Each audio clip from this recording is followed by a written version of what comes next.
my mic's not muted. I have prepared a statement. I am sorry. My bad.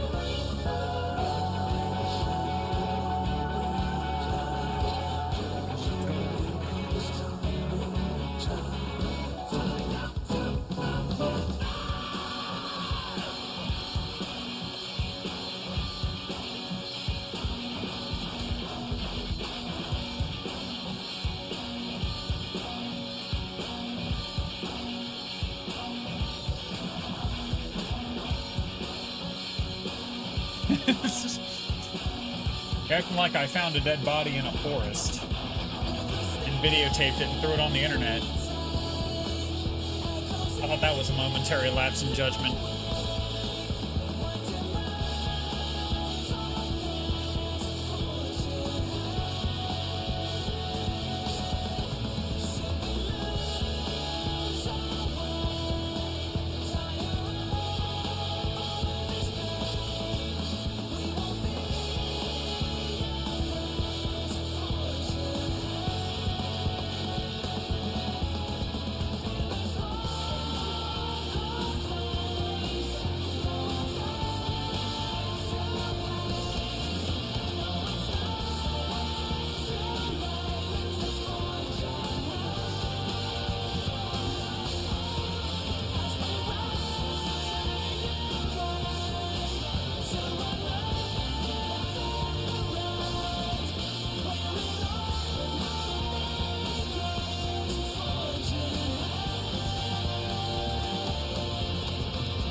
Alright, I'll do Twilight Green.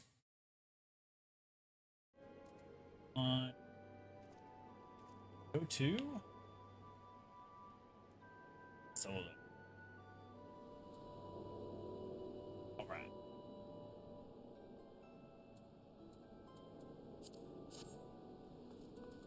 Alright, anyway.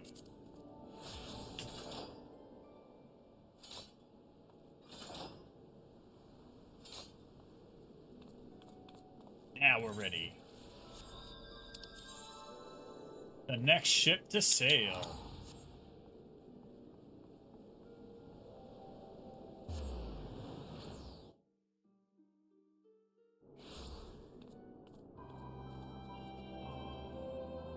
Wait, I gotta hop worlds real quick. I'm gonna hop back to Halicarnassus.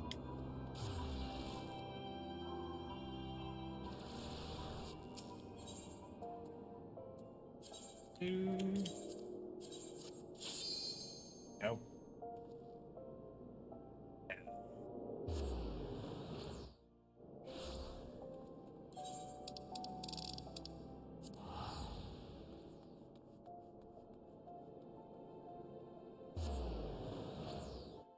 Let's advance this plot. Final expansion. Now. Going in.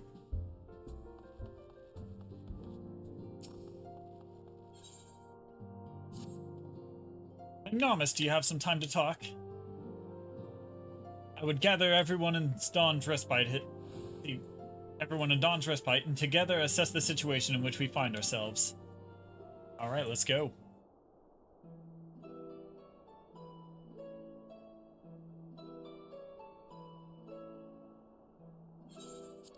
Let us take stock of the facts, shall we? The crisis at hand began with the sudden appearance of ominous towers in a multitude of locations throughout the world. We have since learned that said structures were brought into being by an organization known as the Telophoroi. The Telophoroi's stated purpose is to recreate the final days of eons past, an apocalyptic event that would result in destruction of all we hold dear. Already have these towers of theirs been the cause of untold suffering. Countless innocents kidnapped and imprisoned, their faith perverted for primal summonings. And unless we find a way to deal with the corruptive aura surrounding the spires, we can't even get close enough to rescue anyone. Those shielded with the blessing of light seem to be able to resist being tempered at least. But after what happened to Arnvald and Fordola, We need to be very, very careful about how we proceed. Yet, while these threats can get close to home are of paramount concern, we mustn't lose sight of the situation in Garlemald. As you know, the Telophoroi are under the leadership of Fandaniel and one other delightful fellow, Xenos Ye Galvus, the Crown Prince and our dear friend. To date, he's reclaimed his old body, murdered Emperor Varus, and plunged Garlemald into an even deeper pit of chaos. The capital has probably seen the worst of it. For a good while there, it saw the bloodiest fighting in the War of Succession, but that has since changed and in troubling ways. Aye, during our reconnaissance, the air was not only once rent by the barking of cannons or the cries of discord, it was an eerie fog of silence which did blanket that ruined city. The inhabitants appear to have been tempered, and with nary a word spoken did they labor to transform the palace into a soaring edifice born of nightmares. Oh, high frequency is back. Not high frequency.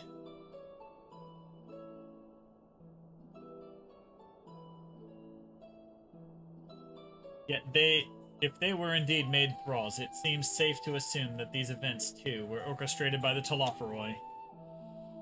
Let me try,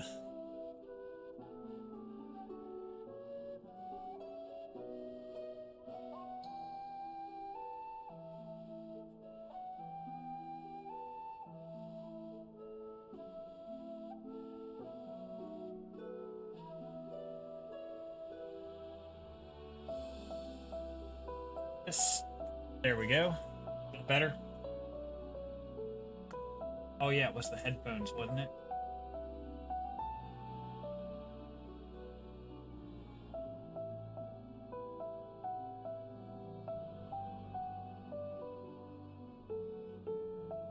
Alright. Any better now? Messing with audio settings. Stream.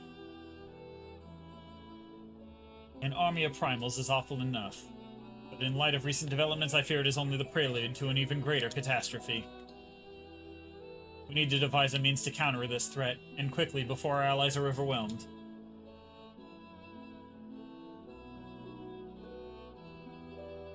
We will find a way in Charlayan, I'm sure of it. Master Fortunal's comments regarding the final days were curious, to say the least. The Forum knows more than it's letting on. Sorry to interrupt. We've just received word from Mr. Skryos. He says that arrangements for your visit have been finalized. You're to head to Limsa Lumenza and board for the next ship bound for Charlayan. And on arrival, present yourselves as associates of the students of Baldesion, come to assist with the Order's restoration.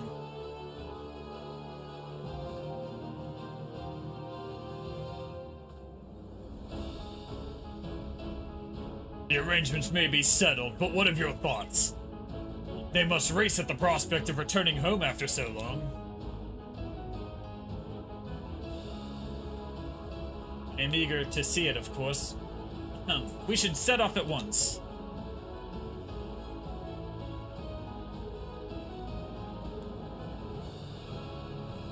Then I'll accompany you to the docks. You need at least one person there to wave and cry and wish you a safe journey.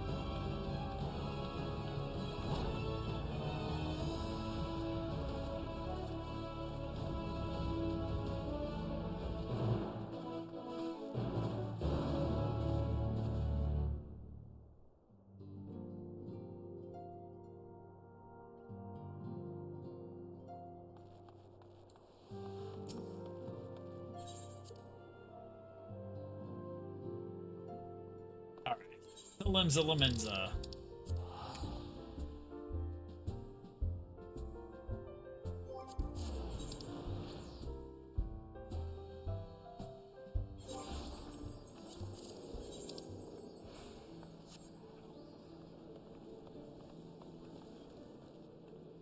Well, look what the cat drank.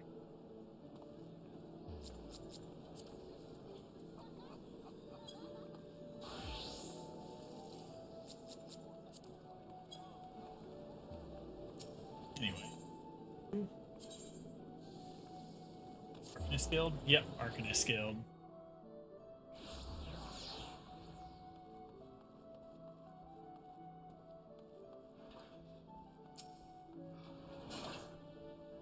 Everyone's here, which is good, because I've already paid for your passage, and the fee is non-refundable. The ship for Charlan should be pulling into port soon, so please follow me and have your luggage close at hand.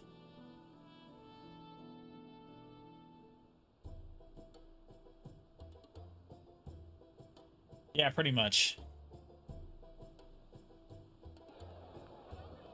Frank the cat dragged in. We finally get a voice scene.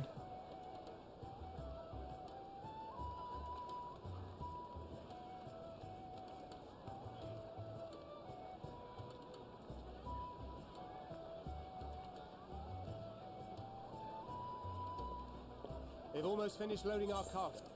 We should be ready to depart right on schedule, or so I'm told. I'm gonna fill my water real quick while this one plays. It's nice to have a smooth beginning to one's journey, at the very least. It's funny.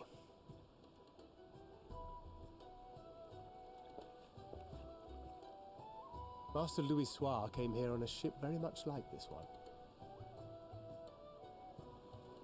And now, years later, the street urchin he befriended that day is bound for his mentor's homeland. With his mentor's grandchildren, no less. Aye. 'Tis upon reflection that every twist of time's river and fate's whims are brought into sharp relief. Thou hast matured much in the intervening years. Wert thou not caught attempting to relieve Master Louisois of his purse scant moments after he made landfall upon this dock?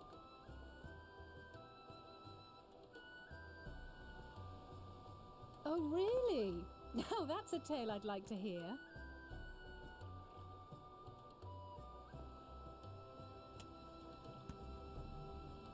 Will this be your first visit to Charlian, Sir Estinian?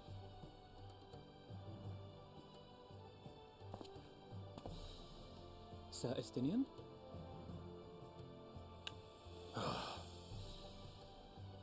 Are we strangers newly met? Why this stiff formality? I, merely meant it as a professional courtesy, since we are now colleagues in an official sense. I'd rather you dispense with the sirs, especially in private company. Or I'll be forced to respond in kind, little Lord Alphino. Got him.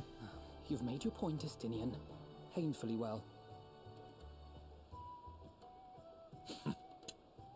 Better.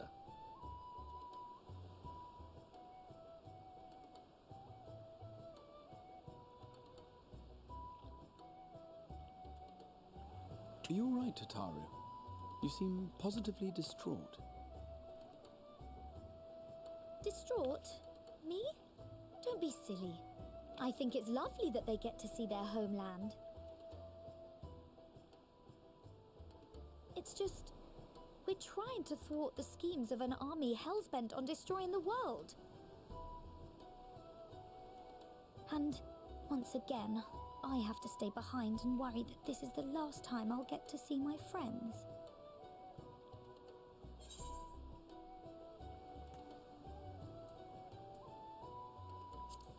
I'll bring him back safe and sound, I promise. I'll hold you to that. Ah, good. You're still here. Hori! Coulternay! What brings you all this way? We're to assist the Maelstrom and the Kobolds with a lunar primal operation, so we thought we'd see you off before heading to the tower. Flamine and the others wish you all a safe journey, and promise that they'll look after things here until you return.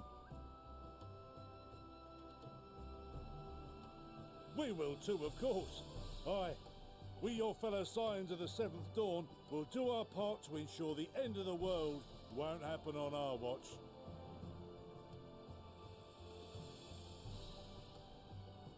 We set the sail!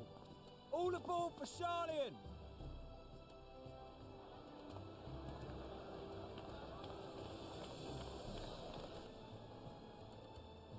It's time. Then we must delay no longer. We will contact you the moment we learn aught of value. Wish us luck.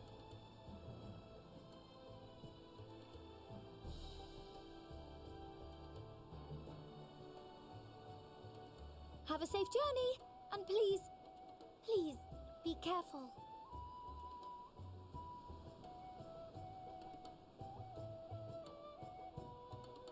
And we're off.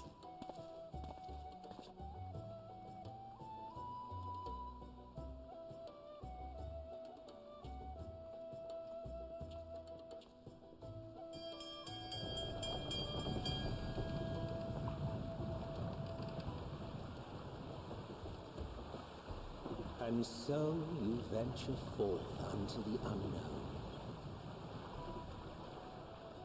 A fate beyond the horizon that cannot be divined. A future undefined and in flux. In uncertain times, naught but the simplest words of wisdom will suffice.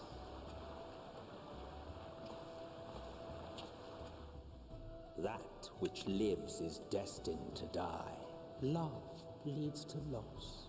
Every beginning has an end.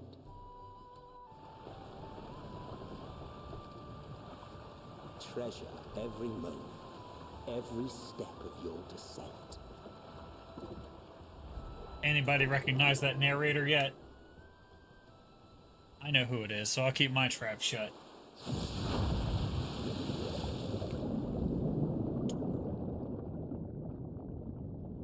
And there, in the depths where souls and stars rest, find your truth.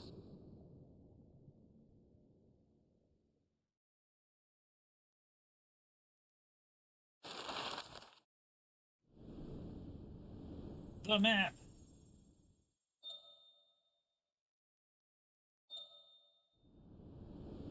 Oh shit, there's a dragon there.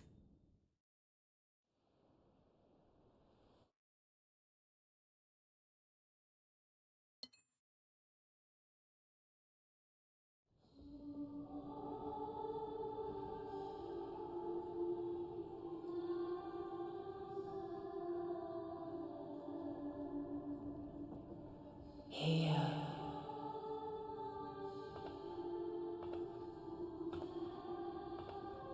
Feel.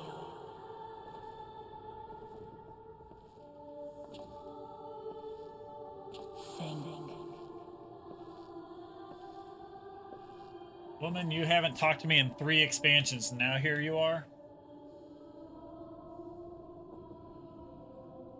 The day has barely dawned, my fellow earlier riser. Though we're hardly alone in that. Envious of those still sleeping soundly, no doubt.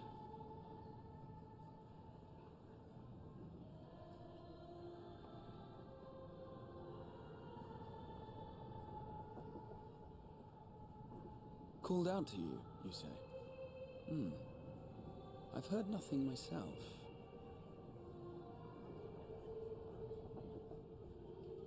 In any case, I dare say the sea air will do you good.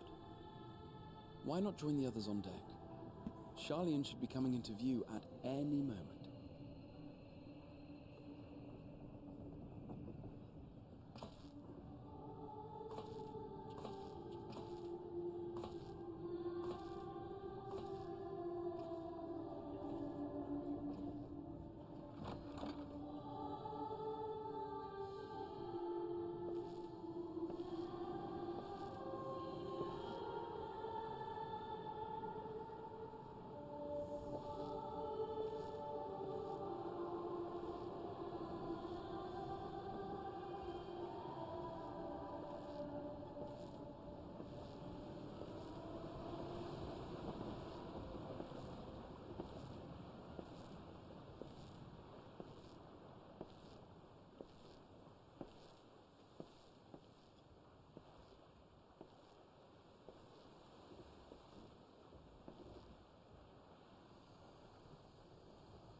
My voice yet reaches you. I am glad. Hear, feel, think.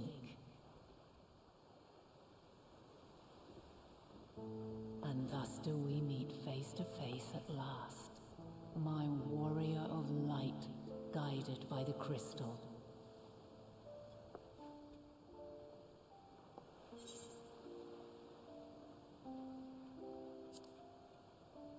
Fine now. Haven't talked to me in 3 expansions. After your sojourn in the First, I believe you have your answer. You have gained an understanding of what I truly am, what Eidolon has always been, a primal.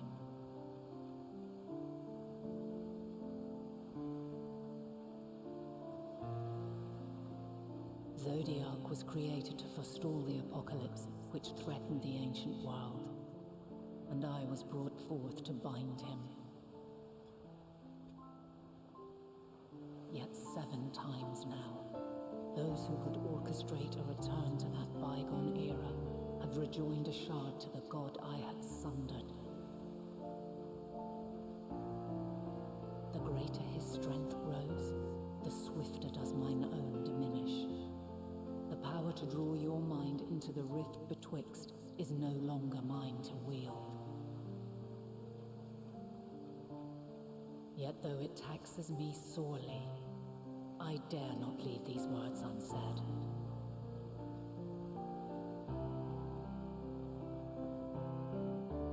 Even bereft of my guidance, you and your companions have accepted the burden of this star's troubled past. A conjunction has begun to form, an intertwining of your time and mine.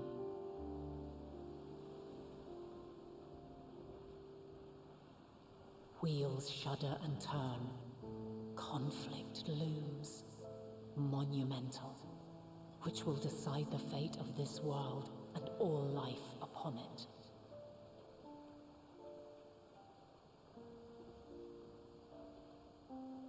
When you truly understand what is at stake, and your journey has prepared you to surmount the insurmountable, then shall I honor the promise made in another time, another age.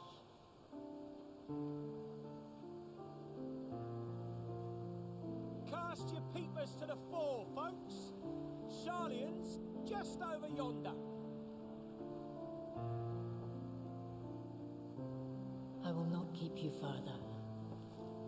Your traveler's heart must yearn to behold this unfamiliar land.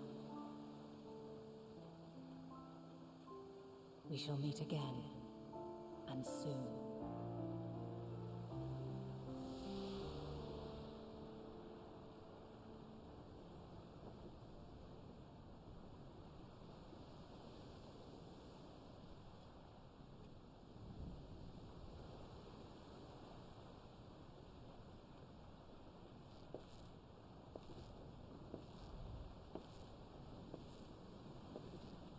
An ice cream sandwich. Oh, what a fine morning. Oh, still a bit stiff though. And a good morning to you too. Taking a look at the island already? Then let's go. Let's go. Might still be room in the prow if we're lucky.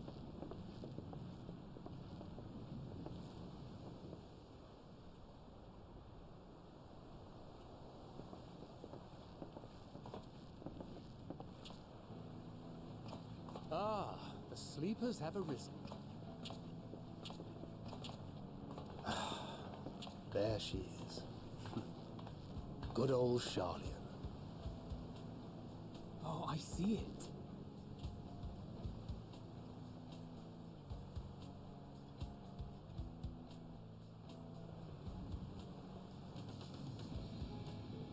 Home.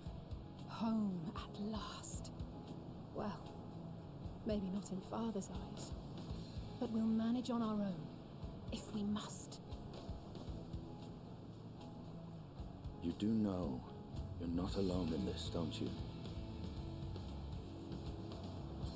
Indeed, 'tis as Sir Estinian said.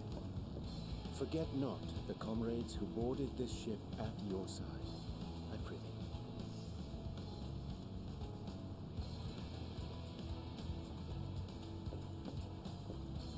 Thank you, my friends. We are ever grateful for your steadfast support. Upon arrival, we will be disembarking into the heart of Sharlayan proper.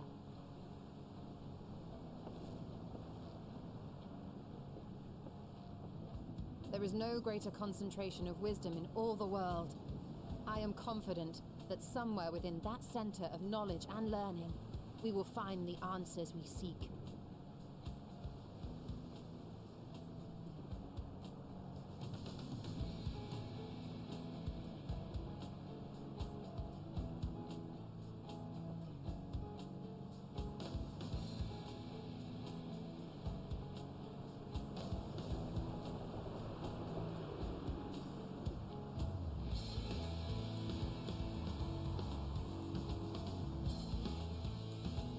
Title card.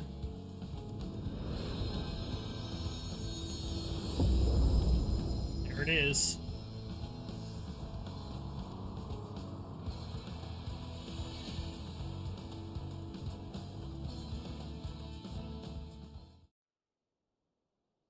Sharlayan, the solitary island nation of the northern seas.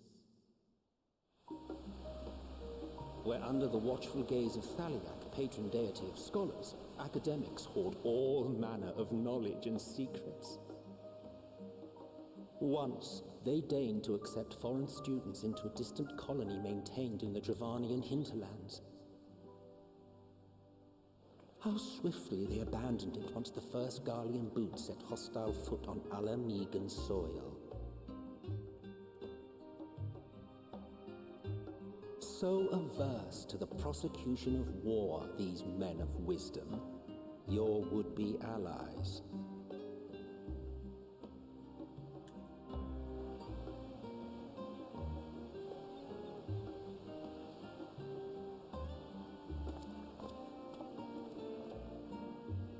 I thought they'd never let us off the ship.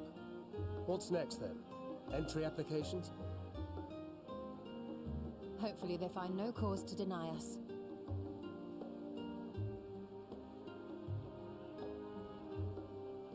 Hasn't Sharlayan all but severed relations with foreign powers? Those of us without direct ties, myself included, may be refused outright. 'Tis true that, as a nation, Sharlayan only forms trade agreements with a select few neutral countries. But from a practical standpoint, an island cannot afford to be overly strict with its borders, especially not if that island's people are wholly devoted to the accumulation of knowledge. If one submits the proper paperwork, with satisfactory evidence of identity and intent, then foreigners may be granted entry. May.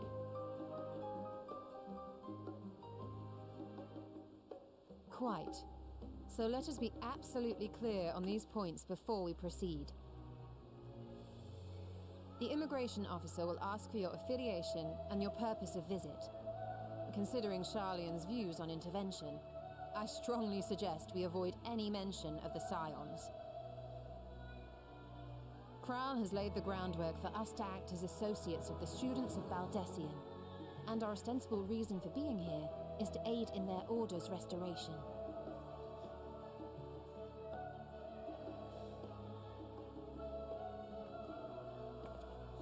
Grahatir, it might expedite our progress should an actual student be seen at the head of our little group. Would you mind leading the way? Of course. The immigration officers were this way, as I recall. Shall we?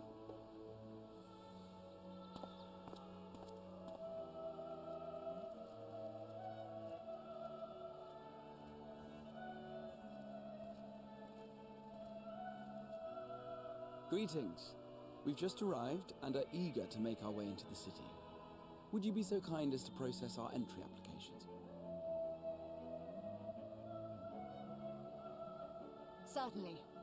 I see by your mark you are an Archon.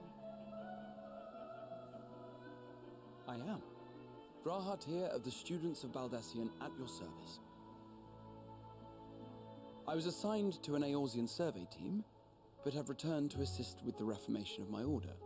My associates here will provide additional support.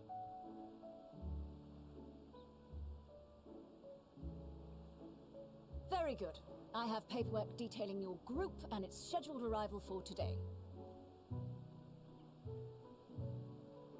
And it seems some few of your companions are also Archons. If you'll step forward, we can process those applications first.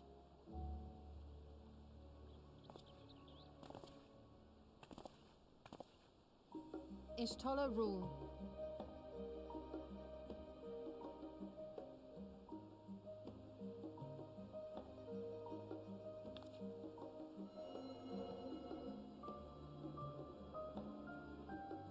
See how it glows? That list is etherically linked with the citizen registry kept in the main repository.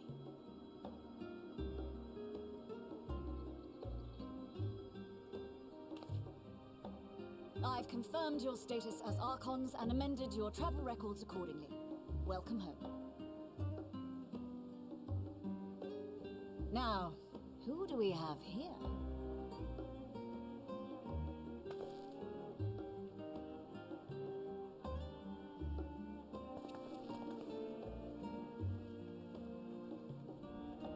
Alphino Leveilleur. And Alize Leveilleur.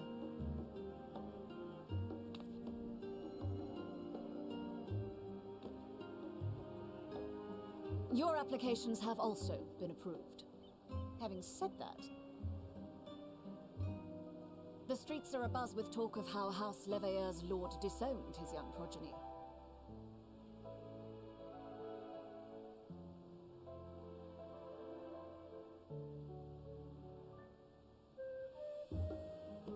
And while such personal circumstances constitute no reason to deny you entry, I urge you to avoid exacerbating your present situation.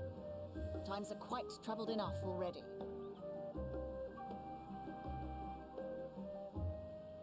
We shall keep that in mind.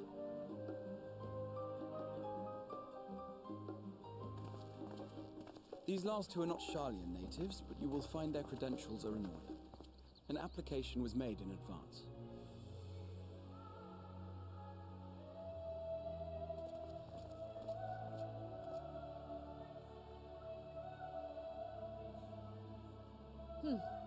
Name and occupation?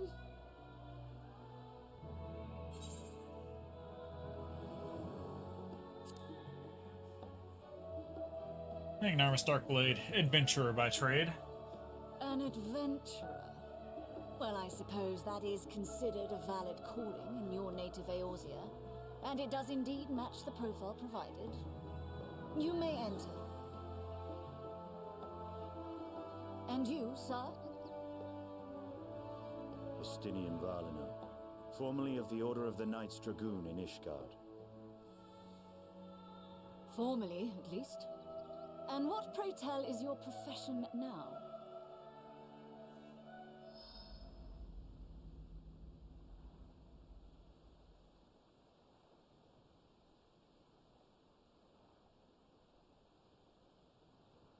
Well, it's a good thing I don't fight many archers then, is it? If you'll allow me...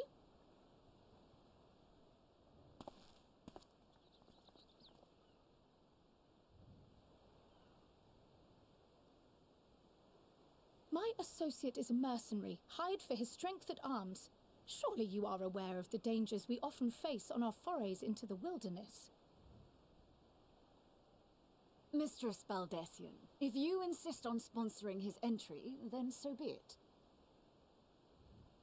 But while I appreciate that desperate times call for desperate measures, I find your choice of company concerning. Be advised that even a single misstep may have severe repercussions for your organization. I have every confidence in my chosen company, dear and trusted comrades that they are. But I thank you for your concern.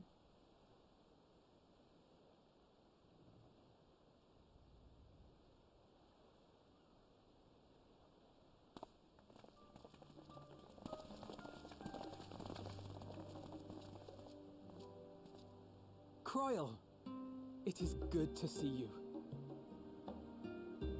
Likewise. Long voyage notwithstanding, you will seem none the worse for wear. There is much to discuss, but this is hardly the place. Let's be on our way, shall we?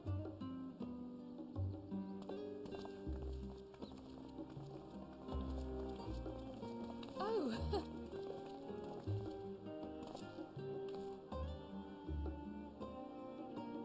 Welcome, friends, to Sharlayan. As your mercenary, I should hope my welcome includes a generous salary. Well, I had to say something, Sir Taciturn.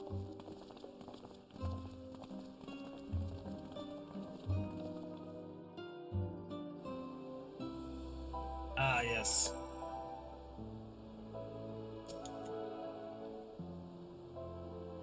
Glad I spotted your ship coming into port. The officers are born bureaucrats and sticklers for detail. In any case, you may relax and take a moment to get your land legs back. Alright. Moment taken. Let's go.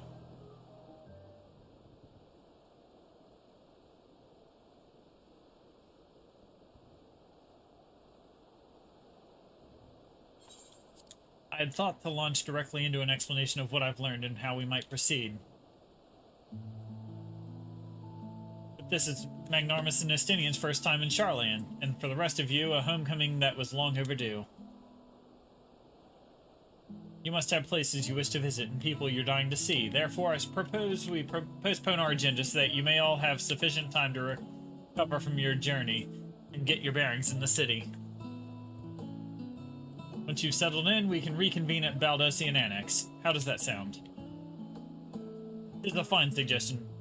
You may not be welcome at Lavilier Estate as such, but I should like to nose around the neighborhood if all the same.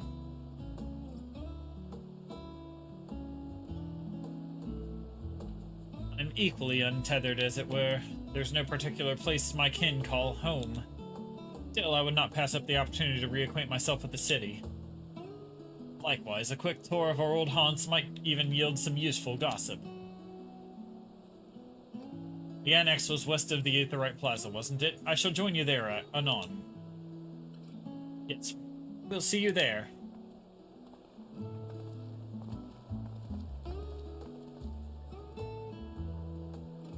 I too have places I would be remiss in not visiting forthwith. By thy leave.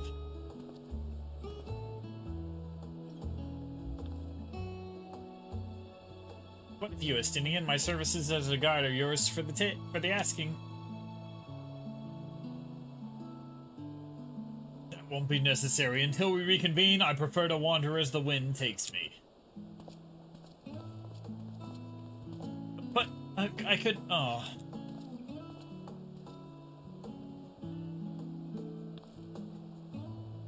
Well, Raha, would you like to join us then?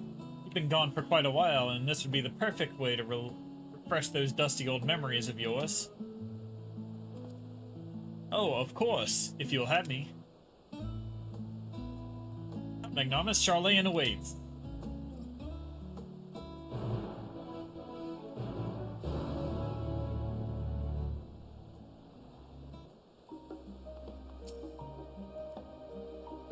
To you, my friend, I am more content to follow your lead. Yep. Raha's following me. Got it. All set then, let us be on our way. Our first stop is, amusing enough, will be the last stand. It's a cafe on the west side of the harbor. Yep. Alright. Good for all. I'm good. Let's go. This is a new mechanic added to Endwalker where the people will follow you. Now let's go over here. Now over here. Alright. Enough goofing around. Let's go over here. Alright. And here we are, the last stand. I may have mentioned this before, but although our research into nutrition and food preparation is quite extensive, the average Sharlayan tends to regard seasoning and flavor with a certain indifference. How can I put this? The food is it's bland and encapsulated by our famous Archon loaf. The prevailing sentiment towards cuisine is dietary value first and taste a distant second. There's one people at the studium, however, who could stomach the school's insipid meals no longer. So he quit his lessons and poured all his savings into building a proper eatery. So the last stand came to be. It is, as the name implies, the sole dedicated outpost of the fine dining in Charlayan, the one and only bastion of the culinary arts in an isle of otherwise mediocre fare.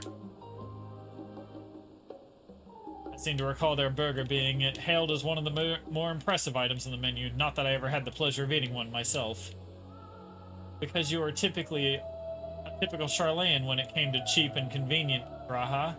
But surely Tataru has since taught you how to appreciate a well-prepared dish. We should all stop in when the time permits and sample the cafe's delights. As we press on, the stairs to the side of the cafe will take us up to the Aetheryte Plaza.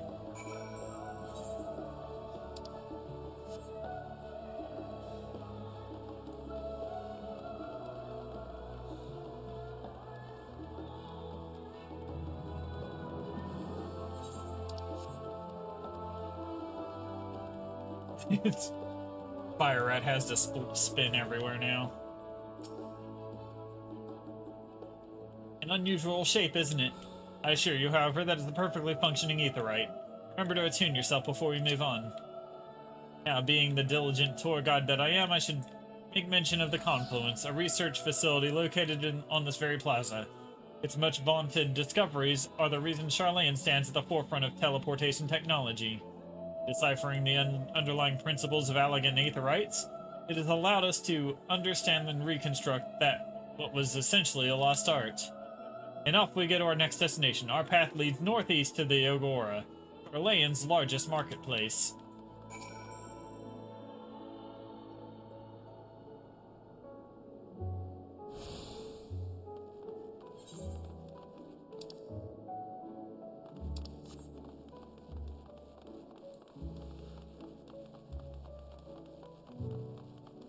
To the market.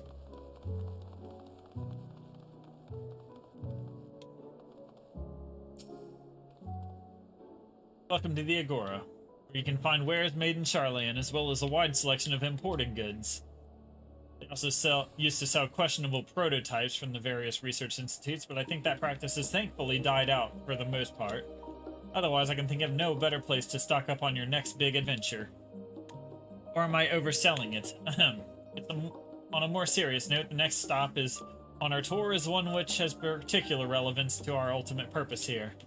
We must head back to the Aetheryte Plaza, follow the path north, and then climb the stairs up to that imposing building at the very top.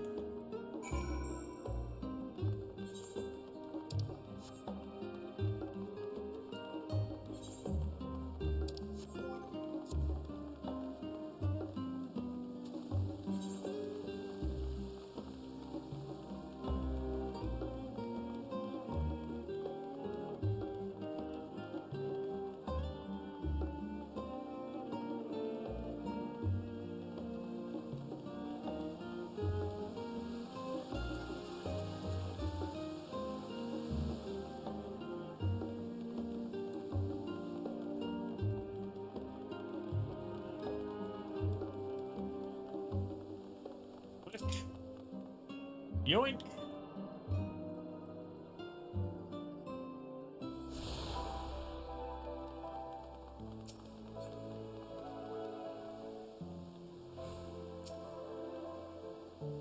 The grand structure before you is the Rostra. The name refers to the original public platform erected here, upon which a forum of elected representatives would deliver orations on debate policy.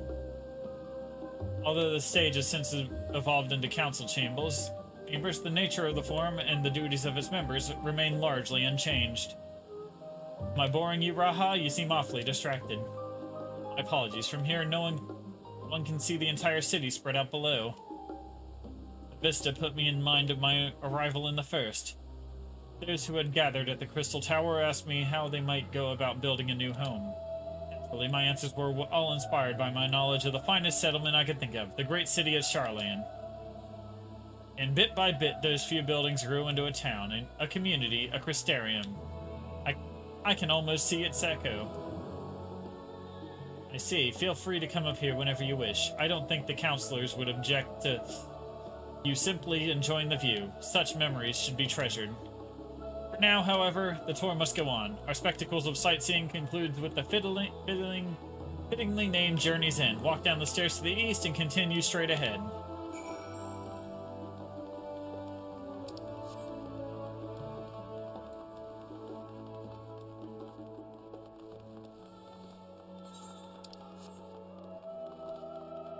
Permanent history. Spinning fire rat.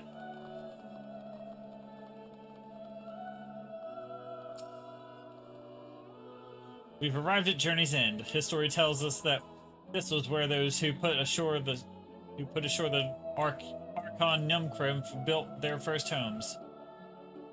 In present day, it serves as the residential district for the most important officials and the oldest Charlayan families. You will see that the one mansion is clearly larger than its neighbors. That estate belongs to our friends from House Levier. All things considered, we should probably keep our distance for the time being. And with that, we bring our little Charlayan tour to a close. I hope it's proven to be an entertaining and enlightening experience. Now, shall we head directly to the Baldesian Annex? You remember the way, don't you, Raha? Let me think. We head straight towards the harbor, across the bridge to our right, and then follow the path below the Aetheryte Plaza. Correct. After you, Magnarmus.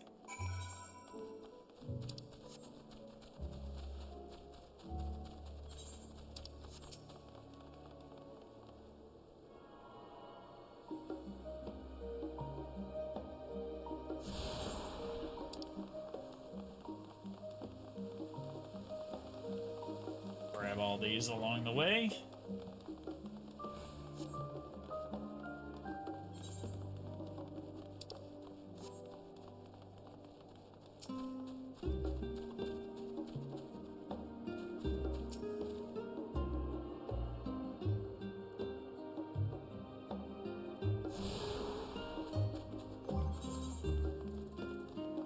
I got an idea. Let's do this.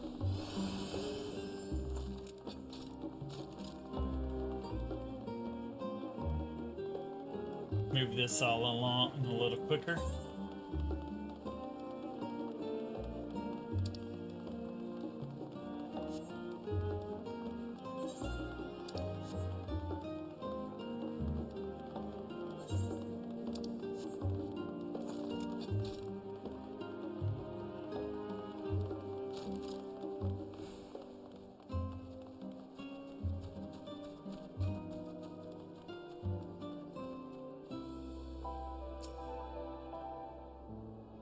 The joyous look of Raha's face undoubtedly informed you. This is the Baldesian Annex. If you continue up the hill, you'll arrive at the doorstep of the phenomenon. I think we've explored enough for one day. We can take you there another time. Inside with you, then.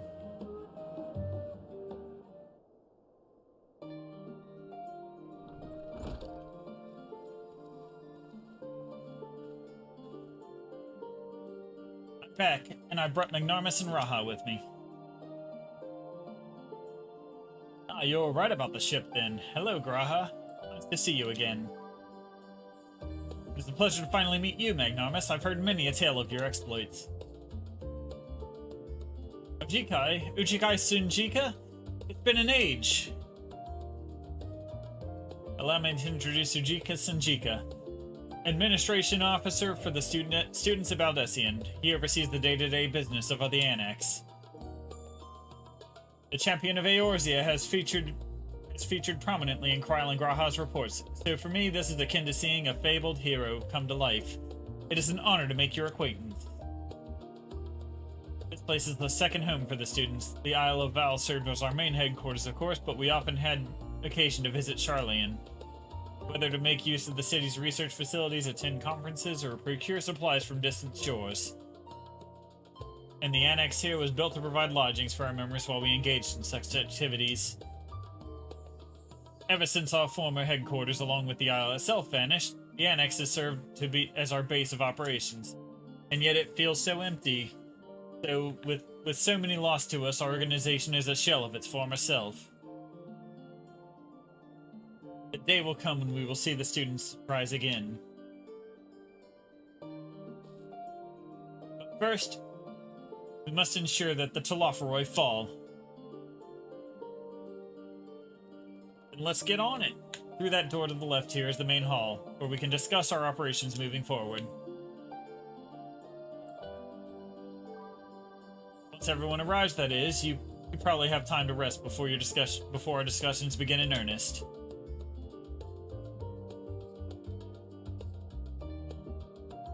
I've had private quarters prepared for you in the Andron, so please feel free to make yourself at home. Ah, the nap room's perfect for an afternoon doze. Oh, I didn't mean to give you the wrong impression. The chambers are quite well appointed. Far more than some cheap roadside inn, you may be assured. But simply that we were often so busy with research or exhausted from journeys abroad that we would slip into the Andron just to steal a few winks, and thus they became known amongst the students as nap rooms, even if many such naps might last well into the following morning. Say the word, and I'll be happy to show you to your chamber. Hopefully the others won't be too long in coming. I'll wait for you all in the main hall.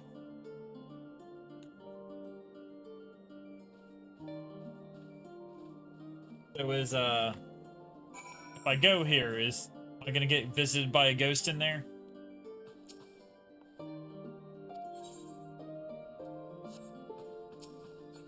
Alright, we gotta go in here.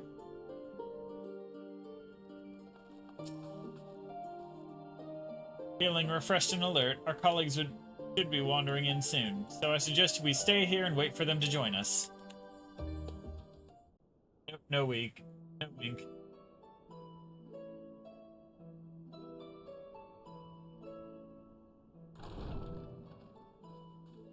What about shovels? Pray forgive me. I was delayed. It's fine, Urianger. We're all here now. Let's get down to business then, shall we?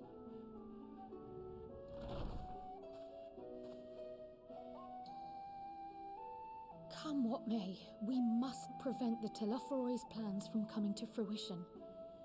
At present, I see two paths for gathering the information which may aid us in achieving that goal. The first involves an investigation into the change which has come over Charlian, not to mention the recent inscrutable behavior of the Forum.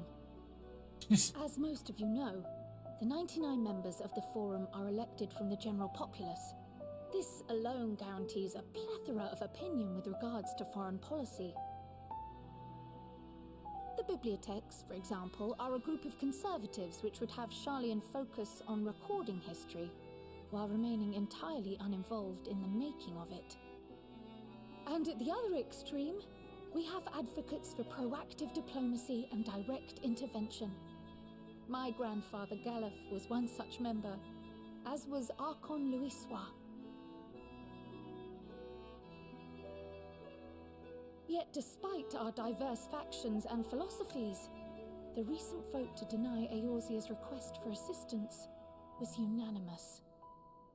Even more concerning was the fact that many cited other, more pressing duties as justification for their recalcitrance. Fortuno's refusal in Gridania had those same undertones. 'Twas as if, having stared unblinking into the face of impending doom, he had simply turned away to pursue something more important. But what could that possibly be? A mystery indeed, and one which I ask for your help to solve. Our future may depend on it. As for our second potential path, it concerns a request made directly to the students of Baldessian.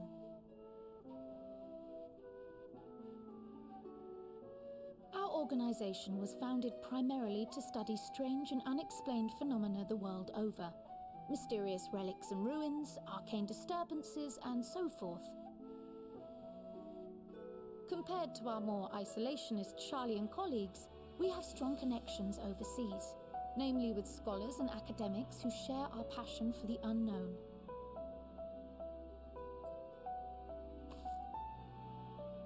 The request in question comes from one such acquaintance, Nidana, an alchemist residing in distant Thavnair. Her missive describes the sudden appearance of a tower and the subsequent summoning of what I can only assume is a lunar primal.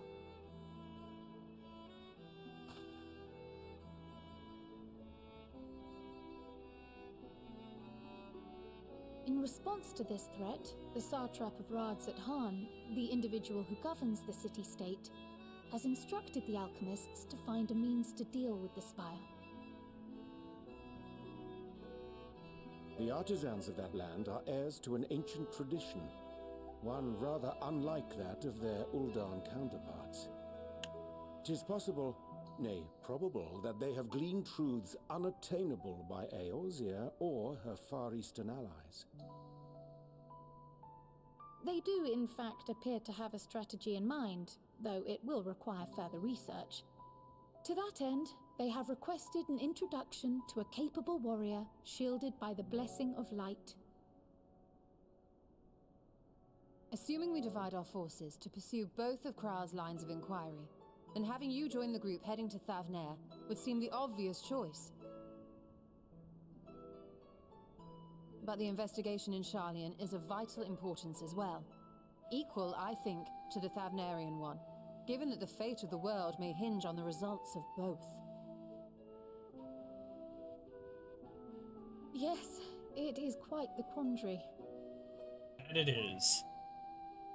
Though it is a great imposition and an altogether too common one, our efforts would be more likely to succeed were you to lead the charge on both fronts.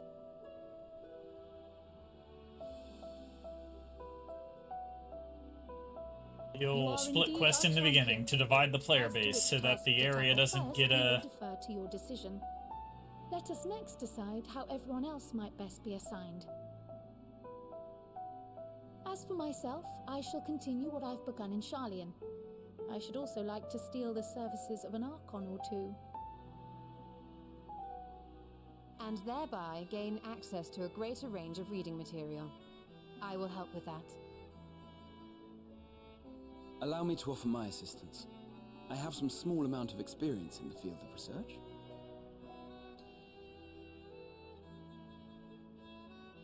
Otters.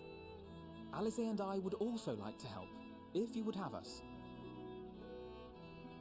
Anything to understand Yep. even a fraction of what our father... I'm and picking the Alphino's Forge might be group thinking. first. Of course, the more the merrier. Right. The rest of us will make the journey to Thavnair. Thoughts? Objections? I passed through Thavnair on my way to infiltrate the Empire, and though I'm not qualified to give a guided tour, I did gain a sense of where things lie. I'll be happy to have you along then. So for this group, it will be you, me, and Urianger. Give me a moment afterwards, and I'll supply you with all the details of Nidana's request. Consider this hall our rendezvous point once our respective tasks are complete. May our investigations prove fruitful.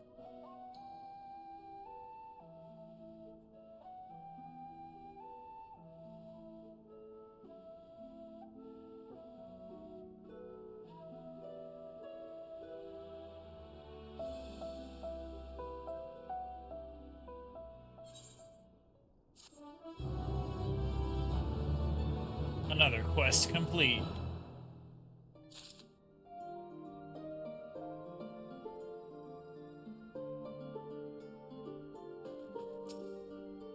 Alright, going with Kryle. Let's group first. Hitting the books. An unsettling change has come over Sharlayan, but together we will divine the underlying cause for the formed callousness. As I mentioned before, however, questioning the counselors directly is a fruitless endeavor. They seem to have already come to a consensus as to what and how little they are willing to divulge, which is why I began scouring Sharlayan's archives for historical records for any hint of connection to the final days. Suffice it to say that progress has been slow, and there is only so many dusty pages one can skim in a day. But now that I have this band of willing reinforcements, the search should proceed all the swifter. Let us reconvene outside of the Numenon, shall we? Exit the annex to the right, and you'll find the archives on the western edge of the woods.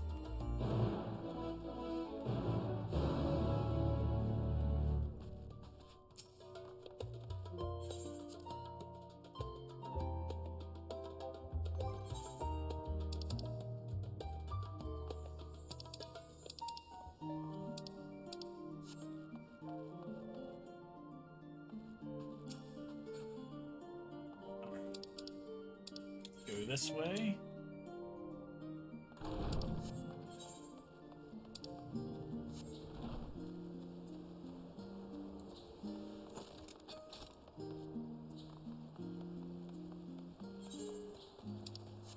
I can just use these quests to dump XP into the machinist.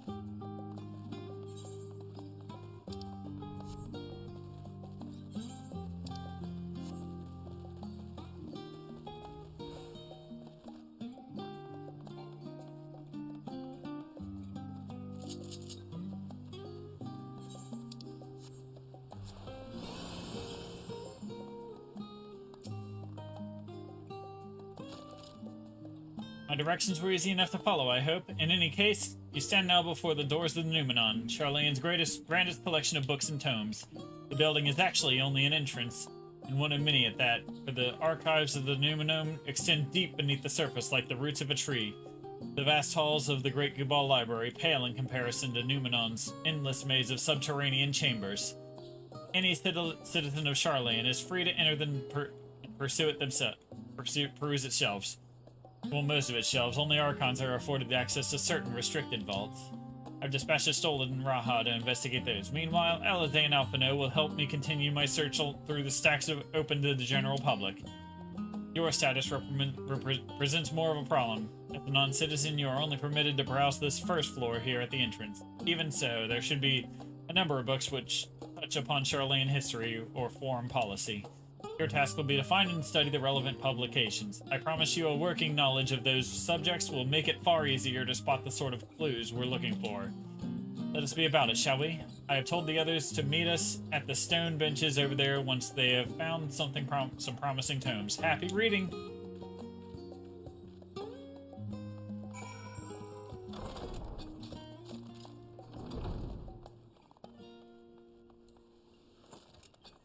Let's go.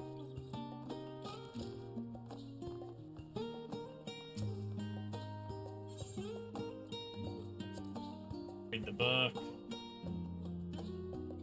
During the chaos of the Six Umbral Calamity, Archon Numcrum, founder of Charlene, bore witness to the madness and savagery of men brought to the brink of despair. Upon raising a settlement on an island in the northern empty, he instructed his people thus: renounce the ways of war and peruse the Enlightenment through knowledge and reason. Charleans took to heart those words of their savior, and thenceforth served as stewards of wisdom. Upon a foundation of accumulated learning, they built a homeland unlike any other, a nation born of strength in minds, rather than of strength of arms.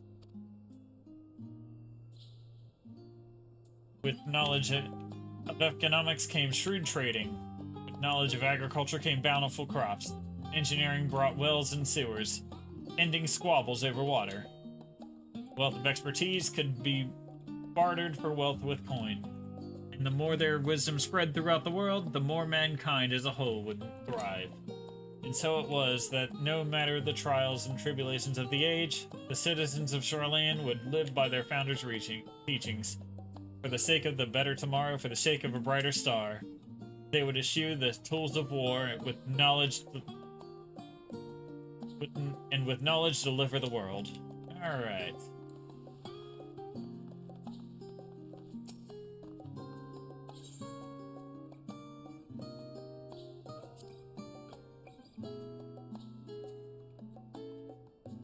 Beloved seekers of knowledge, have you ever put learning before your health and neglected to feed the rest of your body as you should?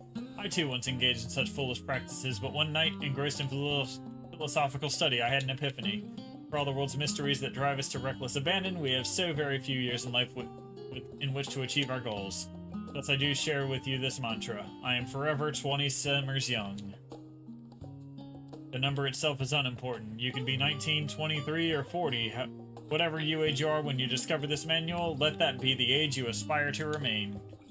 Through mindful, healthy living, you will extend the time available and to spend upon your chosen research. Another day, another moon, another summer to grasp the greater truths you pursue. In the pages that follow, you will explore the secrets of maintaining one's physical condition from a biological, etherological, and arcane viewpoint. Alright, that book doesn't work.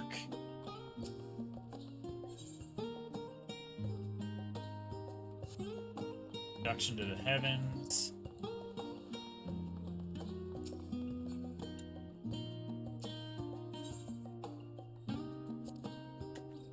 Sounds like the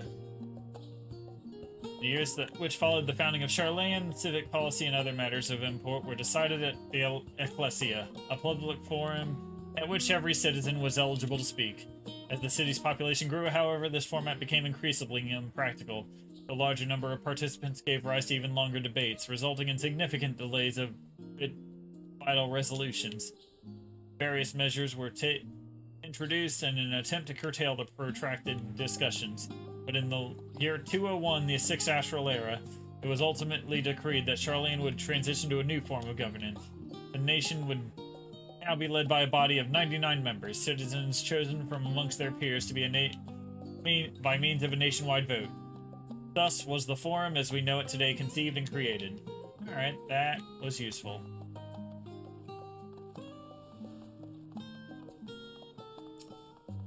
This one. Words of Old the Colony. That might be it. Now let's try this one. Story of Charlayan. Long ago, on an island of the Northern Sea, there lived a Roganan man named by the name of Nunkrumph. Nunkrumph was a student of astrology, and he divined that a flood of terrifying proportions would soon sweep over the lands of Eorzea. So it was that he built a gigantic ship, assembled a crew, and set sail for that imperiled realm. The flood arrived as foretold, and to their horror, strangely churning waters drove the people towards the ocean. It was there, however, that Nunkrump's crew hauled them aboard his ark. But the danger had not passed. A towering wave approached, threatening to smash the vessel to pieces. With only moments to spare, Nunkrumph wove a mighty spell of teleportation, shifted the entire ship to safety atop Abalathia's spine.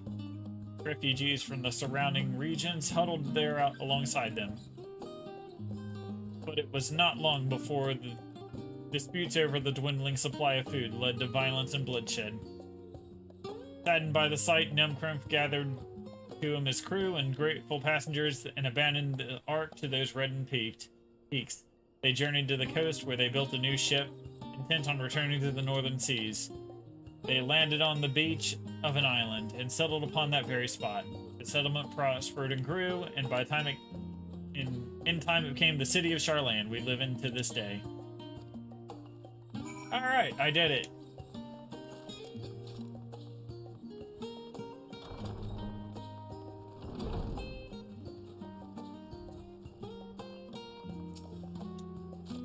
I learned the history of the city.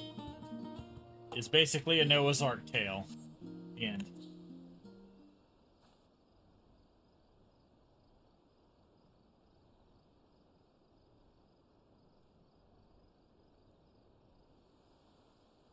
Sorry, were you waiting long?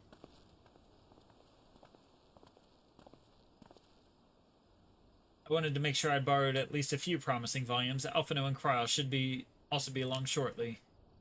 I was delayed in similar fashion. As far as I could see, no titles in the Archon stacks mentioned the final day specifically, so we have no choice but to start with the tangentially relatively relevant tomes. If they are even that. At present, the plan is to skim through as quickly as we dare, and share our discoveries as we make them. It would have been nice to invite everyone to the estate, plenty of comfortable places to read, and a ready supply of hot tea. Though I was always quite fond of reading outside. But it's not about the little pleasures, is it? You miss your home. It's been difficult. After our arrival, we managed to speak with one of the family servants and ask how things were. It seems our dear father has instructed the staff that even if Alphino and I were to return to Charlayan, they were not to be allowed we were not to be allowed to cross the threshold. Kicked out of your house. A harsh measure indeed. I hope that our efforts to understand his position and that of the Forum will perhaps lead to reconciliation.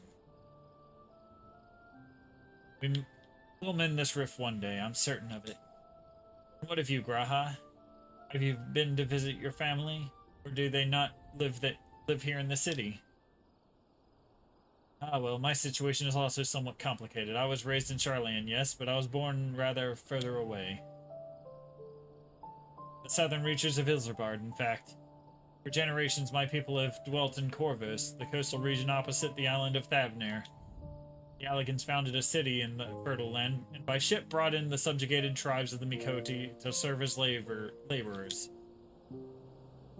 Of course, the massive earthquakes of the Fourth Umbral Calamity brought that an end to the Empire's reign, and when the Fifth Calamity froze the seas solid, many of the tribes still living in Corvus had braved the journey back to Eorzea.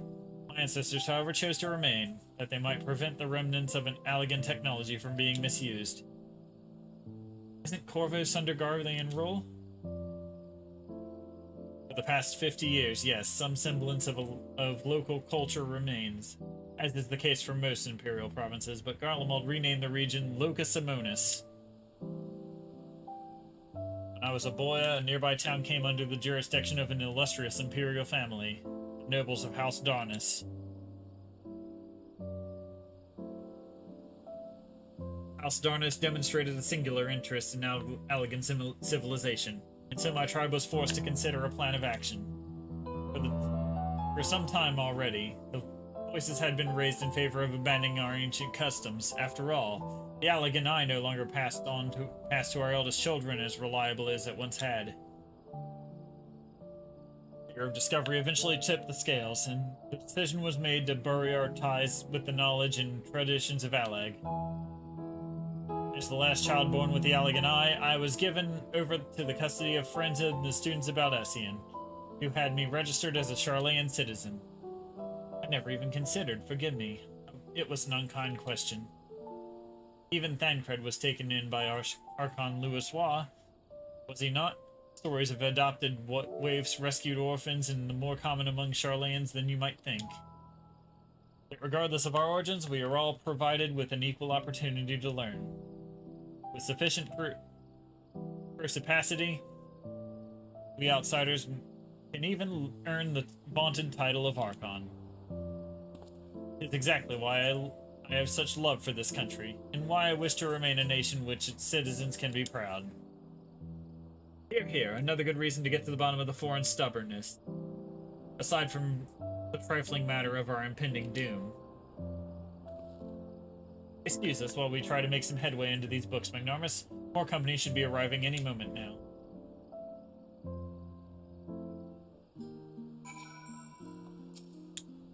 Wait at the location again.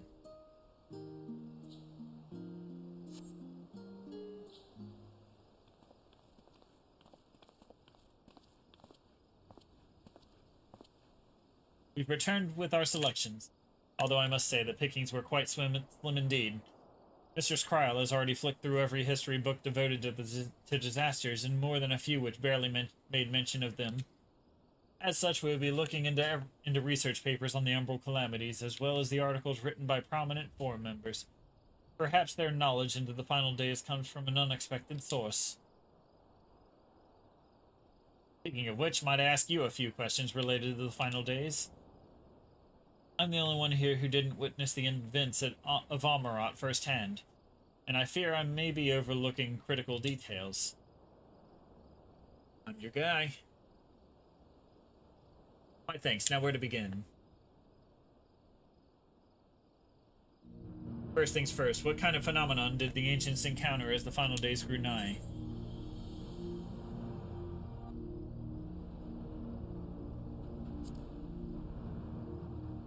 First, their creation magics got turned against them into monsters.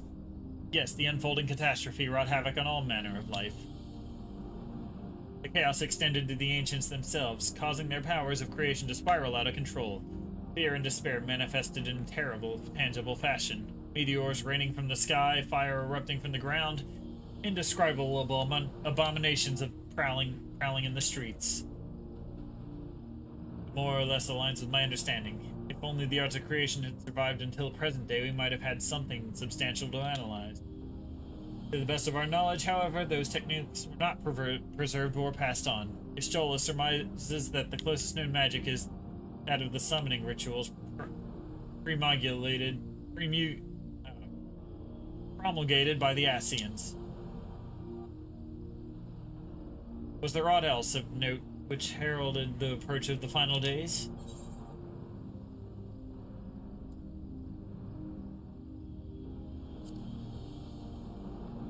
It began from a keening land of the land itself. Sound of the land itself. Ah, yes, the Moritine spoke of it, didn't they?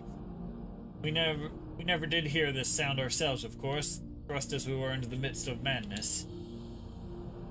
But it seems that each and every one of the catastrophes was preceded by this ominous noise. Eventually, it resounded all across the star, and not even Amarat was spared. So the ground was crying out, you say. To be considered the harbinger of doom, it must have been quite distinctive, probably quite loud. I'll have to speak with the Numenon's Mimets, and ask after any books which make mention of such a sound. Last but not least, would you describe how the ancients sought to quell this unprecedented calamity? What definitive action did they take? It summoned Zodiark.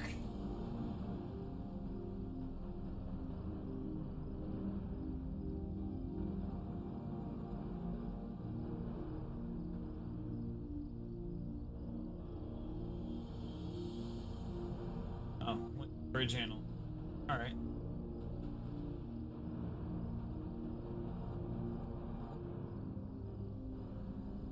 Yes, with Elidibus serving as his heart, so many gave themselves in sacrifice to bring him into being. We do not know exactly how Zodiark brought salvation to the star, only that by his godlike will were the laws of nature set aright. And once the balance was redressed, the ancients offered up a further sacrifice to heal the ravages of the final days. Lives sprouted anew, and it was as these fledgling souls they intended to render unto Zodiark, a trade that would have allowed them to resurrect those shades of loved ones absorbed by the primal. Or might have, had Venat and her fellows not manifested their opposition in the form of Hydaelyn. Thank you, both of you, for the detailed review. I feel much more confident now in my understanding of events. With that freshly in mind, it does make me wonder what the Telophoroi truly mean when they speak of bringing back the final days. We've seen what they're doing with those towers of theirs, is forcing people to summon primals, and it's a kind of catalyst? Are they attempting to mirror the conditions caused by unstable creation magics? Or are they simply using the final days as a figure of speech, a convenient metaphor in the scale of destruction they plan to unleash? But this is all just pointless conjecture at this stage. Let us return to our attention to the forum, shall we? We should keep an eye out for Istola, but 'tis time we began studying those research papers.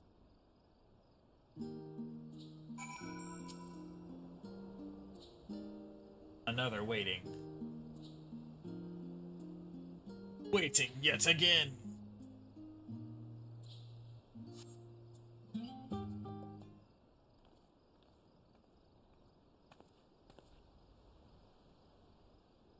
I'm the last, am I?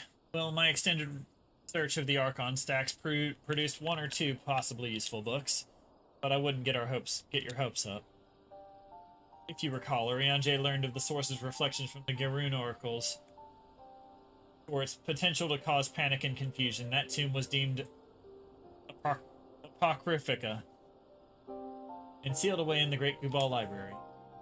It is even less likely that the knowledge of the unsundered world, not to mention the horrors of the final days, would be left sitting on a shelf for any curious scholar to find.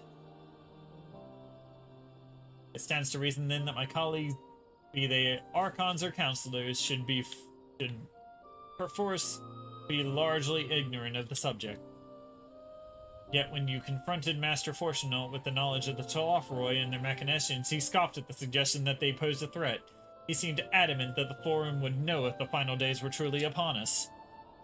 Which only supports the conclusion that whatever privileged wisdom guiding the Forum's behavior, it is being kept secret from the rest of the nation. Yeah, we've already demised that.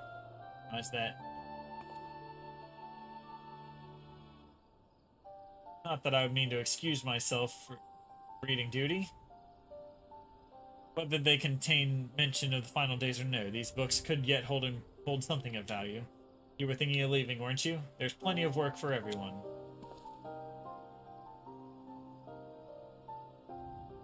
Judging emerald eyes. I don't know.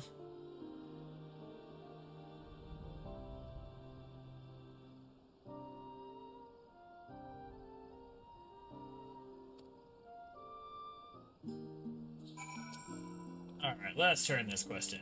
Oh dear, you look exhausted, but what about your studies? Were you able to find any books on the subjects I mentioned? Yep. And the day was well spent. Should you wish to read them again, as a man at the reference desk will point you in the right direction. For the moment, though, I suggest you take a well-deserved rest. We might be occupied with our research for quite some time.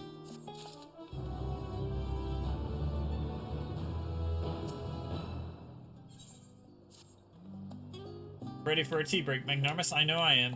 Honestly, my neck and shoulders are going to calcify if I don't stretch my legs and walk around for a bit. You know the last stand down in the harbor, don't you? Come and meet me near the outside tables. I'll treat you to their coffee. It's quite good.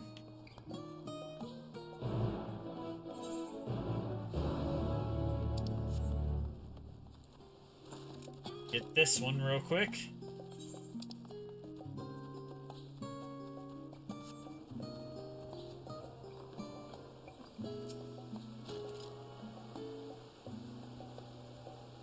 And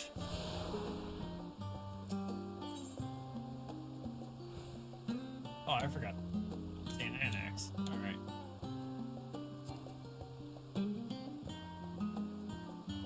Guess I'm going to here.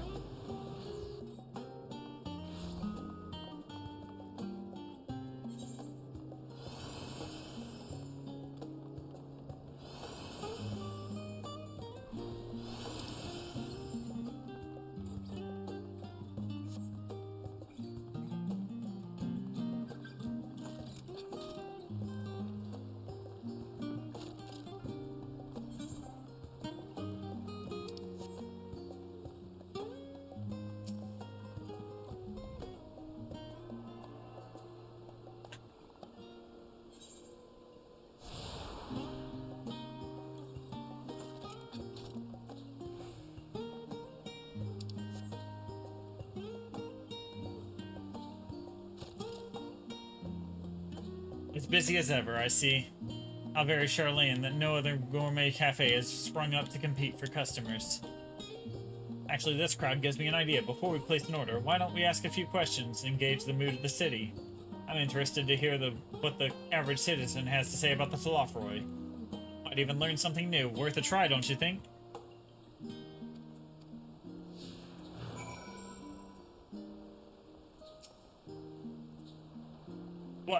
What is it? Can a man not enjoy a moment of private respite? If you're looking to share a table, then I respectfully request that you look elsewhere. If you misunderstand, sir. We're simply wondering if you knew of the Telophoroi, the enemies of peace that have promised an end to all we hold dear, and... Wait, you're of that House Levier girl, aren't you? And this man with you is obviously a foreigner. I've heard you were disowned for helping outsiders indulge in their barbaric whims, and here you are giving truth to the rumor. I thank you to leave me be. I've naught to say to the likes of you. Well, I must apologize. That was foolish of me to expect an ounce of civility from one so enlightened. Come, Magnarmus.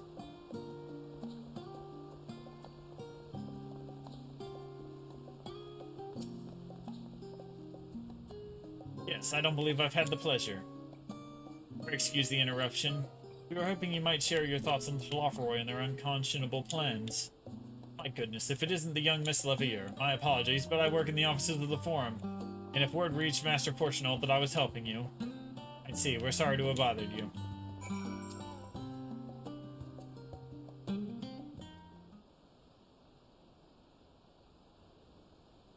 Welcome, sir. What can I offer you today? Wait, is that Mr. Salazar I see there? My word, how long has it been? Far too long. Meet Dickon, the owner of The Last Stand. I used to frequent his cafe on occasion, but in between lessons at the studium. That seems like an age ago now. I remember hearing that you and Master Alphino had set sail for Eorzea, but then you never came back. Lately there's been gossip about your father disowning the pair of you. Everything all right at home? It's complicated. And I hadn't expected complete strangers to be so familiar with our situation quite so quickly. Everyone has an opinion, it seems. Well, it is House Leveilleur. No matter how discreet Master Fortunal may have been, news of your family's doings never stay secret for long. Things being what they are, what brings you back to the city now of all times? We have questions and only Charlene has the answers. Tell me, Master Dickon, have you heard anything about the apocalypse called the Final Days? What, like the end of the world? Nothing like that, I'm afraid, and that's what you're here to find? Information on this apocalypse? Yes, whatever we can learn. Unfortunately, your patrons appear to be unwilling to speak with me. I wish there was more I could do to help.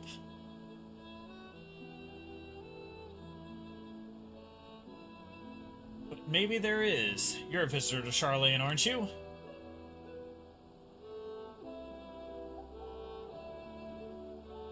And few will know of your face. We should be able to pass you off as a surfer with none the wiser. We just finished preparing a few orders. Strike up some friendly conversation while you're setting down the food, and you might just get the answers you're looking for. Not a bad idea. I hate to ask, but what do you think?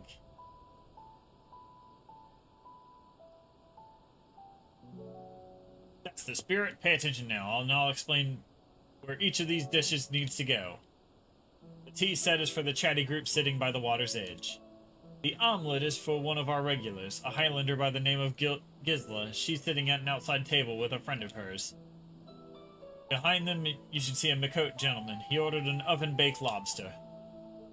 Got all that? If you're not sure, just ask and I'll explain it. Good luck.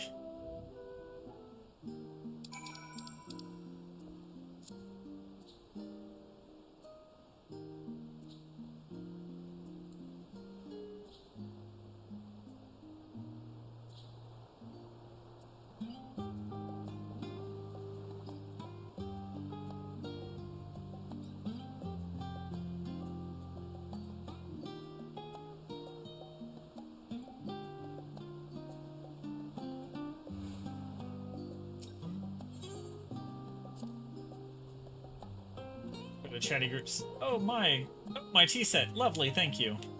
Alright. The Talafa who? I'm sorry, I've never heard of them or their final days. My friends and I are somewhat uninformed when it comes to current events. Now, if you wanted to hear about ritual arcane practices of the Sixth Astral Era, common or esoteric, I'd be happy to talk your ear off.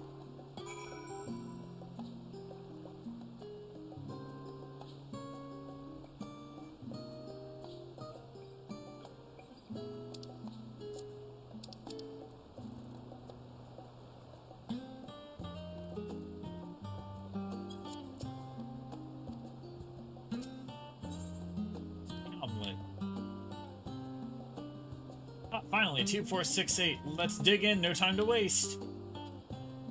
Know anything of the final days of the Talafaroi? What, the Talafaroi? Ah, yes, I remember seeing their name in the latest Gazette. Some grand claim of the end of days. Same old senseless warmongering. When will all these fools grow tired of spilling each other's blood? Best stay out of it, I say. The Forum made the right choice, and I fully support our decision to remain neutral.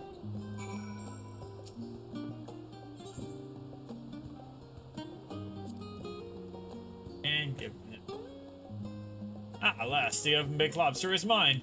You have no idea how long I've scrimped up and saved and suffered to afford this heavenly dish. The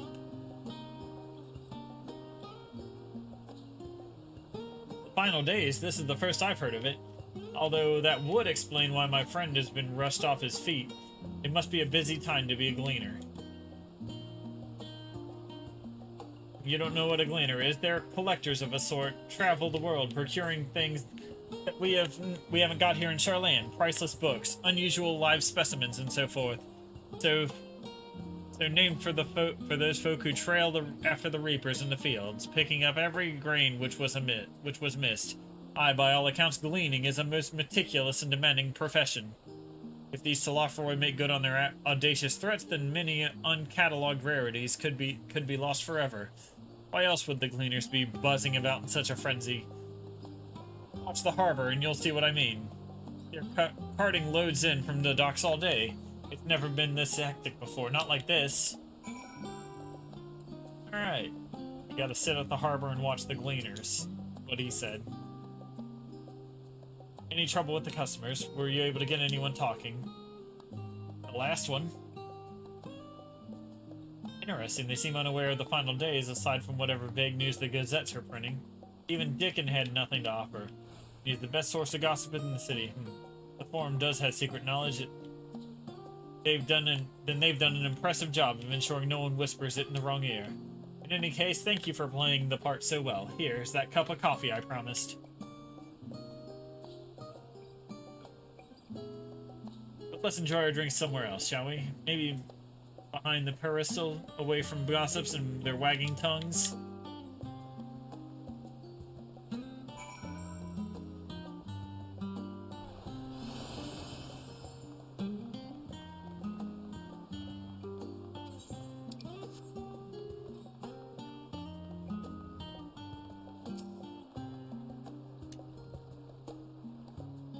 Ah yes, this would do nicely. Out of the wind and out of sight.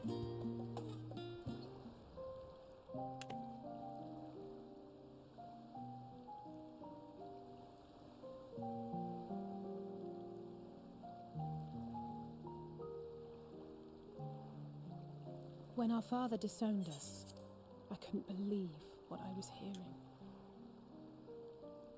It wasn't until much later that his words began to sink in, that I began to feel the weight of what it meant. Do you remember when the decision was made to come to Charlayan? Grahas said that the Forum was determined to keep us in the dark, and that Father's venomous performance was part of that strategy, to keep us at arm's length. Perhaps it was. Father argued with Grandfather on many occasions, but never with such dismissive contempt. And when he demanded what justifies the sacrifices we make in war, I honestly didn't know what to say. Neither did Alpha know, I know, but never for one moment did I believe we had made the wrong choice. So all I could do was fume silently. It was only afterwards that I realized how childish I had been, how being stubborn and self-righteous must run in the family.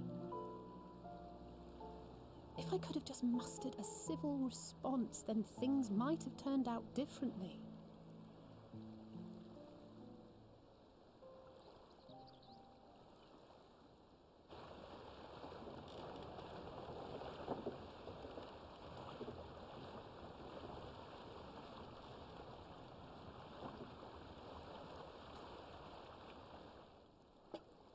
They must be ferrying goods to Labyrinthos.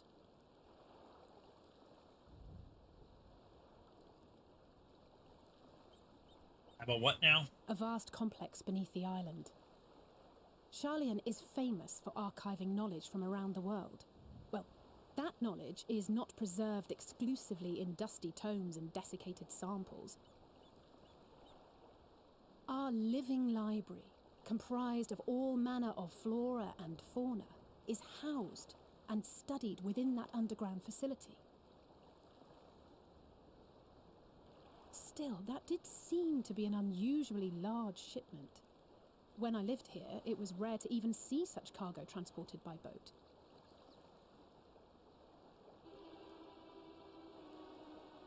Wait!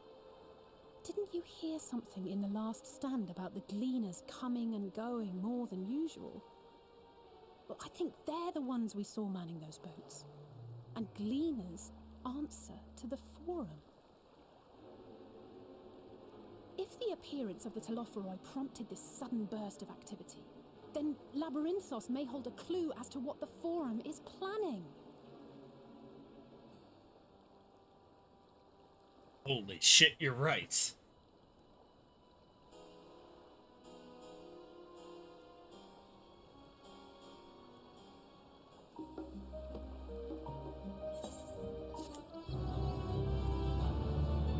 Spy mission it is.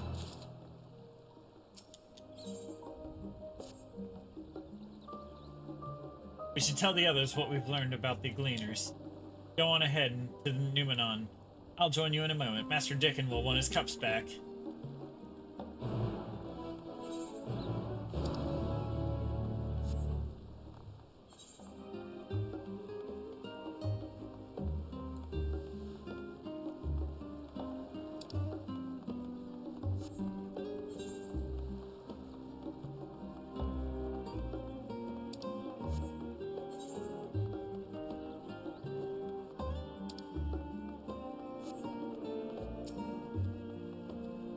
This along the way.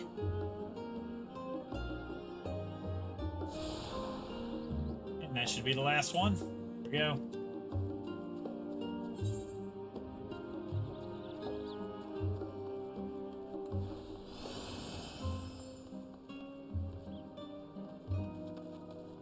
I didn't even meant to type O, but I accidentally put a P in there.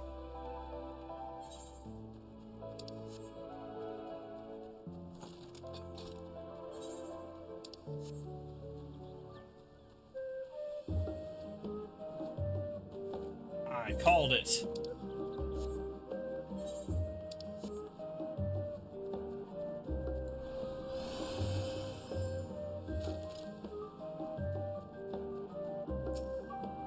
And Kryl says, "Welcome back, Magnormus. Been for a walk and cleared your head, have you?" Not exactly. We did some impromptu investigating and turned up information on the Gleaners. Saw them all ferrying goods into the cavern beneath the town, I guess?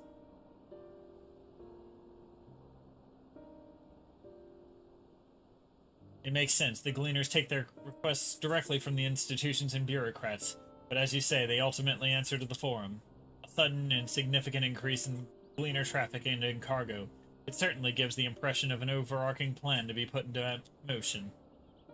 Let us see what theory we can build from the facts. As Estola observed earlier, the Numenon's archives appear to contain no information considering the final days. Coupled with Magnarmus and Alizé learned at the last stand, we can be reasonably sure that most Sharlayans know nothing of that particular period of ancient history. Yet my father and his colleagues are not only familiar with the final days, but they are somehow certain that the destruction being perpetrated by the Telophoroi is wholly unlike these apocalyptic events. Moreover, the Forum claims to be so occupied by a duty of such pressing importance that they saw fit to unanimously deny Eorzea's request for aid. And now the Gleaners, official agents of the state, have been mobilized on an unprecedented scale. I do not think the distress to conclude that the Gleaners' recent activities are in service to the Forum's secretive ends.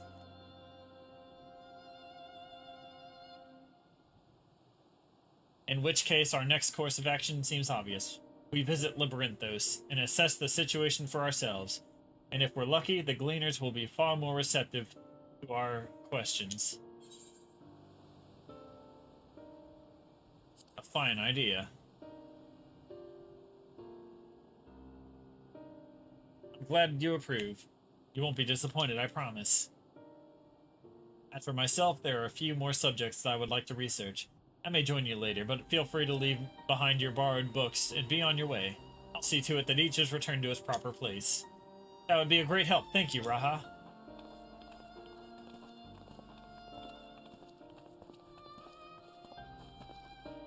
Let's head down the stairs over there. I'll show you where the entrance is.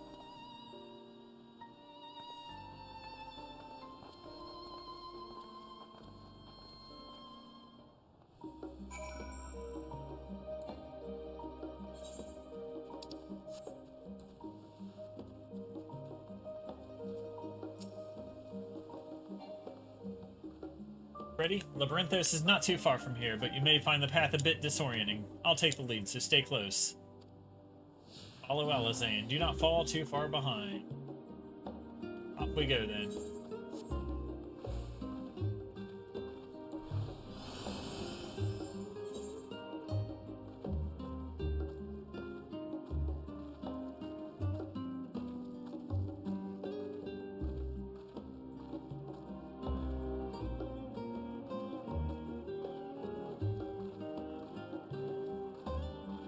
Gonna move a little quicker.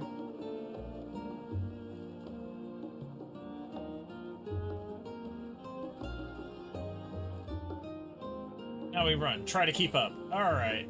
There we go.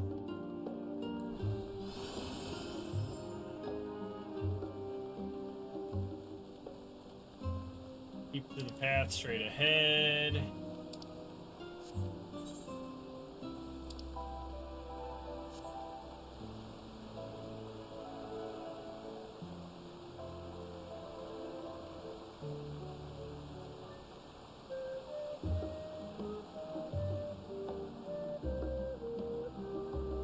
Here.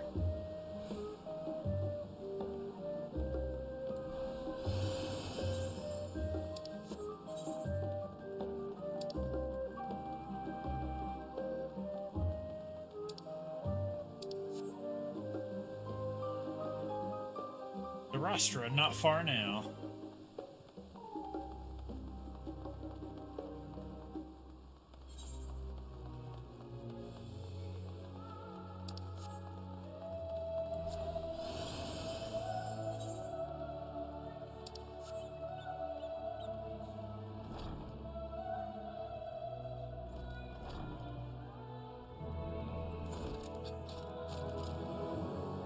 We are through this door and down the stairs. Did you remember to attend to the shard back there, didn't you? It will make your life much easier if you need to come back in a hurry. Otherwise, we should keep moving.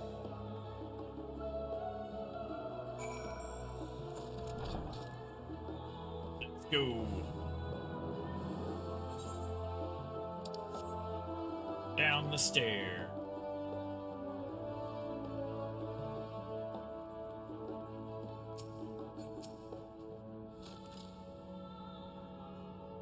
We're all here now, yes? I've taken the liberty of securing permissions for our group's descent. Right, everyone onto the lift, and down we go.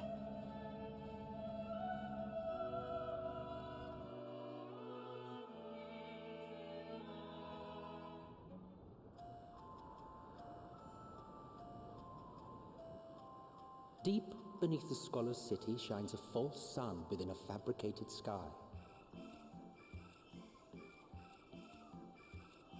In any age exist those who consider the floor an extension of their bookshelves, and this vault's architects surely belonged to that special breed.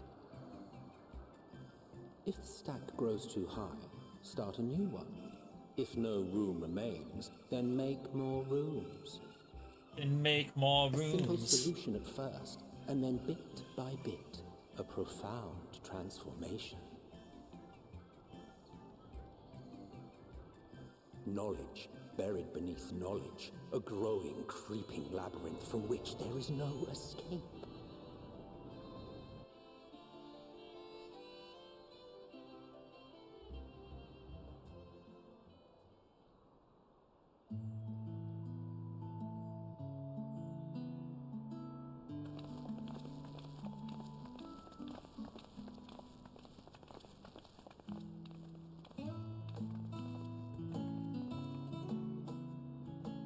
Not what you expected. I must admit, the artifice is very convincing. But I assure you that we are beneath Sharlayan itself. The breeze you feel, the flowing waters you hear, all created by the hand of man. An engineering The masterpiece. island is volcanic, you see, and once upon a time this great hollow must have been a reservoir for magma. It was discovered some 400 years ago, at which point it was repurposed as a storage facility for scrolls and samples and such.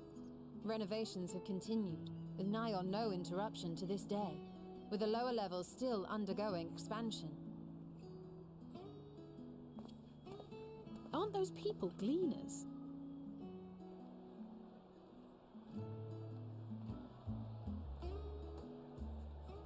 Aye, judging by their dress. They are said to work alone as a rule, but 'twould seem that rule is being enthusiastically broken today. It may be as you suspected, that they are engaged in a task apart from the norm.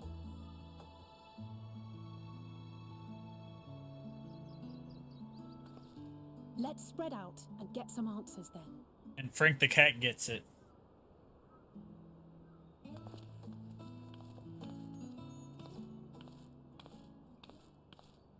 Ugh.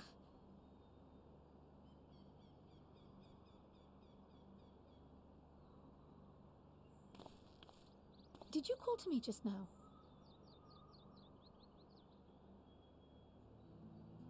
No. How odd. I must be a bit dizzy from the descent. I'll be fine, I'm sure. Let's get to work, shall we?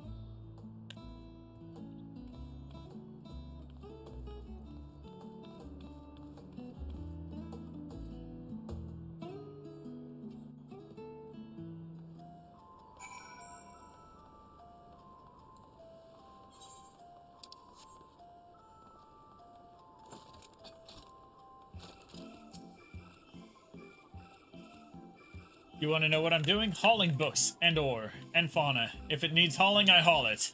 Every decade or so, they take stock of in Labyrinthos, you know, sort and tidy up the inventory.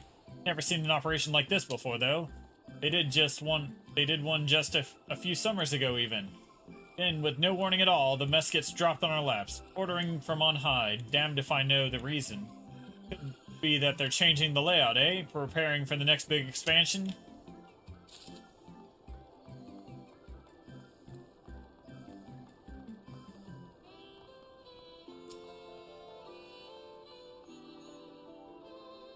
Let me think. Rhea seed should be item 158. Human seeds 1059. Schnurble berry 1060. Or were they 1061? Alright, my head feels like it's stuffed with Moko grass. Why more loads to take out than carry in? Why do all this at once and risk mixing it up? What if someone mistakes the Korathan carrots for the Garabanian carrots? What then?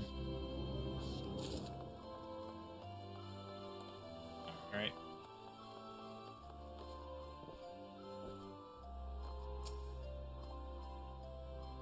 You here to help or give me more headaches?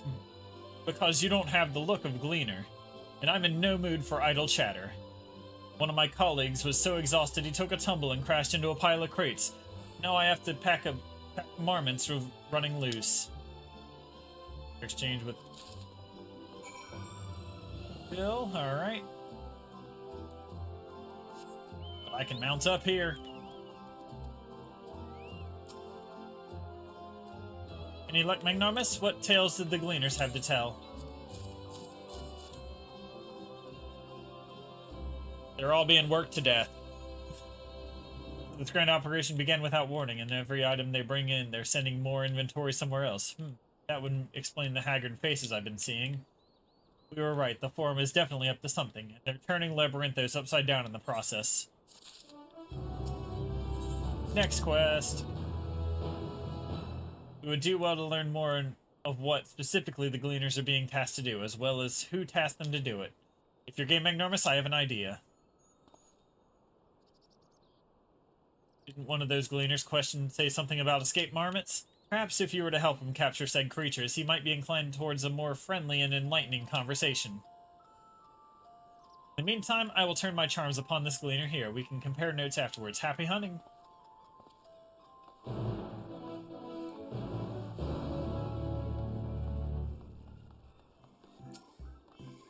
Aaronville, you say something about escaped rats?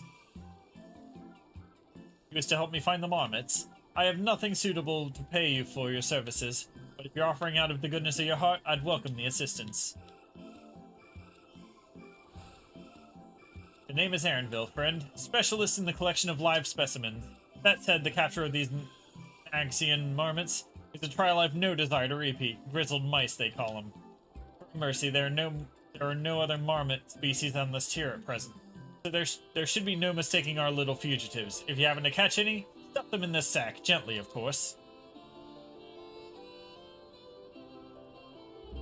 Where to begin, you wonder? I've not seen any scampering around here, so you'll need to widen your search to the surrounding forest. Be on your guard. There are beasts out there that won't hesitate to prey on a marmot or you.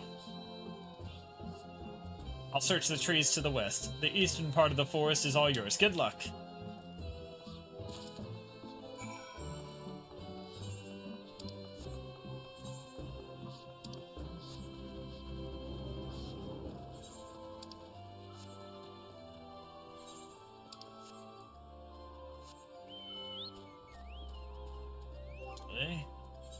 I'm gonna put on motorcycle as it goes faster.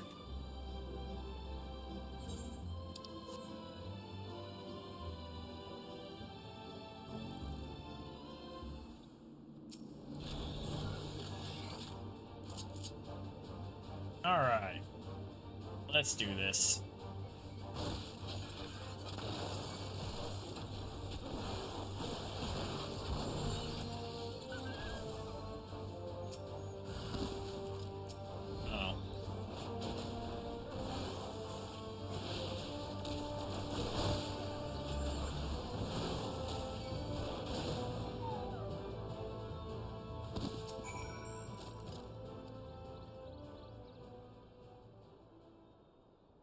Really, have you ready the sack when the grizzled mass all scampers off? Alright.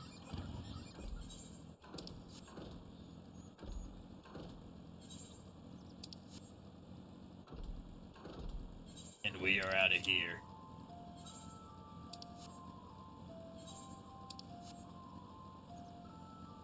Found it.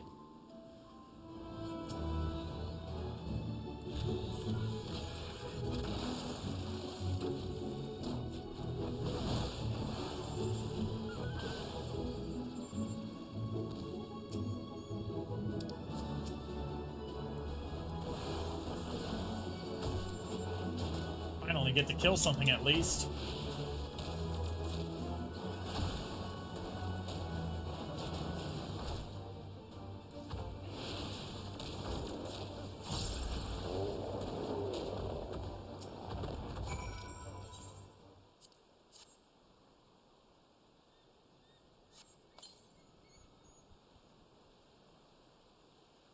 Evade your grasp once more. Alright. That little shit.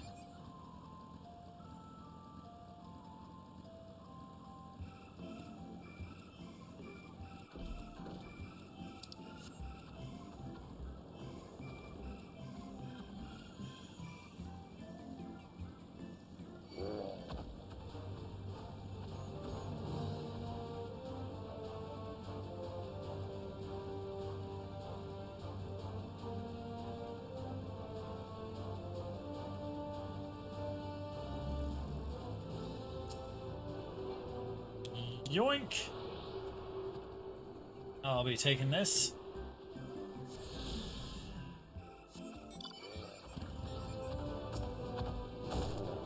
Hell.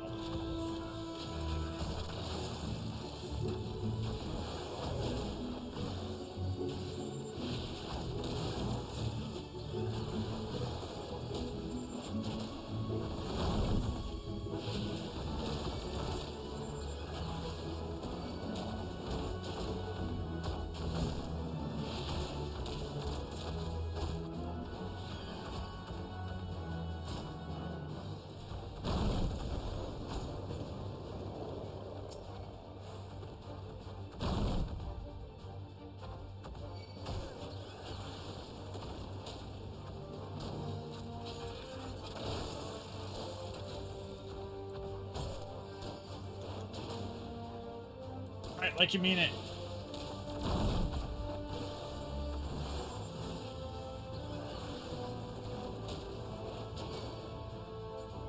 Alright. Ah, I found it.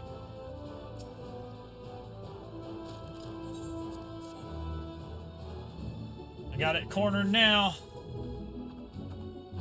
Finally got it.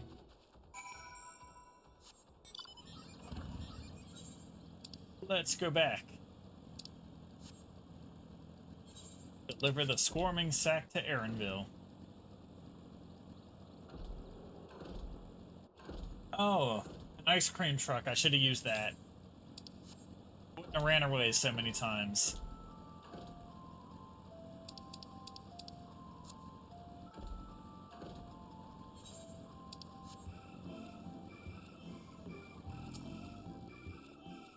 How did you fare? I tracked down the 3 of the pack, which leaves 1 unaccounted for. It's in this bag. Ah, there's the odd marmot out. Wait here a moment while I put our friends in a holding cage.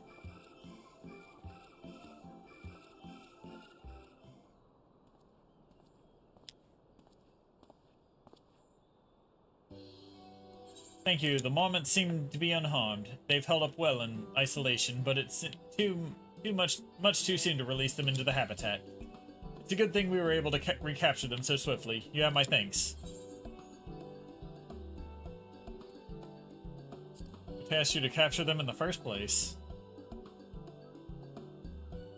Why the authority in charge of Labyrinthos, now and in perpetuity, the same officials who've had us working day and night of late. The honorable members of the Forum. Who else? Suitable for consumption and easy to breed. Those were the 2 conditions I was given for the stock. I was instructed to procure. I don't know what the Forum has planned for these creatures, but at the very least, I doubt they'll be served for dinner by today or tomorrow. There you are, Magnanimous. Is this the Gleaner you mentioned, the one who was looking for lost marmots? Interesting company you keep, friend. Who are you folk, anyway? I am Kryl, the students of Baldessian. The others are my associates. Truth be told, the Forum's decisions of late have not sat entirely well with us. That's why we made the descent into Labyrinthos. We hope that by seeing those decisions put into action, we might more fully understand their reasoning.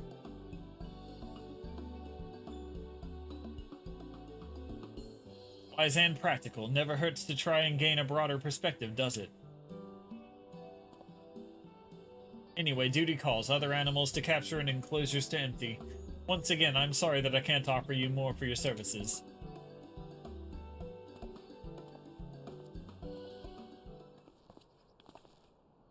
Did you learn anything new from your friend here?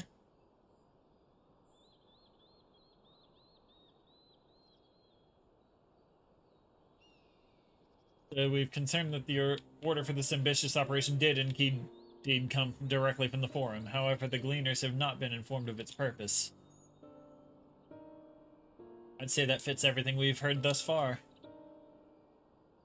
We also discovered that when the operation was begun, the Forum contacted the Gleaners' Golden Guild ship and put their people to this great work some 4 days after the Telophoroid made their chilling declaration. As seasoned travelers, the Gleaners have kept abreast of the news from every corner of the world out of necessity. Thus am I inclined to trust that their calendar of events is accurate.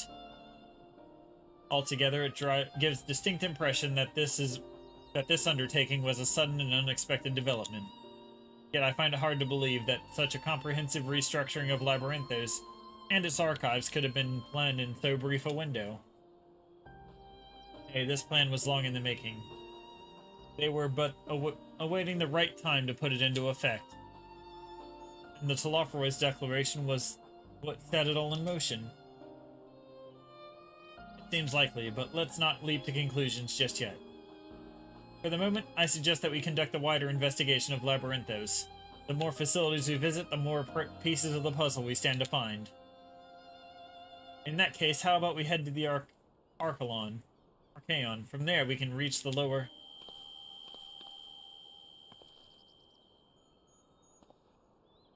Kryl, what's wrong?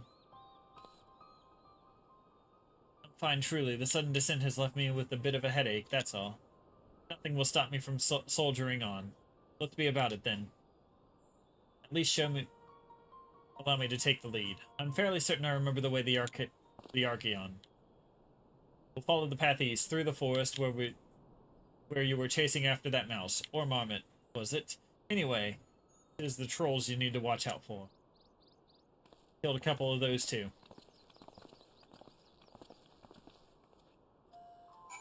Let's go east.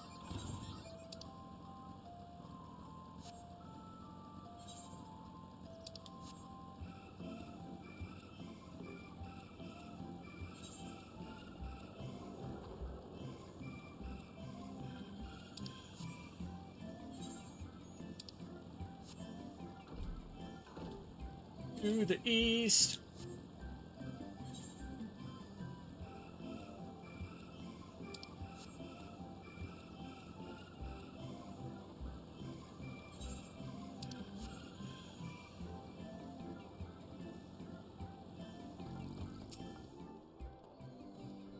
Behold, the Archaeon. As Numenon serves as Charlane's itinerary archive, so does this structure house the city's wealth of material data.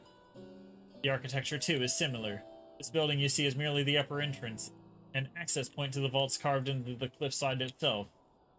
With those vast rooms are stored countless samples and specimens, as well as detailed records which describe them. In a manner of speaking, the Archaeon contains a physical history of Charlane's unwavering dedication to the accumulation of knowledge.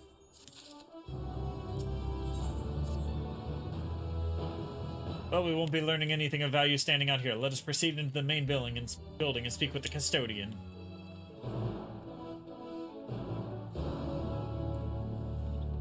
Deeper into the maze.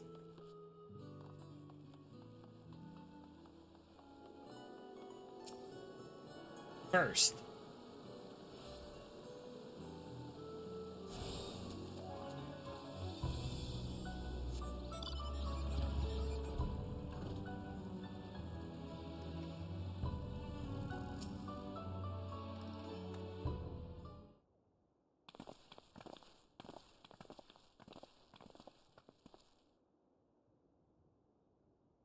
greetings. We're here to peruse the Archaeon's vaults. Peruse? You clearly are not gleaners. Then might I ask your affiliation? We belong to the students of Baldessian. Is that relevant? I was given to believe that the vaults, those open to the public at least, were open to the public. Ordinarily, yes, but that would be the case. At present, however, access is restricted. Only persons directly involved with the reorganization efforts are permitted to enter.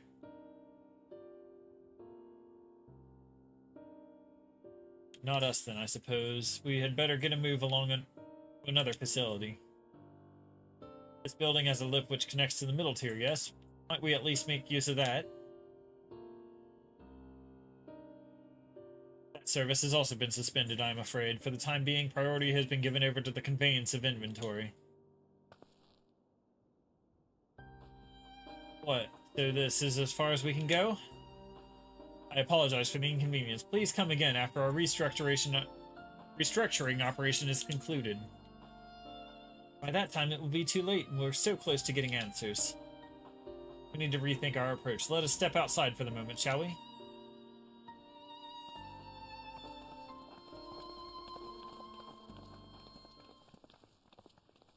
Students of Baldessian.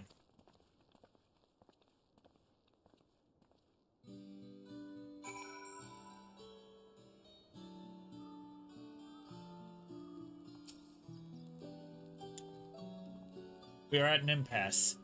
As we have no other leads, I would like to pursue this for one further. But I doubt that our stone-faced custodian will be swayed by heartfelt pleas. We must seek another means to access the lower levels. It is likely that the people in this area are involved in the restructuring in one way or another. If we were to ingratiate ourselves, it might allow us to accompany them on the lifts. Let us ask around. Surely someone is in need of a few strong backs to lighten the load.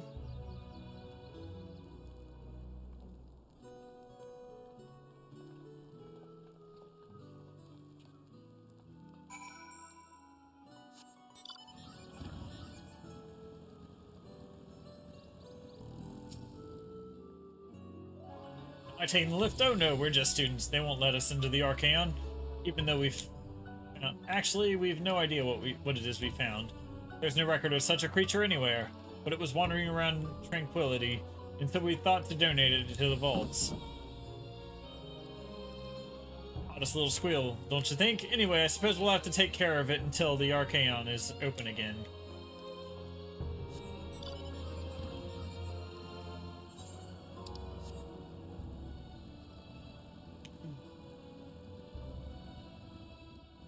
Ah, there.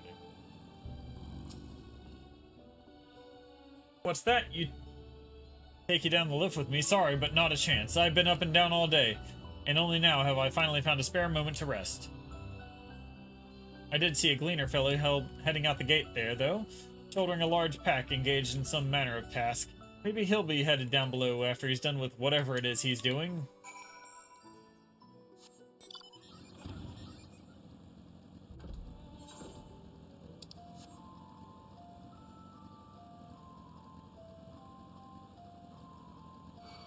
Ah, it's old Aaronville again. First.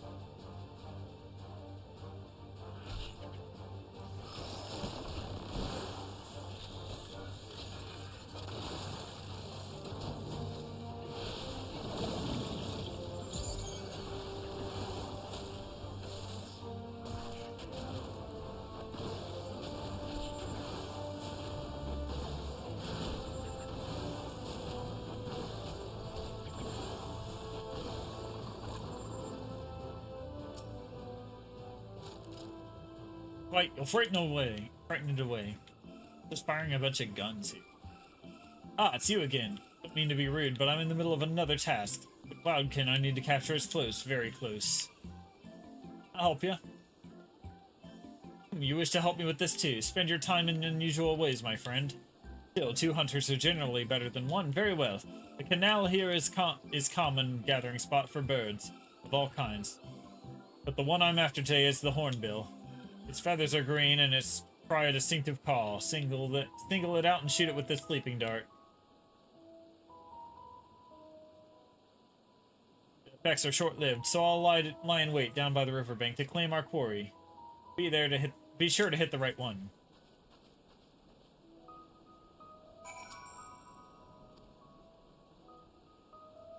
You'll look and shoot.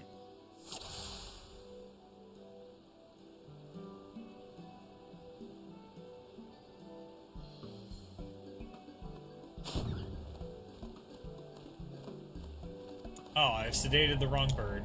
Oops.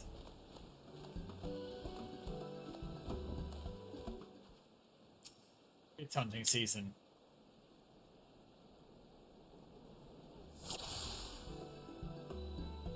What's this one then?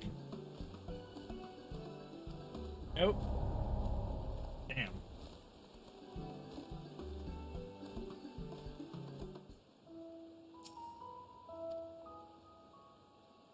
Alright. I shot 2 green birds, both of which were not it. Uh-oh. It wax. Red. What about this one? Ah, that's it. Found it. I can aim. There we go. Right in the ass. I wasn't paying attention to what they were doing. There we go.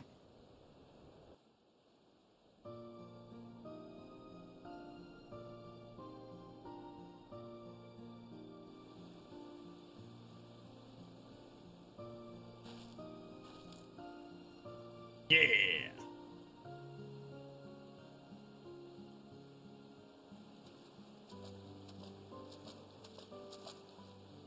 A fair shot. Nicely done. Let me truss this one up and I'll make my way over to you.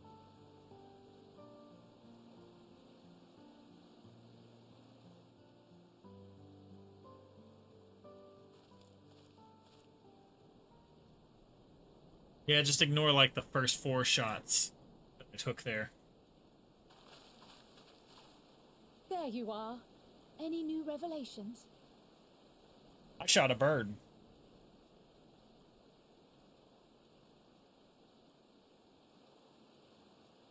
So you met with that gleaner again, this time to capture a hornbill.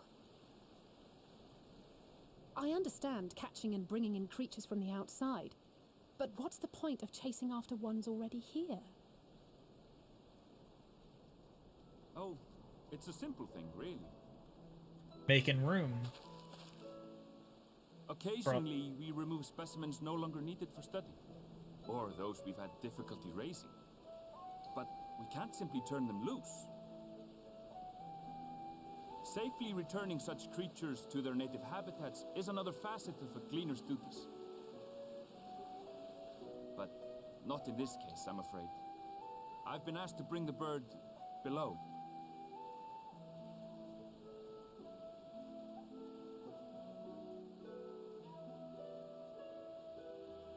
The restricted section in the lower levels of Labyrinthos. Open only to a select few researchers handpicked by the Forum. The projects down there are the subject of rumor and hearsay. Forbidden magics. Advanced technologies that can never be allowed to fall into outside hands. Even Archons are not privy to the truth. Those who are, the researchers involved in this secretive work, are not permitted to walk freely in the city, and are instead required to live in isolated quarters. What could a facility subject to such strict security protocols possibly need with a hornbill? An experiment? Possibly. I wasn't afforded an explanation. Or were you? But judging by the requisition list given to me and my colleagues, I doubt it's for any kind of advanced research.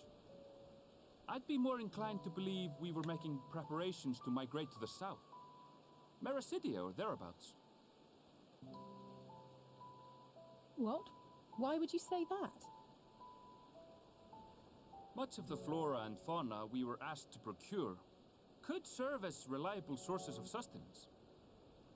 They're comparatively hardy species too, able to endure harsh climates. And among them are specimens known to be effective in improving soil quality and purifying water. When you put it that way, migration does sound like a reasonable assumption. That's all it is, though. An assumption. Through our tasks, we gleaners glimpse only bits and pieces of the Forum's plans. Our prime concern is that our requisitions, be they living or otherwise, are properly preserved for the knowledge of future generations. Now, I really must be going. I regret that I cannot reward you as you deserve. But you can. Perhaps you might reward us after a fashion then. It is imperative that we reach the lower levels. And seeing as you are already set to descend with your assigned cargo, mayhap we could accompany you as your assistants. I'm afraid that won't be possible. Once the animals have been prepared for transport, we send them down separately via the lift. I will of course follow after to make my report, but I can hardly pass you off as porters when there's nothing left to carry.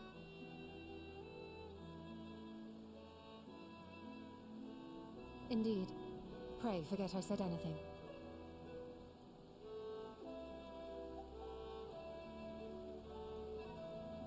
How do you feel about climbing? If you've strength and the courage to brave it, then there is another way down. This path leads to the 33rd facet, a mine shaft excavated during one of our expansions of Labyrinthos. While I cannot guarantee that the passage is safe to traverse, it should provide access to the medial circuit below. Secret tunnel. I never even knew such a place existed. Thank you. This is the perfect solution. You're quite welcome, but consider yourselves warned. If the going proves too treacherous, you'd do well to turn back. I bid you good day.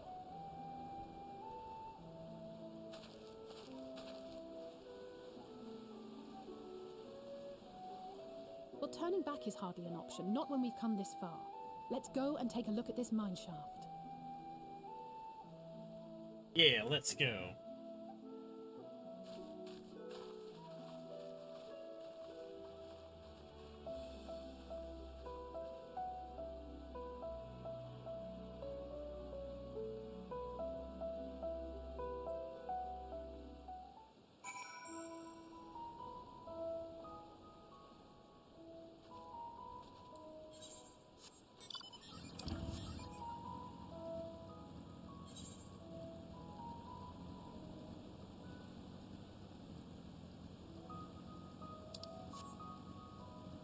Deeper into the maze. Bring this quest in.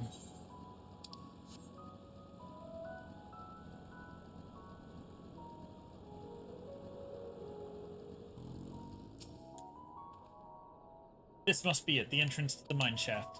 It is faint, but I hear something moving within. Creatures homed there by the researchers, you think? Well, slavering beasts aside, we will need to watch our footing. We should tighten our straps and such before we continue.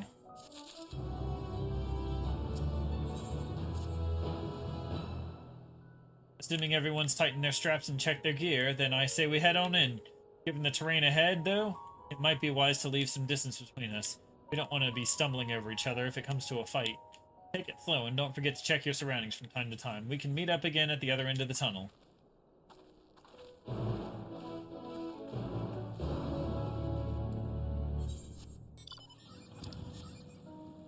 Or I'll just drive through.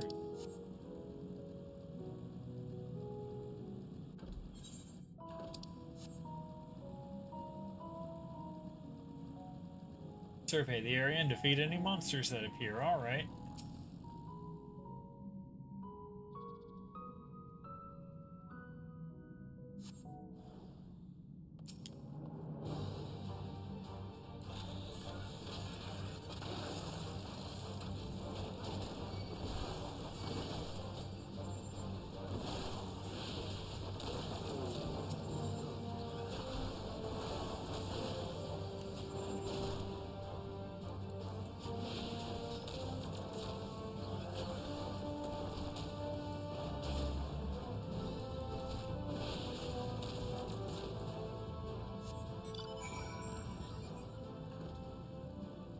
And there we go.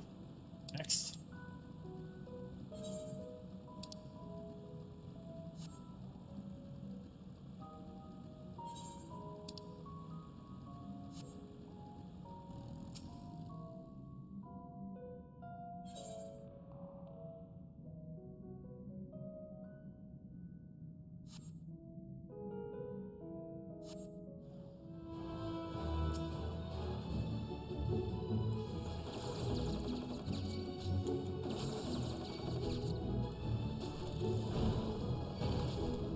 There we go. We'll just do this.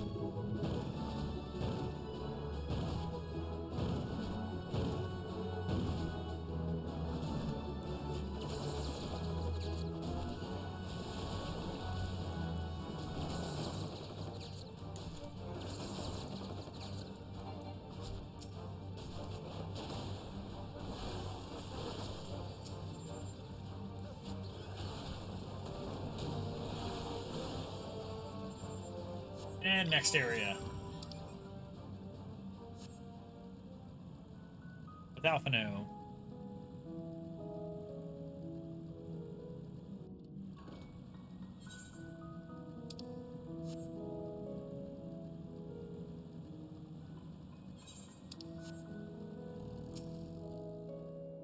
Everyone seems to have made it through without incident. Nothing of consequence, at least, as promised. The tunnel has delivered us into the medial circuit. As I recall, this tier is where they keep a wide variety of samples for agricultural production.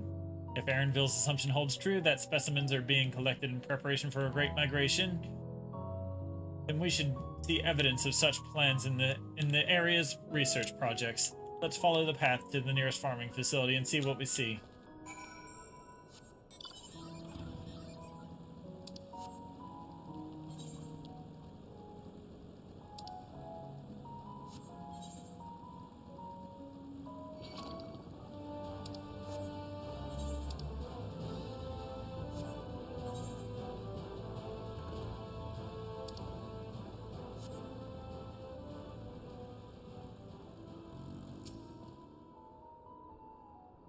Stated location.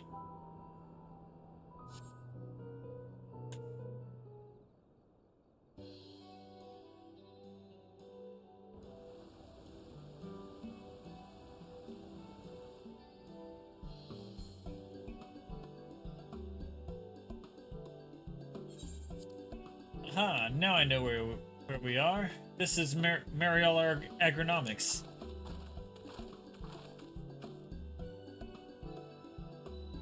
Labyrinthos is host to a wide variety of vegetation, which allows us to conduct studies on cultivation methods utilized in foreign lands.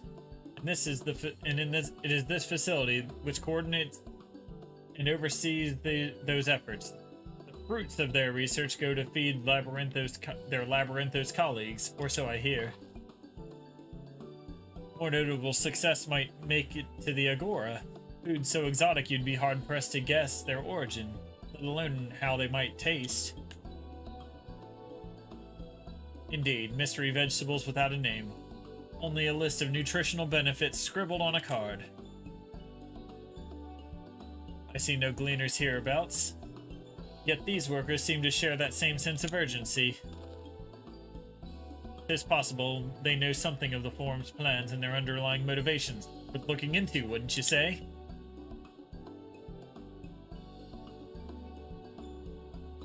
See what you can coax from the workers. The rest of us will do the same for cast about for useful clues.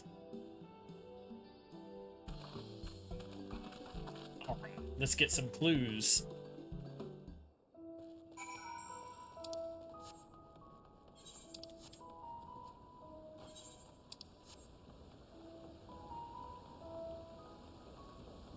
Alright, let's talk to Jeb.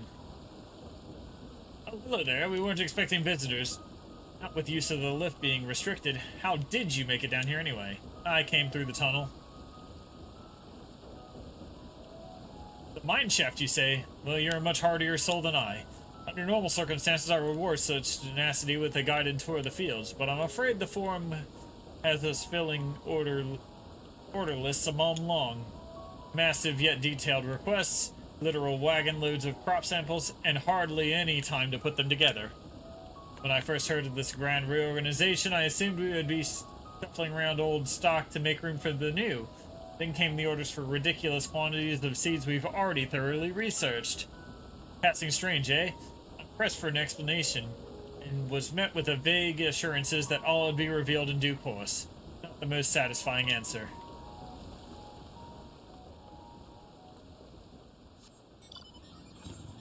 Why am I gathering all these seeds? Oh, you'll know soon enough.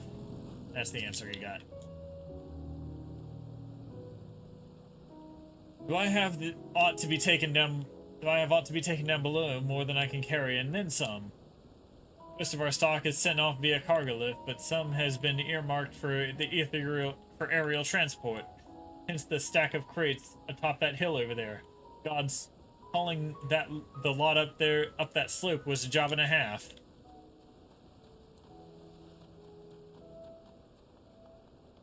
Go to the harvester.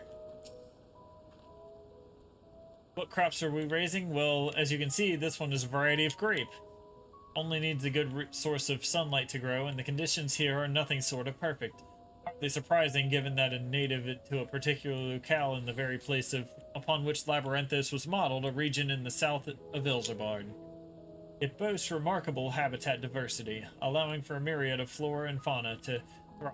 Chilly peaks in the north gave way to swaths of temperate plains, which in turn transitioned into a hot, humid coastline. Such bountiful territory is ever contested, as you might expect. Used to be called Corvos before the Imperials renamed it Locus Amonis. The Forum saw it not as a prize, however, but as a researcher's ideal environment. One whose climates we strove to create within the confines of Labyrinthos. It's since provided a rich foundation for countless experiments in cultivation.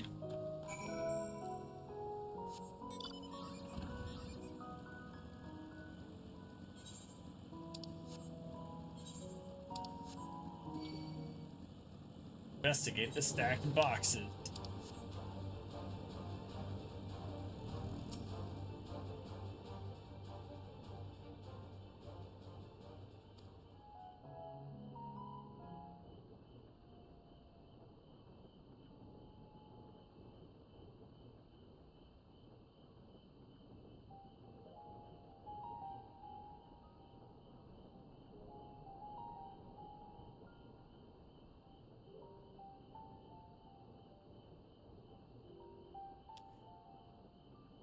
Hard to look away, isn't it?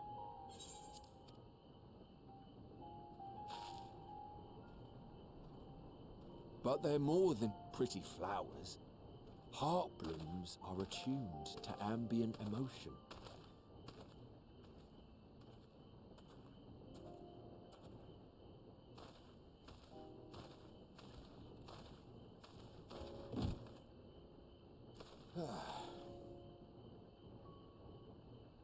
You don't seem convinced, but believe me, it's true.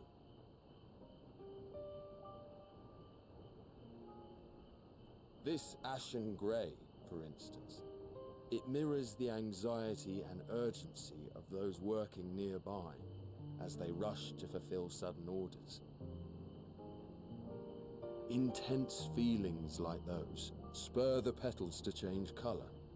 Bright glowing hues in the presence of joy, dark subdued shades for frustration or despair. Yet even with the collected wisdom of Charlian at our disposal, we've yet to identify the underlying principle of this empathic effect. And there are other mysteries besides. Although the flower is extraordinarily long-lived, its low reproductive rate has made it difficult to find younger populations growing in the wild.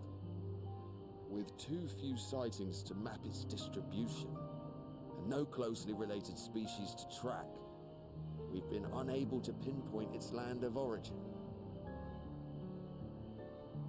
To further complicate matters, every culture, even dimly aware of its existence, has given it a different name and mythos. Our attempts to study it via the historical record have been an exercise in frustration. As an avid botanist myself, I should one day like to unravel the Heartbloom's secrets. But I'm afraid other duties must take precedence. I will leave you to your thoughts.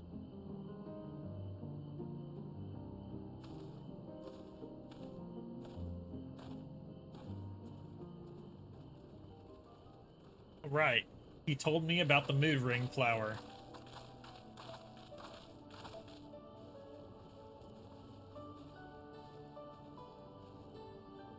Have you learned aught of interest? These flowers are basically mood rings. A flower that reacts to one's feelings? Strange. I must say, I have never heard of such a thing.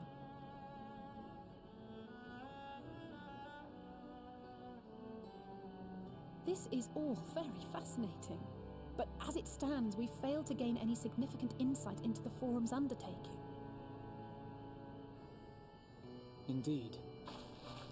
While there is certainly enough activity to support Erenville's supposition that a priority has been placed on improving food production, unfortunately for our investigation, these workers were never informed as to how their duties serve the master plan. If only we could interrogate the Forum members directly.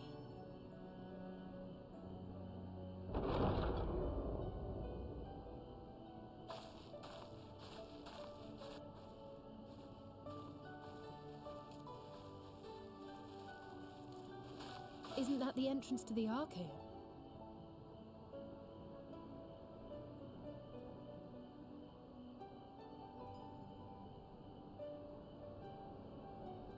Look, there. I think that's Erenville.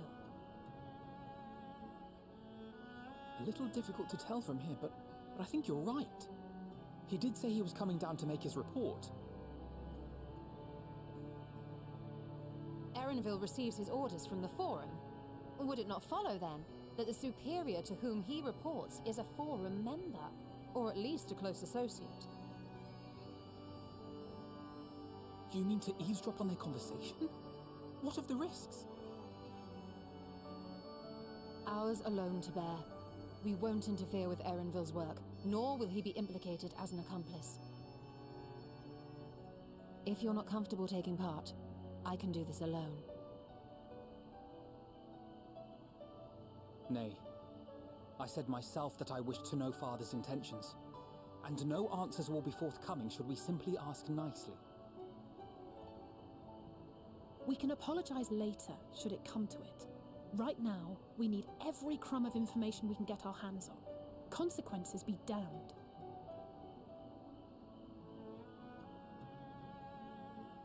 It might be best if you came along as well.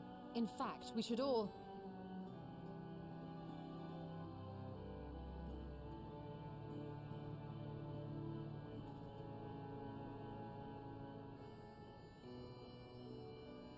Cryle?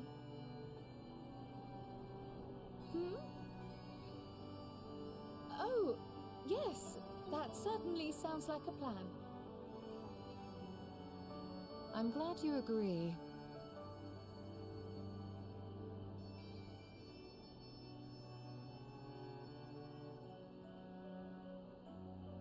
Quickly! Erenville is on the move. We need to get closer before we lose him.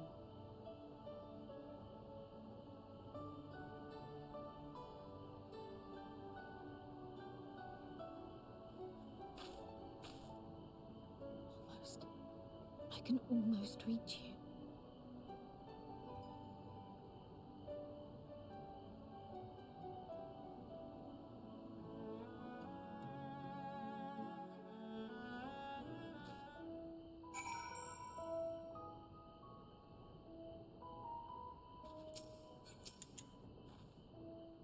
Is Cryo still feeling unwell? I've never seen her so distracted.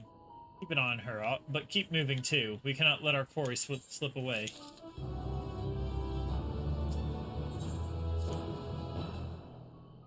Erenville was headed westwards, along the path outside the Archaeon. Come, we can still catch him.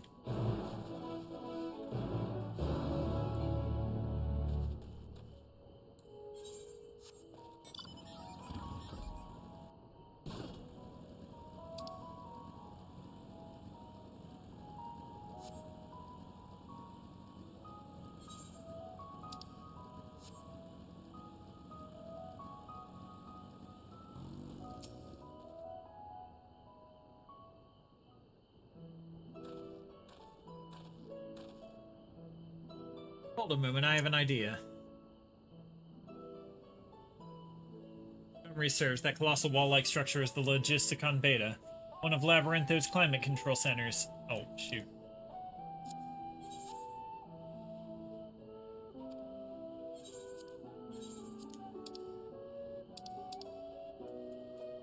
It should have its own lifts, which could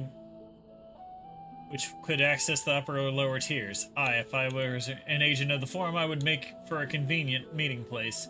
But even if we happen to find Erenville in the company of said agent, we cannot expect them to reveal issues of importance as we nonchalantly stroll past. Nay, we will have to remain undetected. If only Graha had his vanish spell were here. Oh, but there are other ways of turning invisible. Hippity hop, my little toads. She's a witch! Goodness!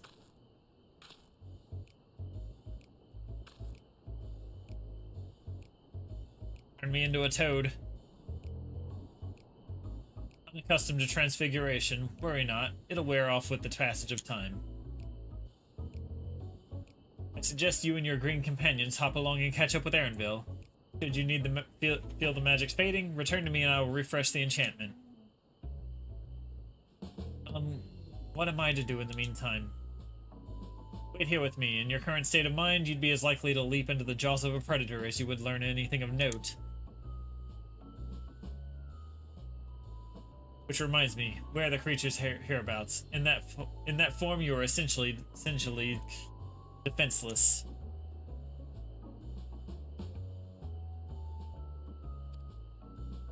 Alright, I'm turned into a toad.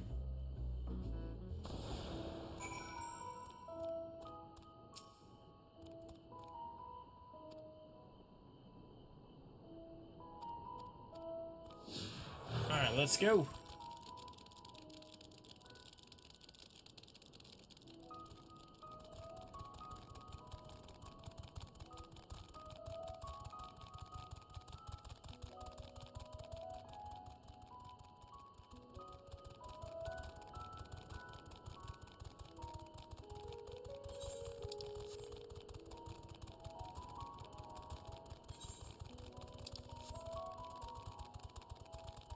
once 30 years of time sidelines. Someone say tower? No. You've been skipping everything. I'm not even gonna get to that tower today.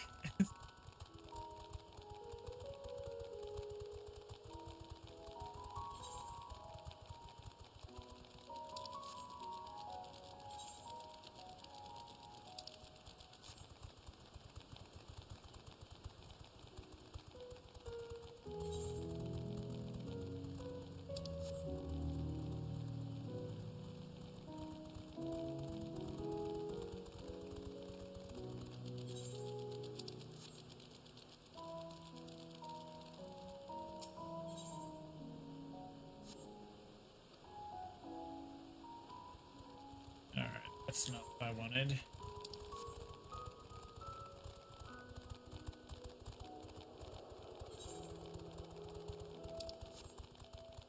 Go up this way? Oh god, I'm gonna die. Go, go, go!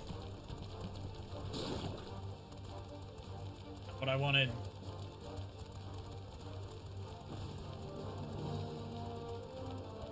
See if I can de-aggro it.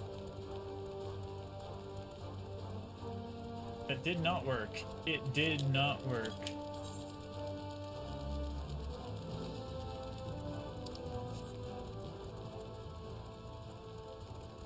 Almost up there, I think. Yeah, I out-hopped it. Well, go this way.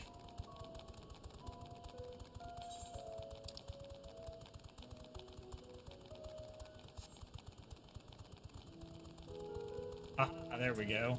There's the hole right there. Oh no.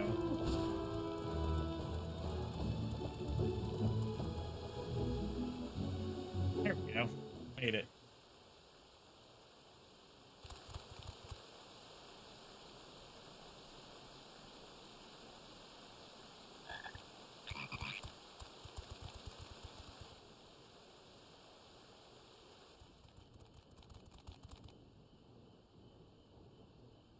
I trust you will find your compensation to be more than satisfactory. We wish to make clear that we are pleased with the efficiency and thoroughness of your work. So much so that we have come bearing new tasks in need of your competent hand. Completing work gets rewarded with more work.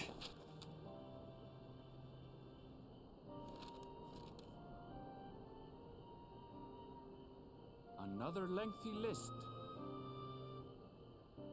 If I may speak frankly, the Gleaners have been pushed to the point of collapse by your unending demands. We are not familiars to be exploited. We are Charlian scholars, and we deserve an explanation for this unseemly treatment. What warrants such urgency?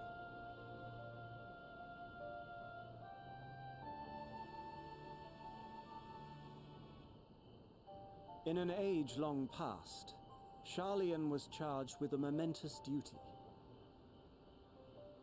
And now that word of the final days hangs heavy in the air, the time has come for us to fulfill that charge. I can say no more, but I promise you this. All will be revealed in due course. And when it has, you will understand that your toil was in service to the greatest good.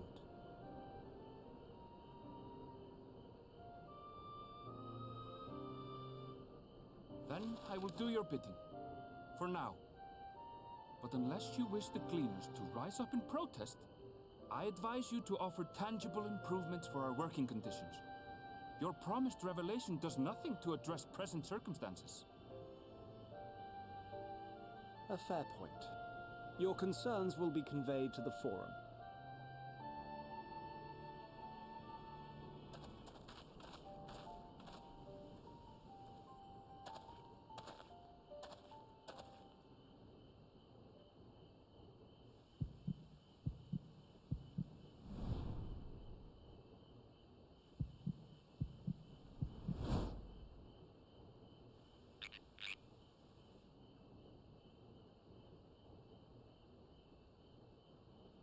I hope that was informative. You may consider my debt to you repaid in full. While I do have my reservations about the Forum, I want to believe that they have our best interests at heart. Which is why I'm reassured that you're busy sniffing out the truth of things. We can ill afford to place all our eggs in one basket, this master plan of theirs, without first understanding the risks involved.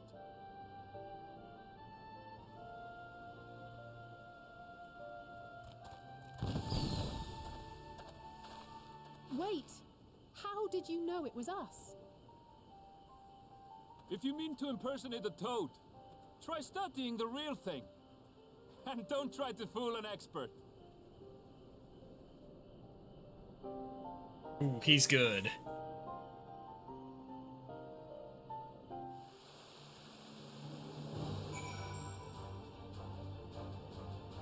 But that thing still wanted to kill me.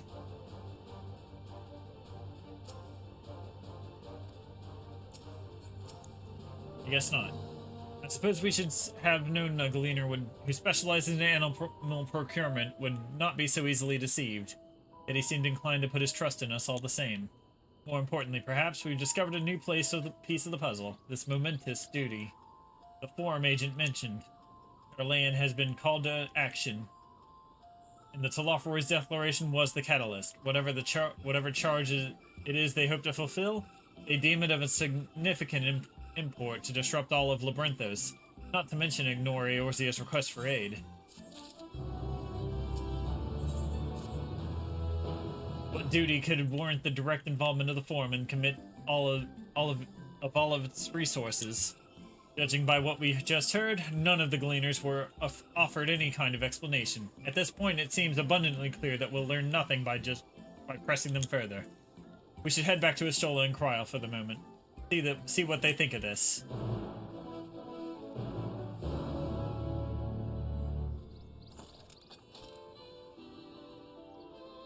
Yep, we're in Endwalker. We're trying to get caught up before Dawn Trail drops.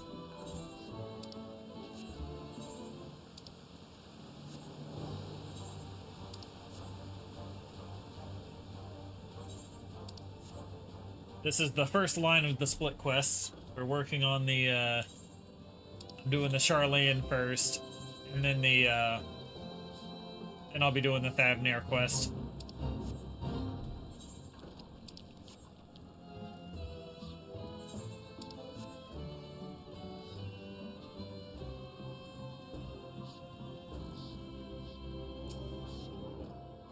Welcome back. I trust you found Aronville then. Have a patch and a half left. Interesting. I had a feeling you would learn something important, even if that something was simply a confirmation that no one knows much of anything. We should share this with Cryle, then discuss how we'd like to proceed. Assuming we can find her back at the farm, she was still behaving oddly, so I bade her return and rest there. Perhaps not the best decision in hindsight. Would you mind checking near those flowers she was so entranced by? The rest of us can survey the more distant areas, just in case she decided to wander. Alright, go look for Cryle.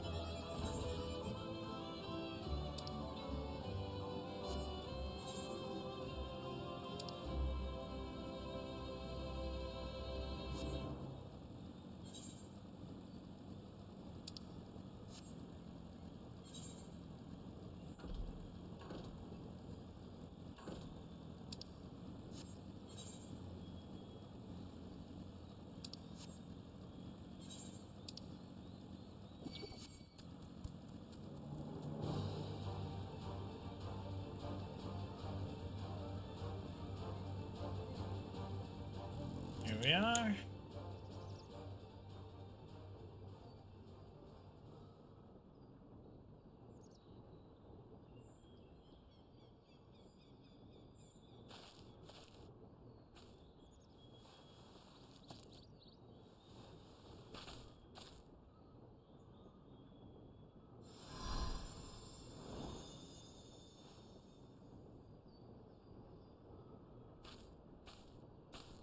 For you. The spell will keep it from wilting. She said you would need it for the journey ahead.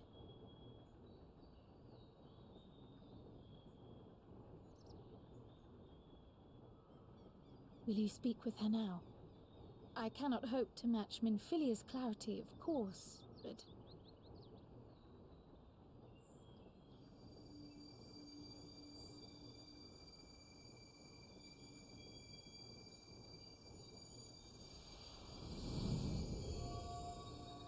Thank you.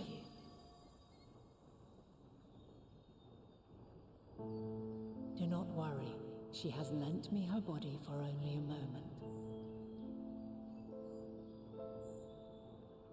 Just as I could not save the first from the flood of light, it has become arduous for me to interact with the physical world without assistance. Though I might converse with you for a time, the incorporeal form I assumed on the ship would be incapable of casting even the simplest enchantment. It is in the depths of the ethereal sea, the place to which all life returns, where my influence is greatest. After Minfilia's sacrifice on the first, it was to the sea, here in the source, where I ferried her soul. I wished that gentle spirit to find rest in the world she loved so well. Her, and another who may yet have a part to play, though that will depend on you. Take the flower, walk free, for you are free, to go where you wish, to believe what you will. Excuse me? That bloom will be your guide, test and proof of your conviction. In darkness, seek joy. Surrender not to sadness, and see beyond despair. Walk free, and bear the light for others to follow. Together, raise it aloft and let it shine, till the end, blinding and radiant.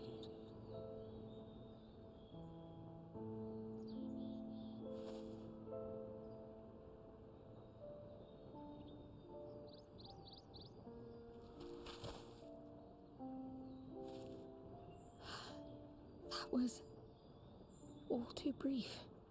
Already she seems so far away.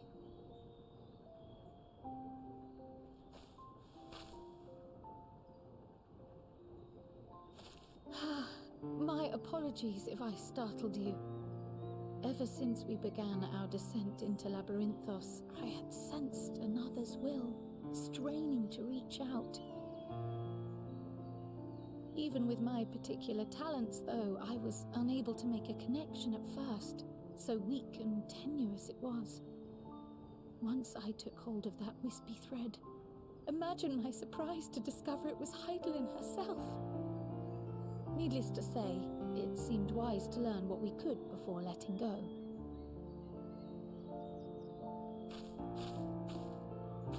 Her answers were more cryptic than I would have liked, but at least she left us with a guide of sorts, that unusual flower.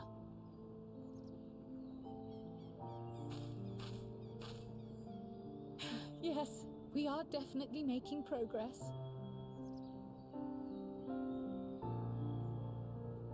You can't be serious! We've done nothing wrong!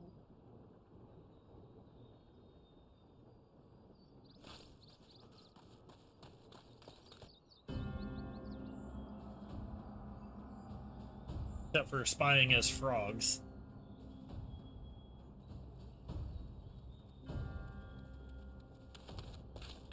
Master Fortuno?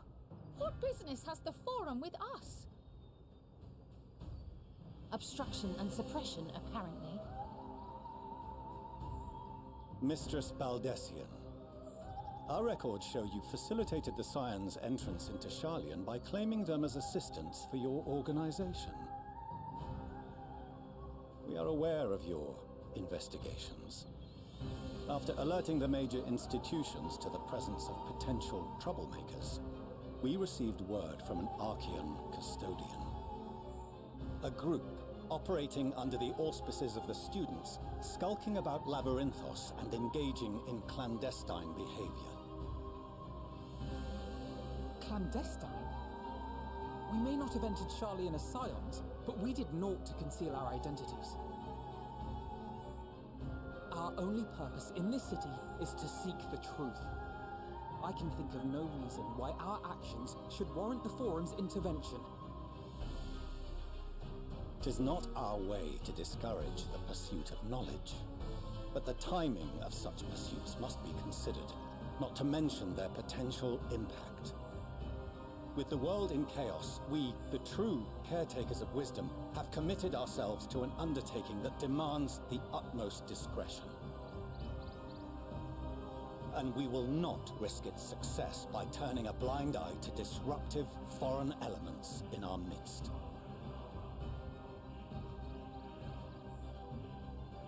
What then is to be our fate? Will you put us on a ship back to Eorzea? The Forum will convene to examine your case. The results of said inquiry will determine your future in this city. As for your absent companion, he has already been detained. Graha! But why? Is reading a crime now, too? Reading is encouraged, celebrated even. Not, however, of the volumes shelved in the restricted section of the library.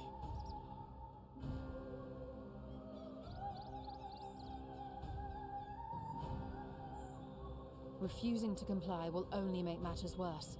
Let us instead treat this as an opportunity to open a dialogue with the Forum.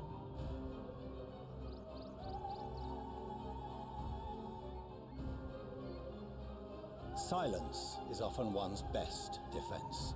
I would advise against prolonging the proceedings with frivolous discourse.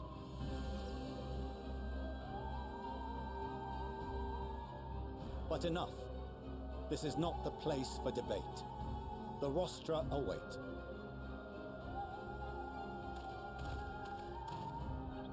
We were arrested.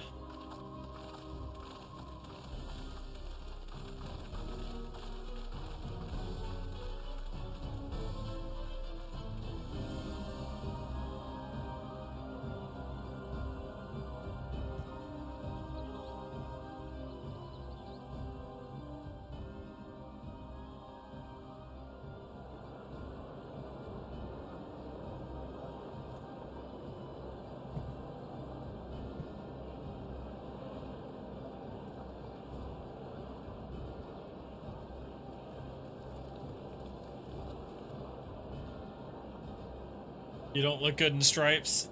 Forgive me. I was careless. We would have been detained regardless. This way, at least, we managed to stay together. I trust your time within the Forbidden Archives was well spent.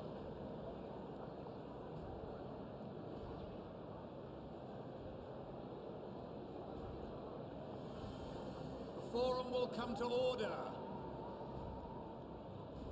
This inquiry is now in session. As Speaker-elect, I will be presiding over the day's proceedings. Master Fortuner, would you be so kind as to restate the matter which compelled you to summon your colleagues with such urgency?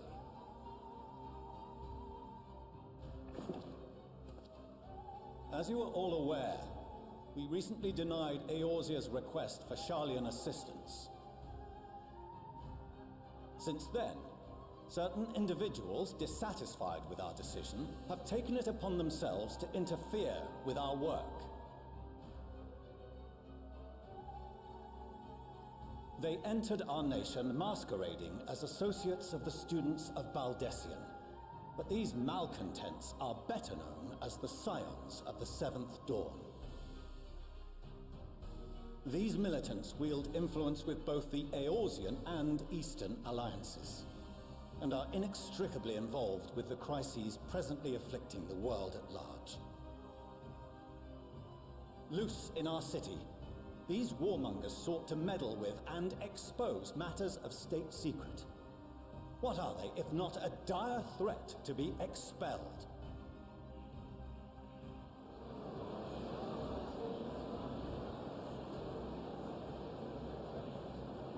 You have tarnished the good name of the students. Galuf would be ashamed. Shame. Shame. Galuf Baldessian was never one to forsake his fellow man. Even if this nation closed every door and retreated from the world, he would have found a way to help the Scions, help every soul of this star fight back against the coming doom.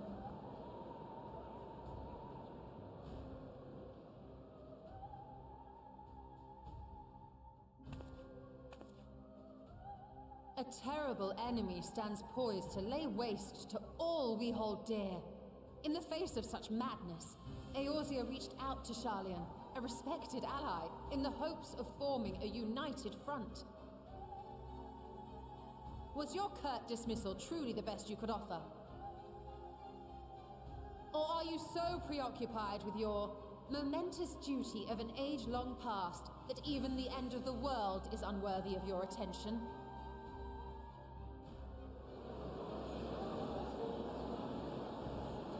Whence came this revelation?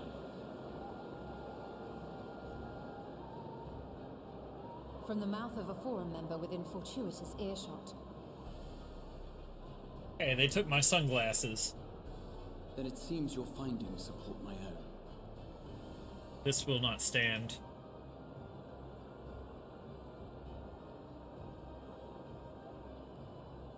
The reason I visited the restricted shelves was to study records of the Forum's policy-making process. To better understand the historical trends underlying their most Immersion major broken. decisions. At first glance, the positions of neutrality in war and the accumulation of knowledge above all else appear constant and consistent, the unchanging pillars of Sharlayan society. And once upon a time, I might have left it at that. These days, however, I am more attuned to the subtleties of governance, and so I noticed something odd.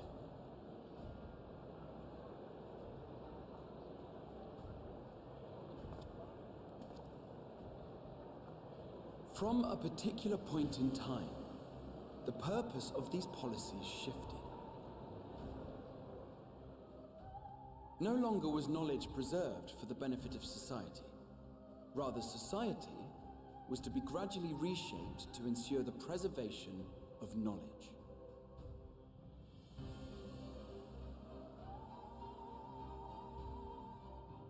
The most conspicuous and telling change was the one which befell Labyrinthos. Once little more than an oversized storehouse, an enormous allocation of funds saw it transformed into an advanced research and archival facility. I also discovered a fascinating account on the finances of our Dravanian colony. The settlement attracted students from far and wide, and the connections and tuition fees thus acquired were funneled into further improvements for the archives. Now, there is no question that our nation's progress is tied to the acquisition of wisdom. Nevertheless, the vast resources diverted for this purpose borders on the obscene. But returning to the matter of when, our change in course appears to have been made some 270 years ago. The very same period when Sharlayan scholars in the hinterlands began a formal study of the ethereal sea.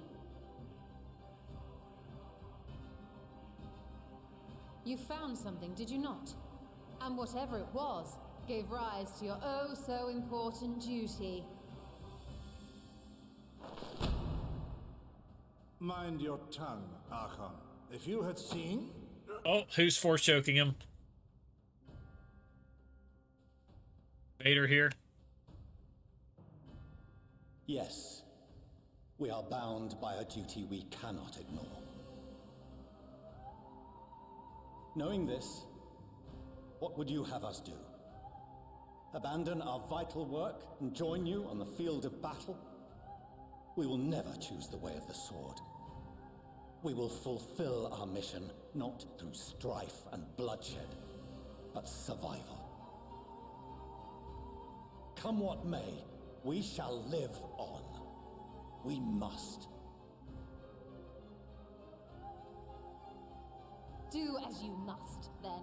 For we Scions will fight until the heavens fall, until our last breath. You said the thing from the trailer.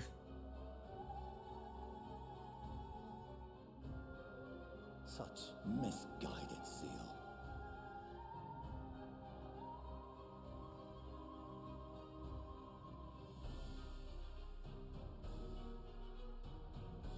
Father, Master Fortuner, I fail to understand the stance you have elected to take. But by the same token, I have yet to find a compelling argument to counter the challenge you put to us in Gridania. Still, in the midst of my uncertainty,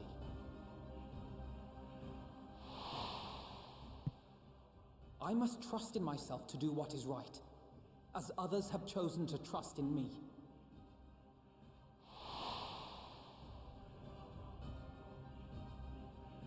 So I will continue, as I always have, weighing the consequences of my every action, and allowing my hope for the future to inform my decisions.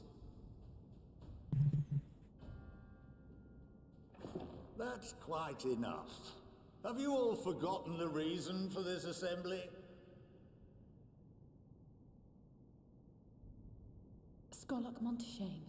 He's the head of the studium and an old friend of my grandfather's. Honestly, every discussion devolves into some interminable debate. Terrible habit. Let's return to the topic at hand, By their own admission, these Scions have resolved to fight alongside the Eorzean nations against the doom which swift approaches. But there exists no evidence of an attempt to incite our citizens to do the same. Furthermore, while our decision may well have been the correct one, we cannot simply bull our way through these disagreements without inviting doubts or objections. Put yourselves in their place. Who among you would leave a tome unopened if an elder forbid you read it with no reason given? No. If we're to quell further discontent, then we must conclude this matter with a fair and even hand.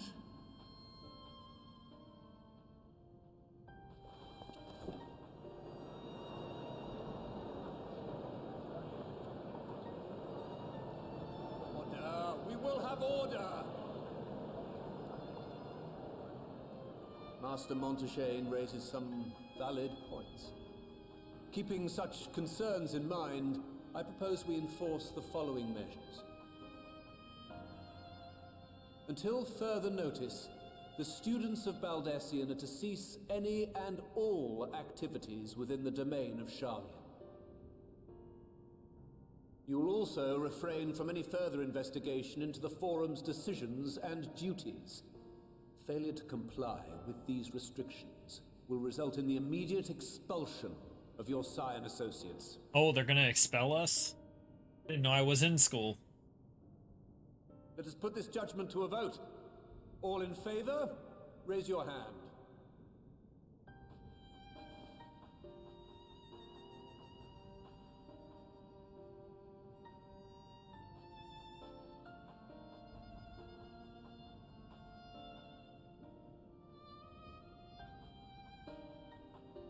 I count 51 for and 48 against. The proposal is passed. Students, Scions, you have heard the Forum's judgment.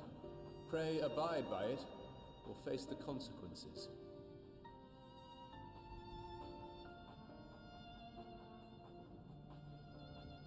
Honored members, I thank you for your time.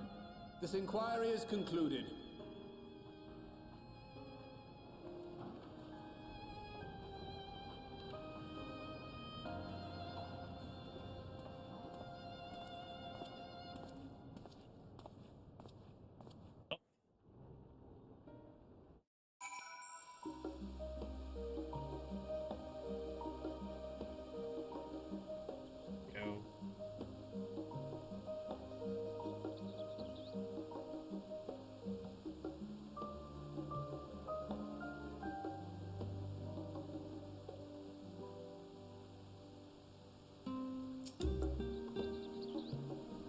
Well, at least we've been allowed to remain in the city.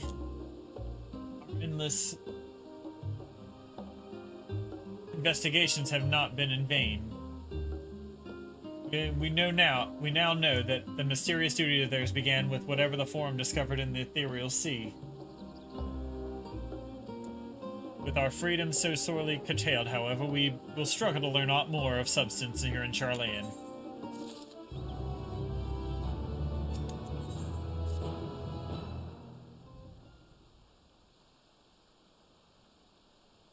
The overall picture has grown clearer, yes. But that's in spite of the Forum being so maddeningly vague about this duty of theirs. Why are they so reluctant to explain their actions in plain words? Well, apparently they all force-choke each other if they try. Survival, come what may. His father's work so vital that it takes precedence over his own family?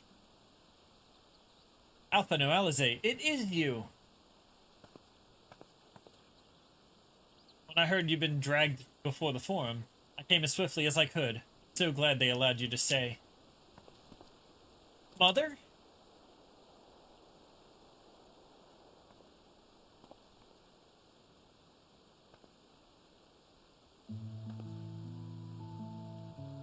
Emelian Slavelier, at your service. And you fine people must be the Scions of the Seventh Dawn. How lovely it is to finally meet you.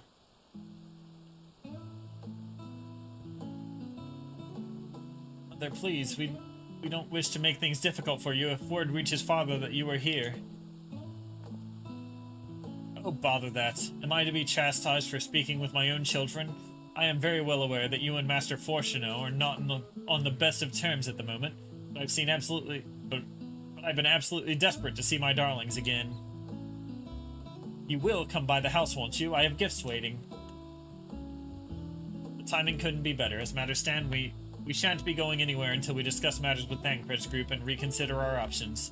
Go visit your home. We will be back at the Annex when you are ready to rejoin us. I'm not sure. Magnarmus, what do you think? Magnarmus? The Magnarmus Darkblade? What a splendid day this has turned out to be. Champion of Eorzea, I insist that you must join us. But we must be quick about it.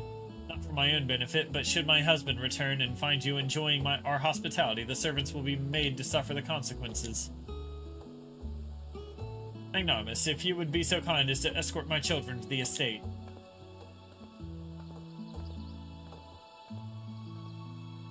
And then she was gone, with her any opportunity to protest. Indeed, the matter is settled. Enjoy yourselves, you three.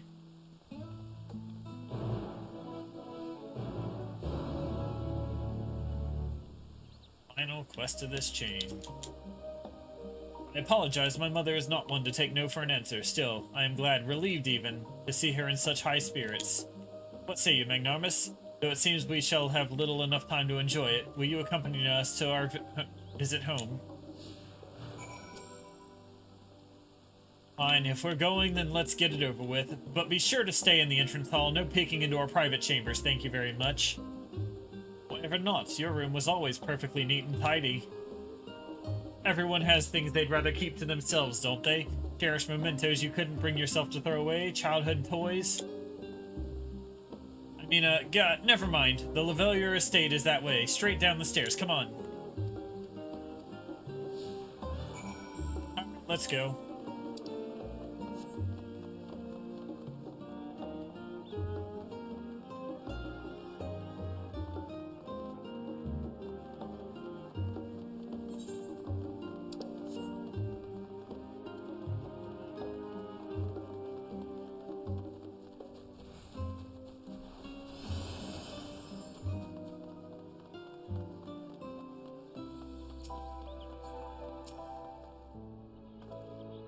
And here you are at last. Please do come in.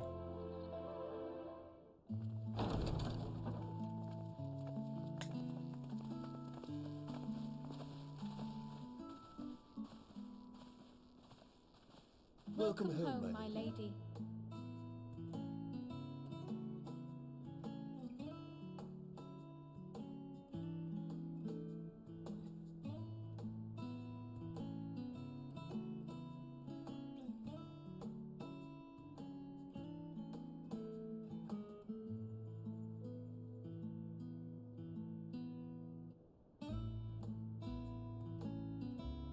what? What are you gawping at?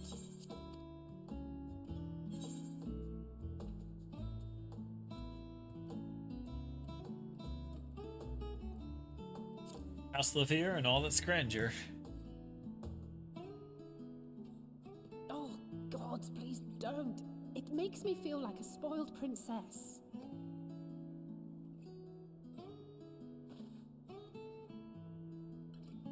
Lord Fortuneau is not to hear of this visit. And I should also like the children to have their gifts, ere my husband makes his return. As you wish, my lady.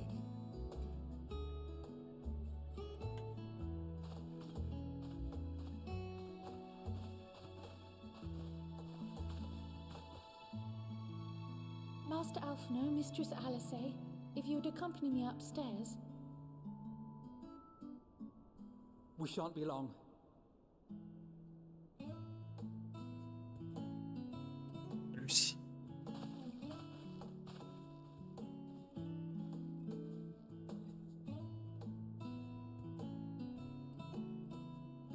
The twins have been sending letters home from time to time, recounting their latest adventures.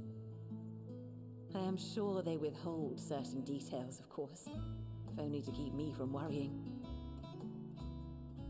Yet a mother worries all the same. In the early days especially, I tried to support them as best I could, sending the Scion's coin and other such donations.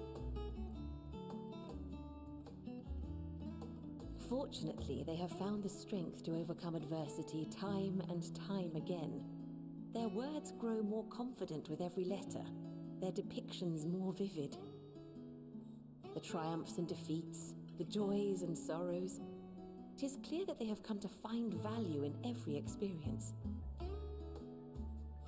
But of those they treasure most, it would seem that meeting you might be the most impactful.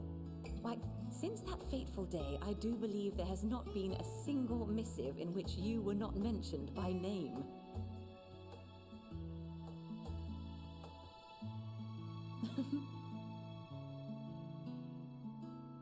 It is plain they care for you, and I am glad they have such a steadfast companion watching over them.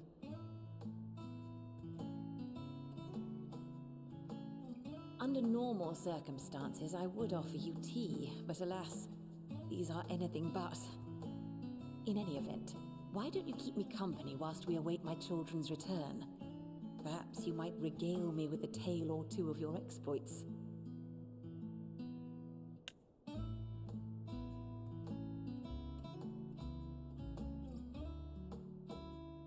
So he never shut up about that time he gathered wood.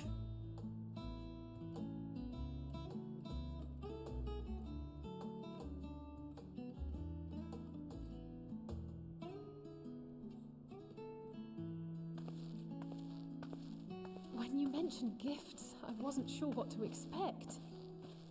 Mother, Oh, look how well it fits you. And the style is to your liking?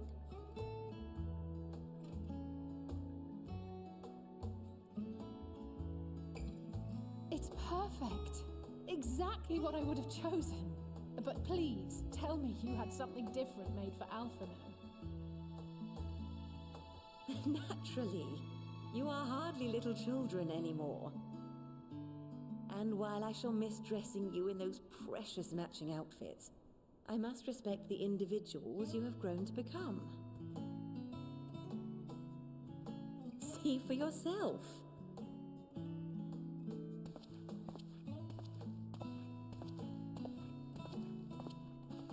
Thank you for the splendid clothes, Mother. Stylish, comfortable, and eminently practical. I am so glad you like them. They are, however, missing one final touch. Job change for Alphino. If you would allow me, Master Alphino.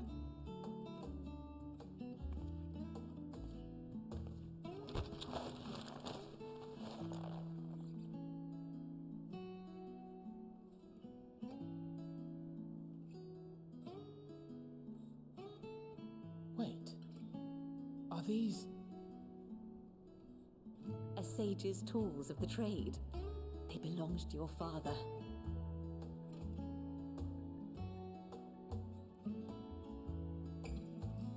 Though he may as well be chained to his desk these days, as a student he was often called upon to venture into the field.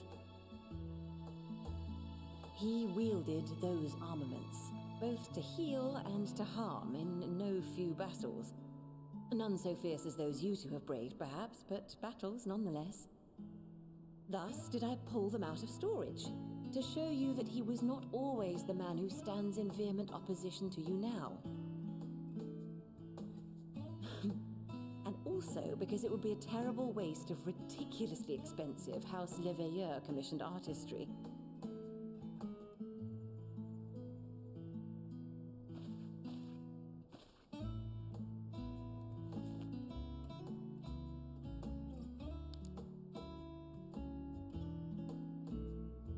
I am told these devices are quite difficult to master, but someone of your extensive experience should soon have them darting about with grace and aplomb. May the wisdom in that crystal serve you well. And please, try to find common ground with your father, that you might come and go without need for this awful subterfuge.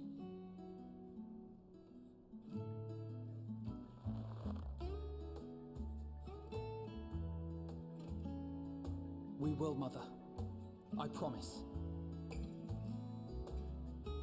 My final gifts to you, before you run off, are an observation and a suggestion. Firstly, Fortunato has ever been a serious man, but it was only after you were born that he truly lost himself in his work. I may not know the Forum's inner workings, but I know your father's. The timing of that change in him holds some significance. Secondly, do not seek to best your father with words. Far better that you simply show him. Let him discover the merit of your actions, after they cannot be undone.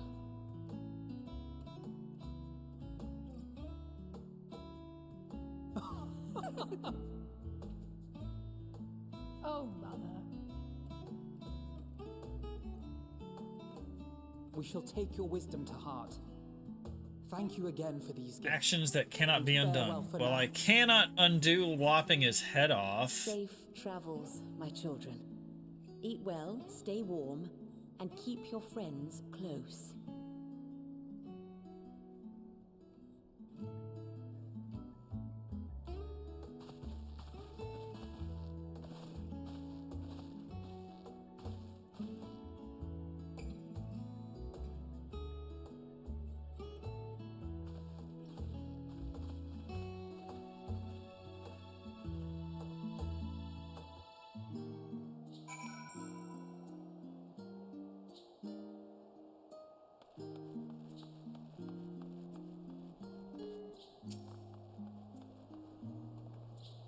Thank you for indulging Mother's request. I can see it meant a lot to her, and I shall refrain from inquiring as to content of your private conversation.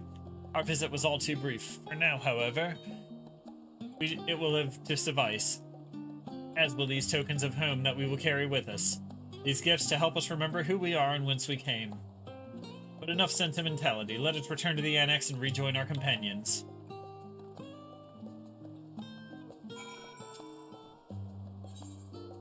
To the annex.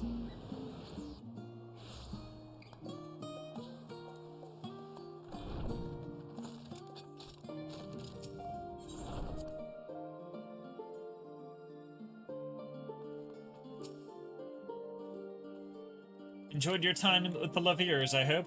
I would ask how the twins fared, but their new outfits tell the tale. I only hope we can help them reconcile with their father, that they might return home one day with their heads held high.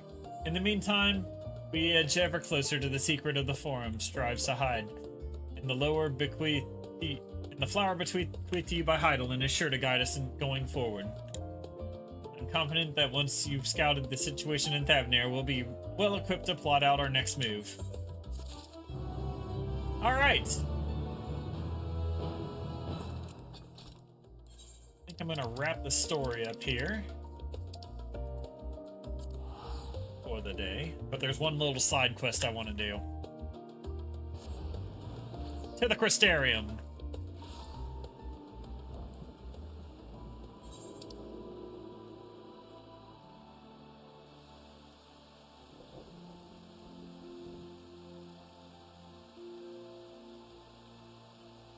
Level 8 quest.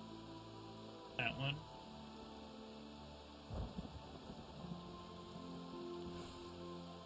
Look up.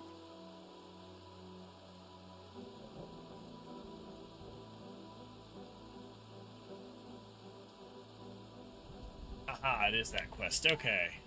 By the time you hear this, go do that real quick.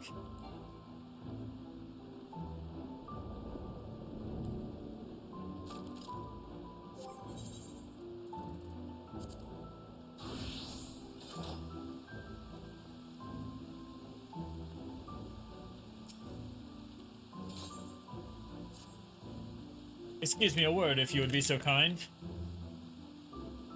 We of the Crystarium Guard have a request to make of you. Our researchers are planning to enter the Crystal Tower to learn more of its history. However, there's a problem. Now that I'm about to reveal what I'm about to reveal is strictly confidential. Were word to get out, panic would spread throughout the citizenry.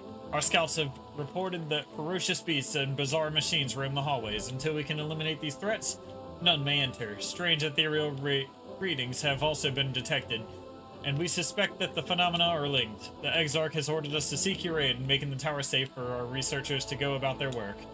He mentioned that you are better equipped than most to face the dangers that lurk in the tower, though he elected not to go into detail. Is this true?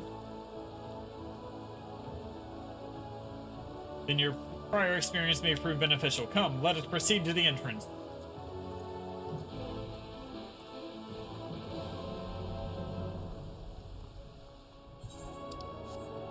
Do you want to do this too, Francis? There's a dungeon. I mean, Frank the cat. That guy.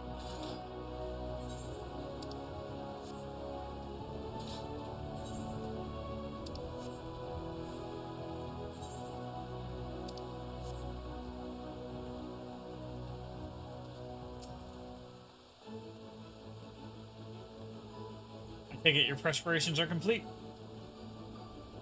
Listen carefully. You are to lead a party of elite troops into the tower and respond to any hostility with lethal force. Once the way is clear, the researchers can begin their expedition. Our main objective is to identify the source of the ethereal disturbance. The tower cannot be considered safe until we do. Should you encounter any opposition beyond your capabilities, you are to withdraw immediately. I wish you the best of luck.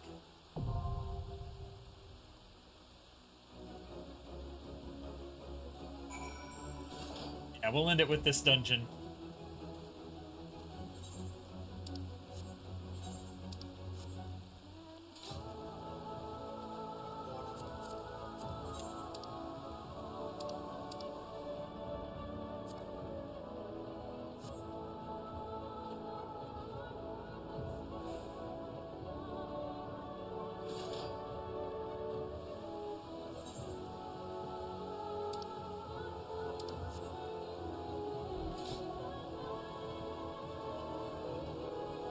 So first go to the Crystarium. And there's a quest out here.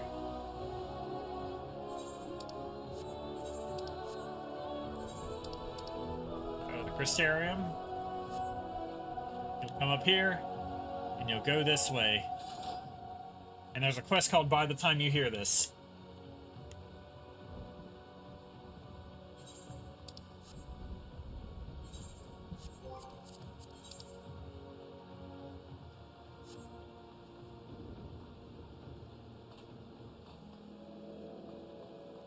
Or out this way.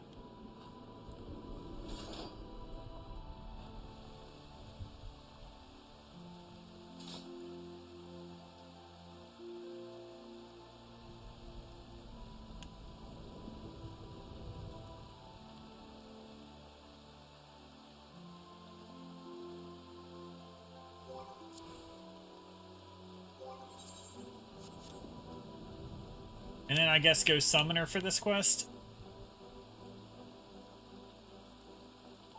This will gain a little experience for it.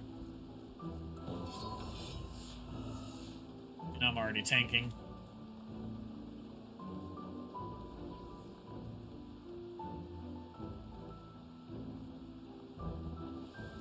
And talk to this guy.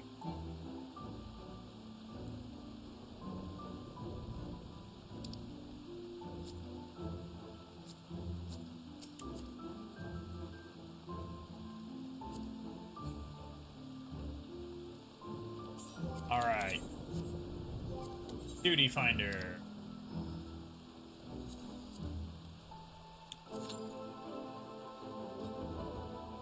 Let's do this. There's an absolute banger of a song in this dungeon.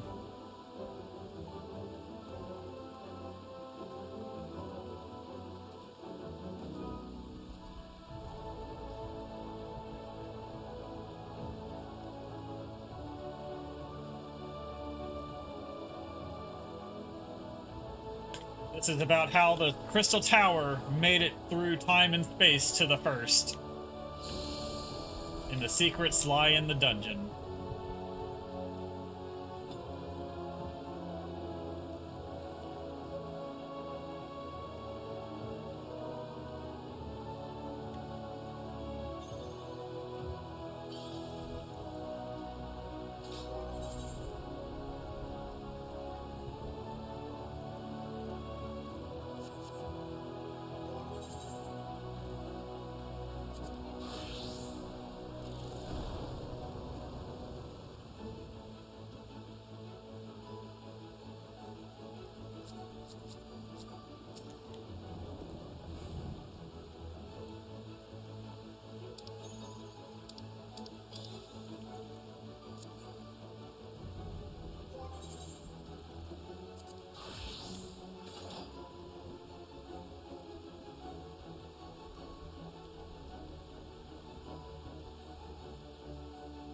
Less than 5 minutes, allegedly.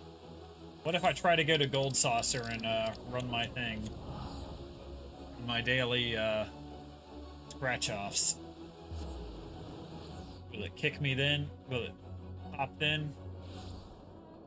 It does. How close can I make it? Alright, speed run this shit.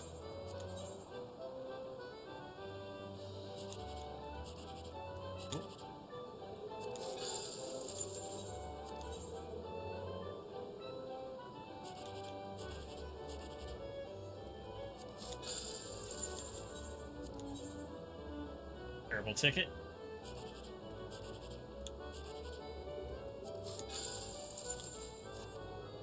And terrible ticket.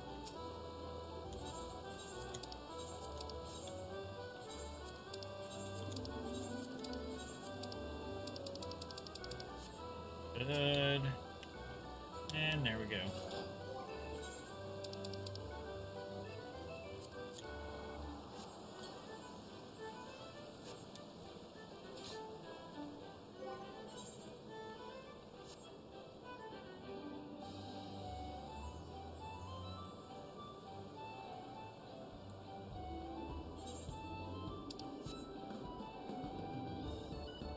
Can't believe it didn't pop yet.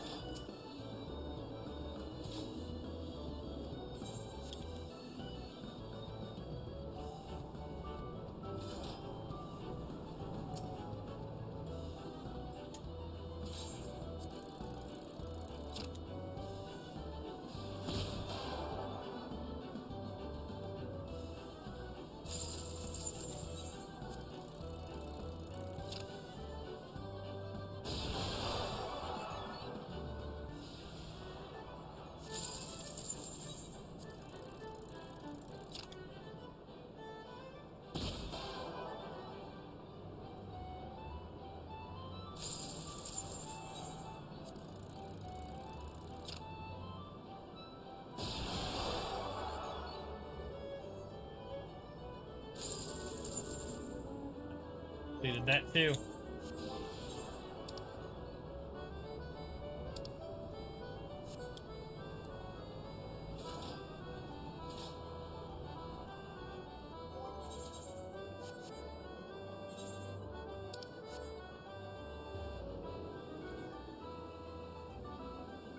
What else was there to do? Oh, yeah. Oh, can't do that here. Okay.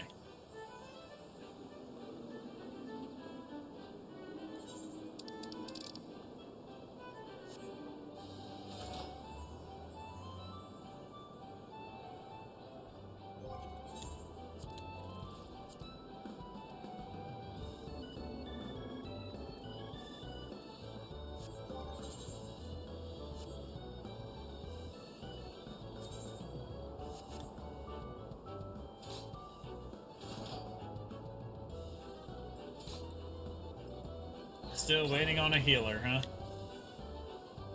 Okay.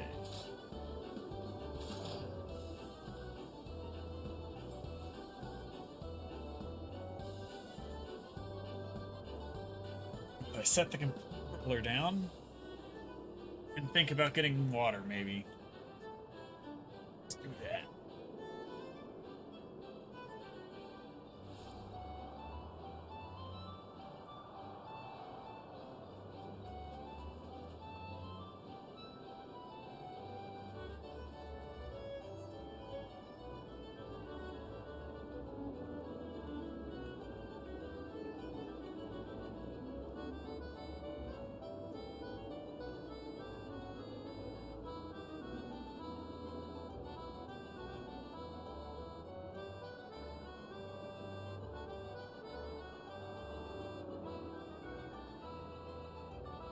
Alright.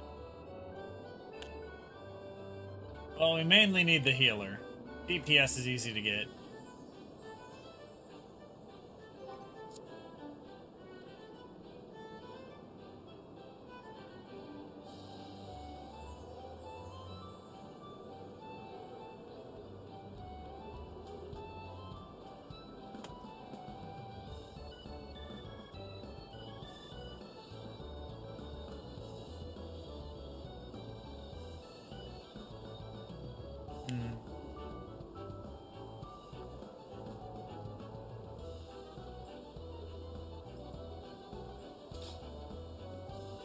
You just bought 7 minions.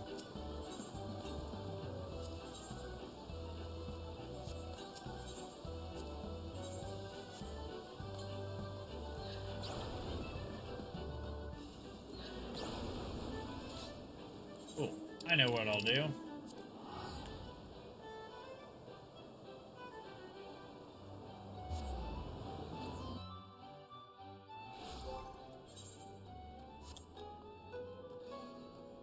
How far can I make it?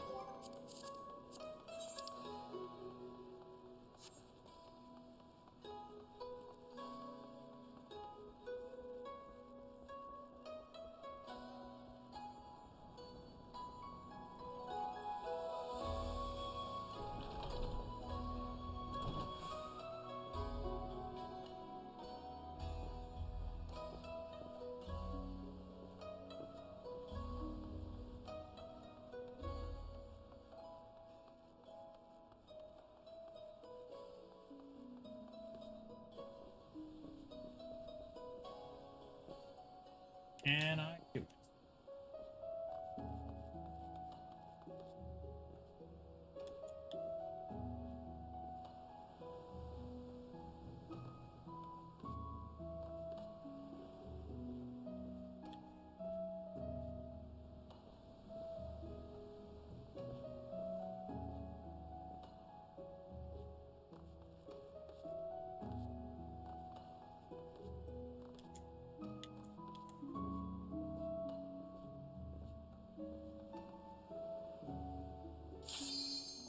There we go. Finally.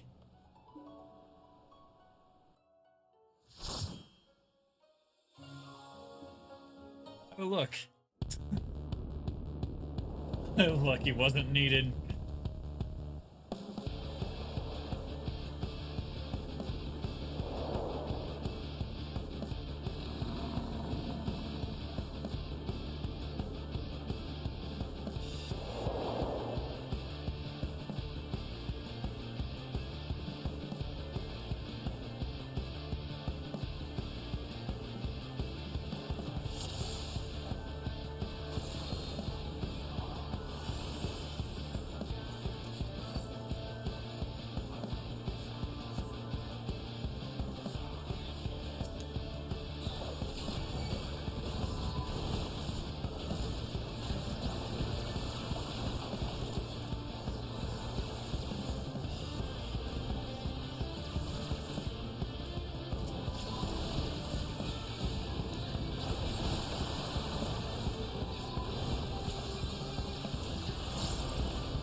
we go.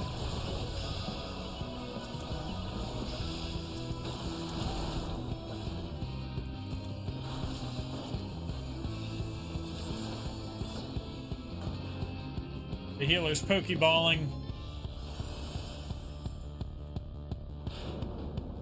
They're disconnected.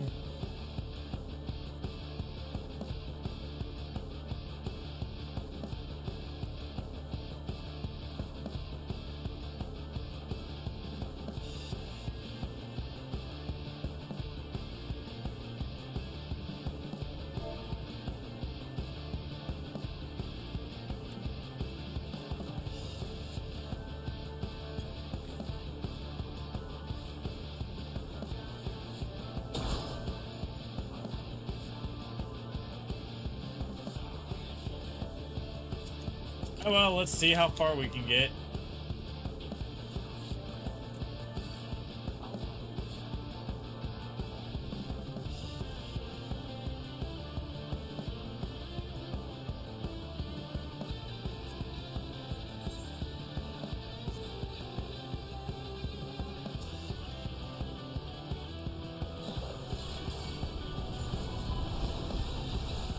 Let's give it a shot, see how it goes.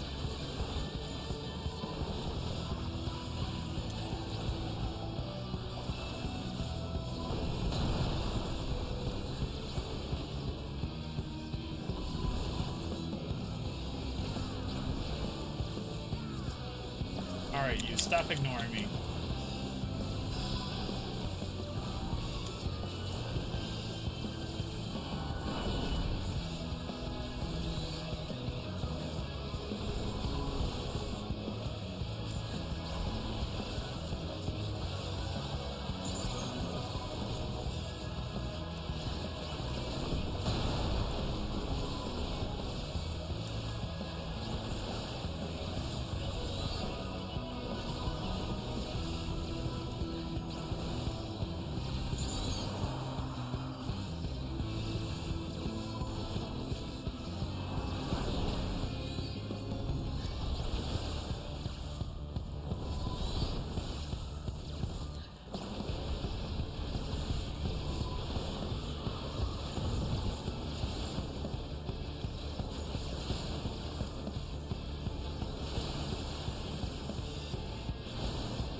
Now, let's see. Can we take on these two with no healer? Let's find out.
Nope, not gonna make it.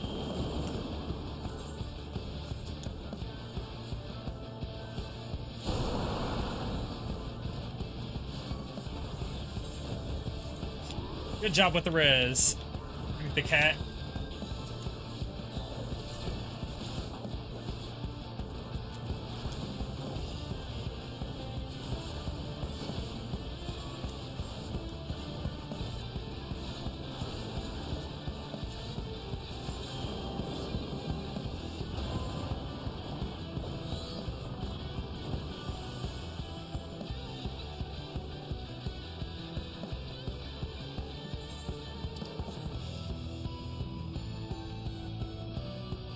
Let's see if we make it to the boss, which we did.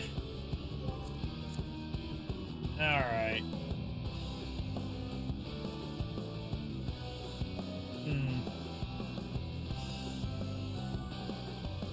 Alright.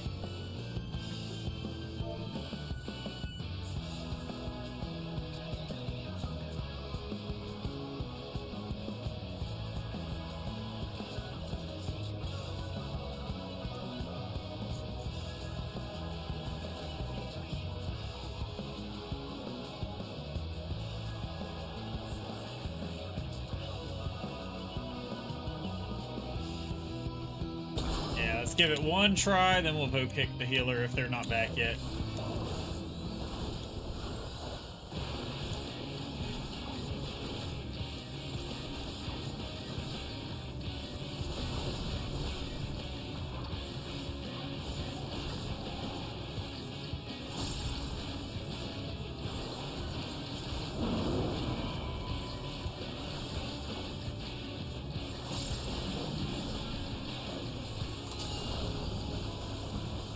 Do not aim these things at the cages with the monsters in them. If you do, the monsters will come out and kill us. So with no healer, we will not survive that.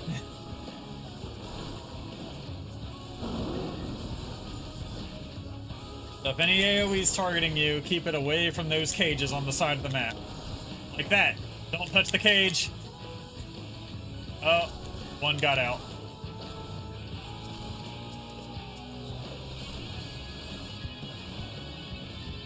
I am going to die.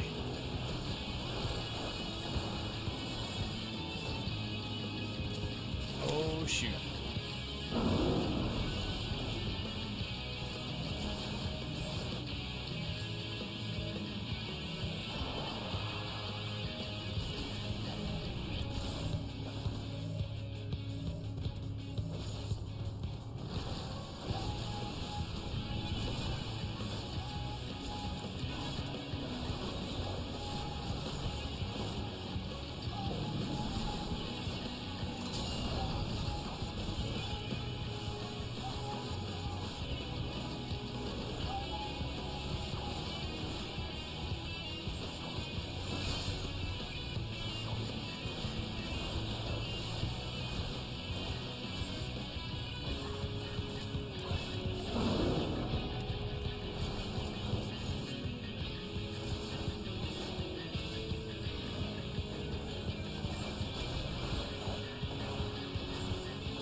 I'm not gonna make it. Nope.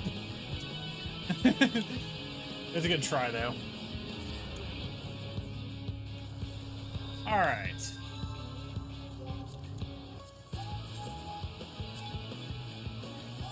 Vote dismiss offline. Commence.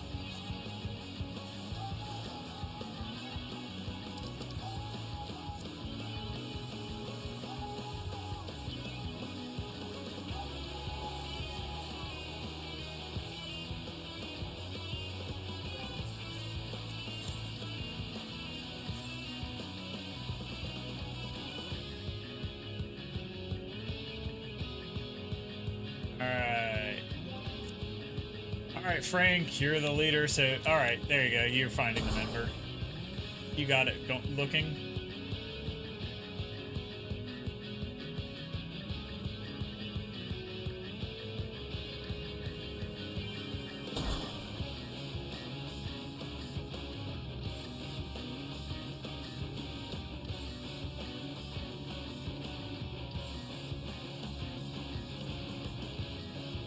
Yeah, it's looking for a new healer now.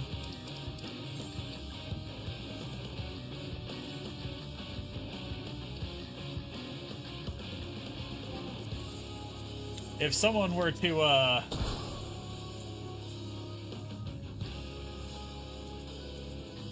you know, hop on as a healer and cue the twinning,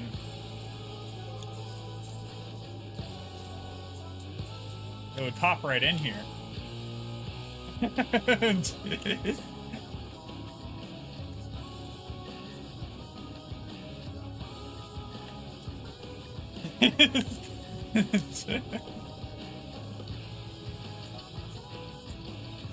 Yep, we need the K-blade.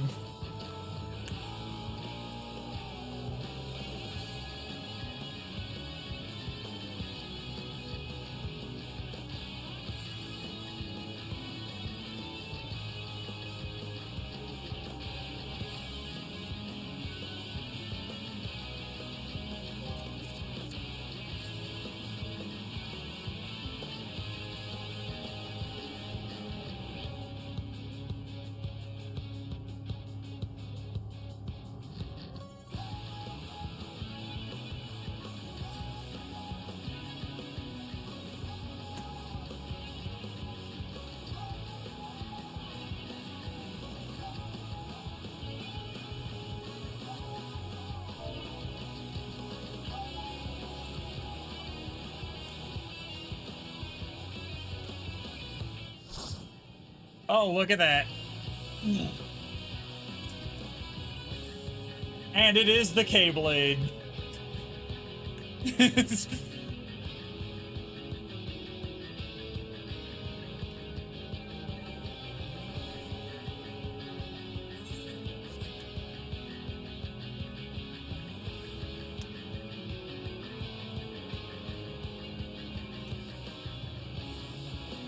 We got it. We called and she answered. She just has to make it to the boss room.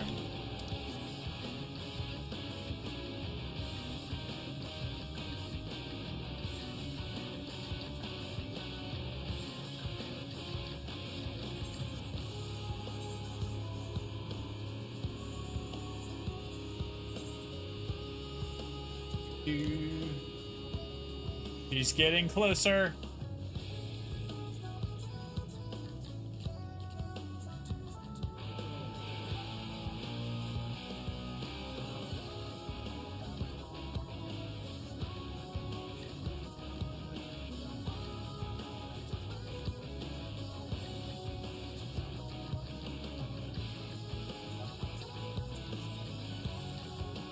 Here she is. All right, let's go.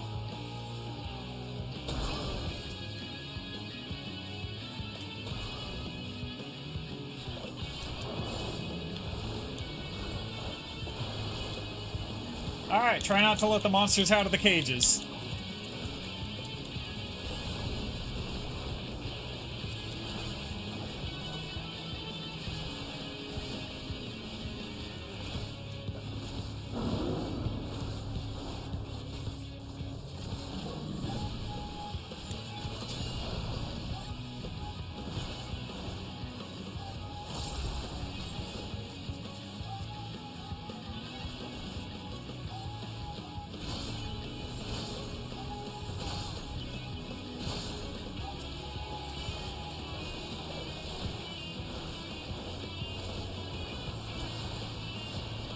Alright. And there we go.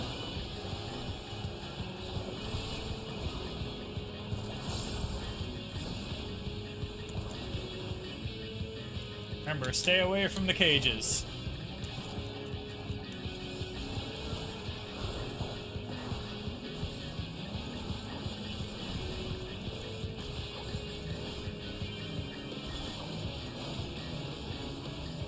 Ah, my stack.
Alright, kill him.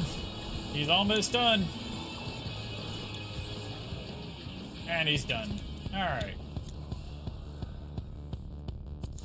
Eh.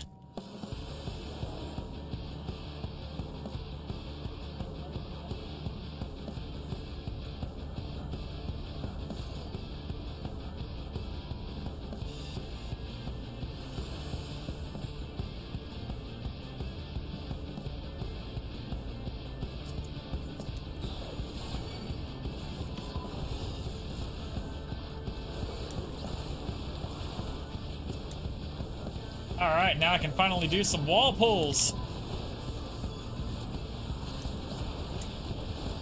Do the cooldowns. Heal myself. Or not. Now heal myself. There we go.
And we're almost through this pile.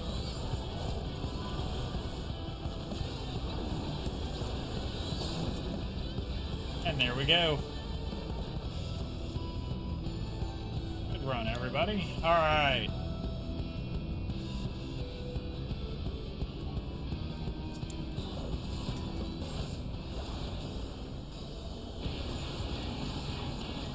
We got second boss. Do all my burst damage.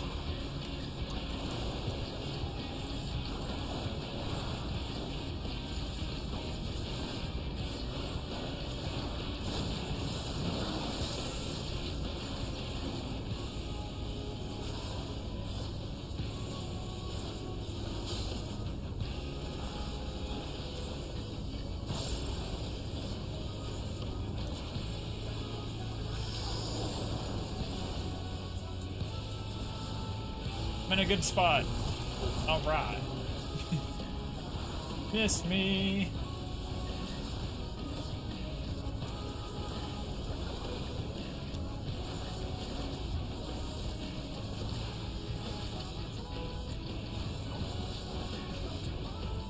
And rip this guy.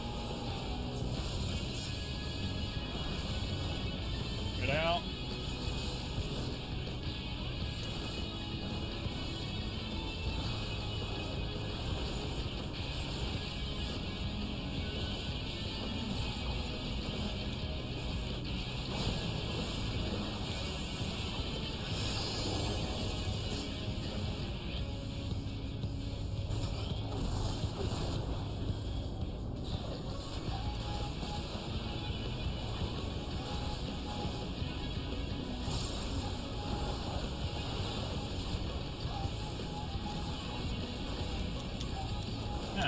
How'd I end up with the damage stack?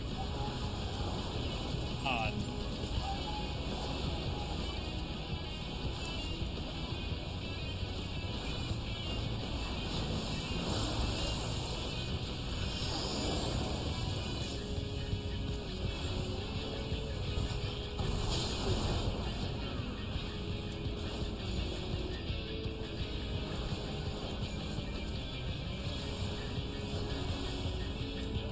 It's doing Thunder Beam. Oh, that's its Sank Buster. Okay. I remember to use PBN if I see that.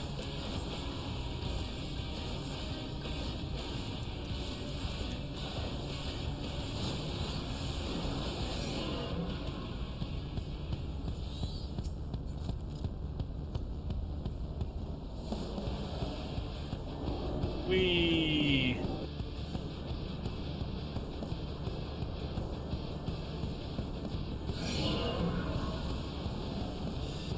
Maybe.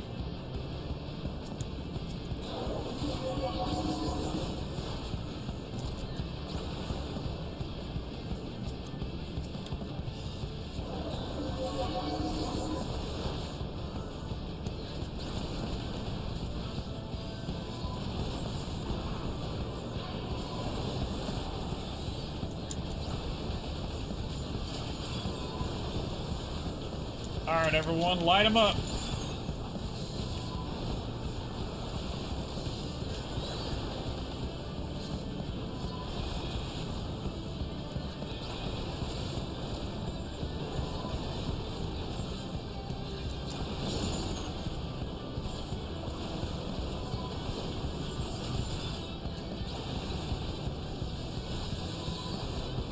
Three, two, one, and another PBN.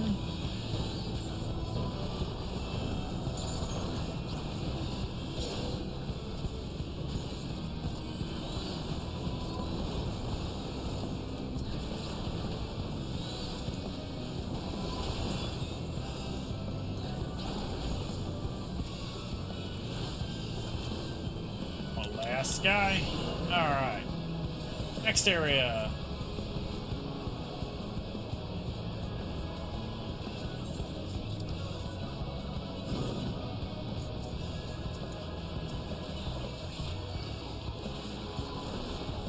I think this is the final pull here.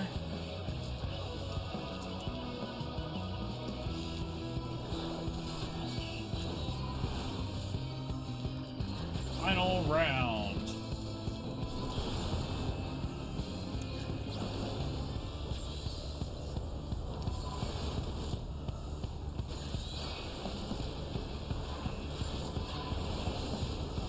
Into the fuck box with all of you. Straight into the fuck box.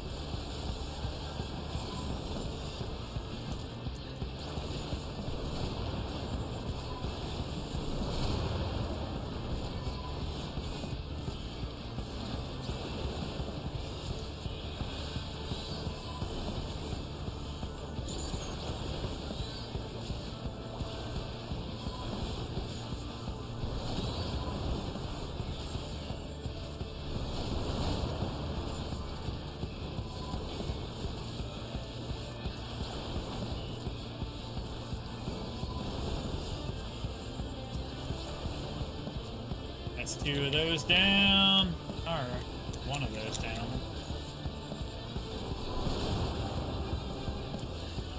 Alright, only 2 guys left.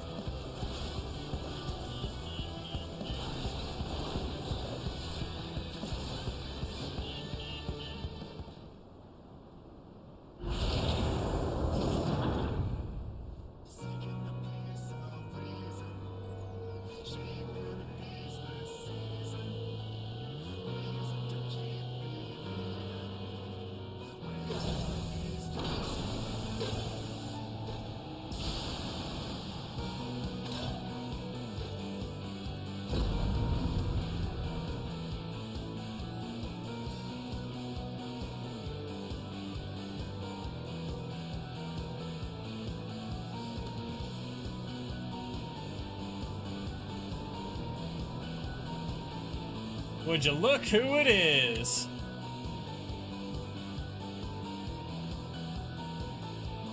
Sid just reverse engineered a time god.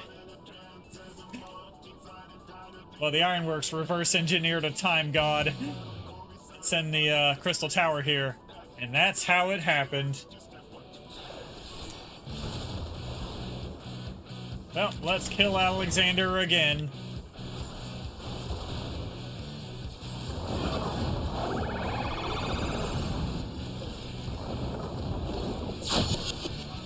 Don't stand in front of those.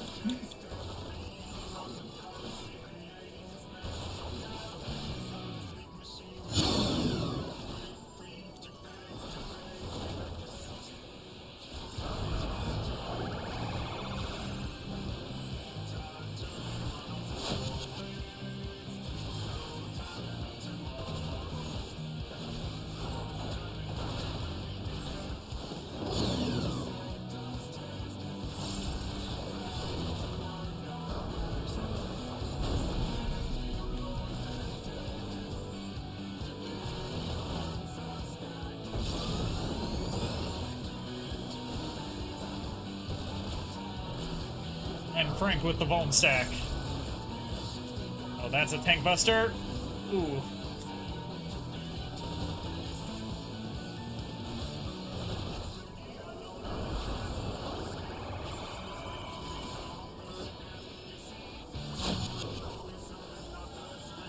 We go here.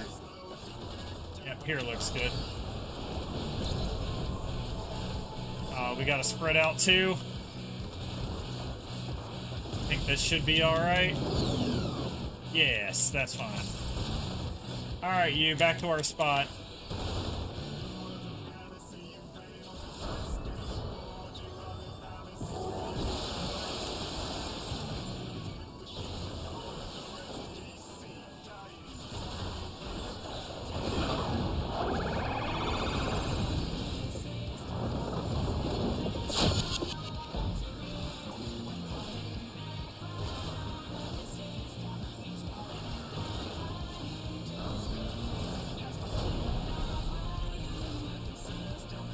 Those are gonna grow. Oh.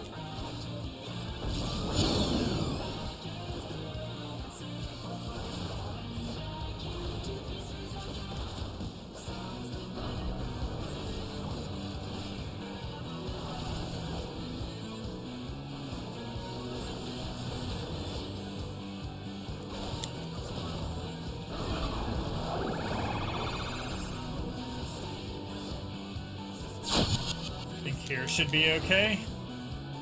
Yeah, here's good. Here's no longer good.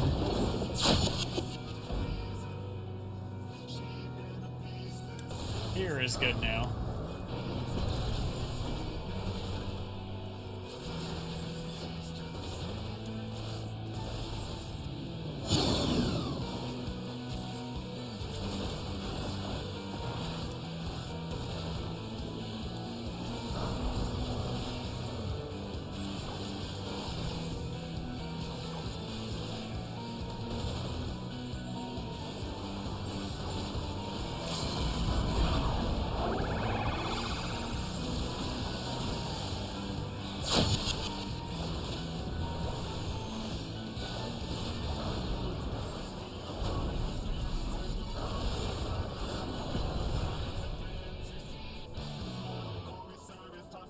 And it is dead.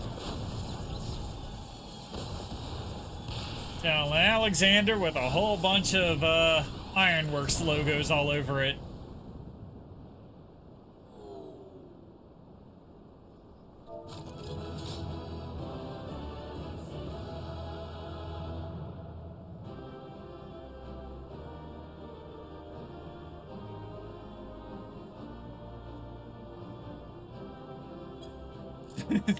Give K-Rat the comms. Yeah, because we didn't enter as a party. Alright.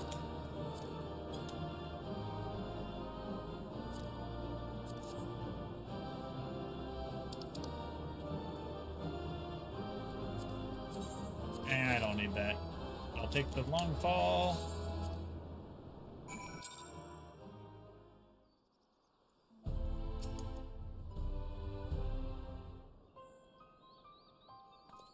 Excellent work. Not only did you reveal the cause of the ethereal fluctuations, you were able to remove the threat entirely. Thanks to you, the researchers have already completed their preliminary observations.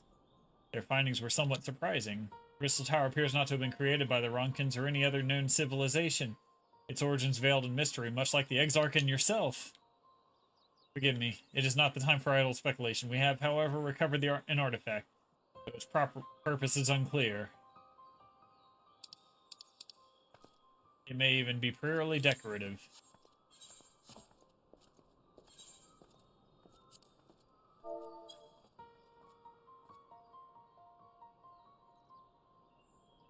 Fun to the rescue.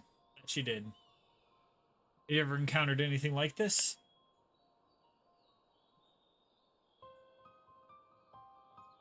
Yep.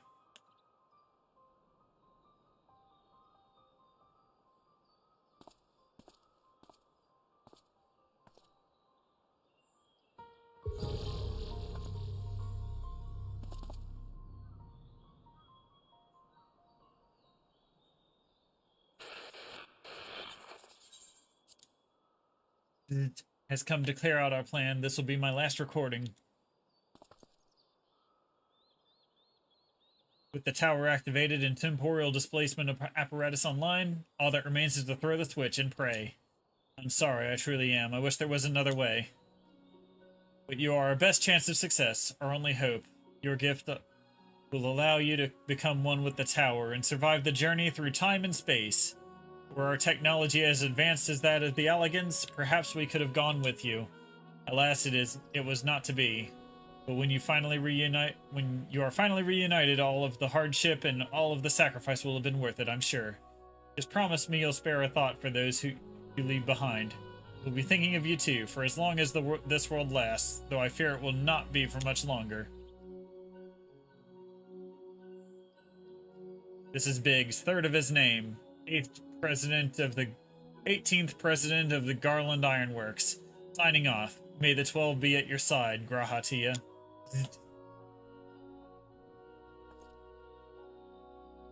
So Biggs' grandson sent Grahatia. A person's voice coming from the machine. To be honest, I cannot make nor head nor tail of it. Do you have any idea what that was about? Yes, it made perfect sense.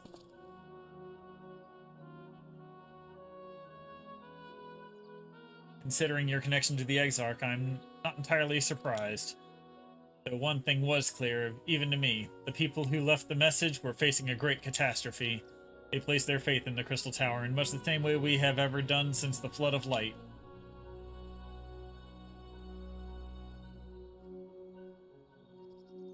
Our prayers for salvation were answered when you and the Exarch returned the night to us and freed us from the terror of the Sin Eaters. Since this was all made possible by those people from a time long forgotten, we should do our utmost to learn more of them.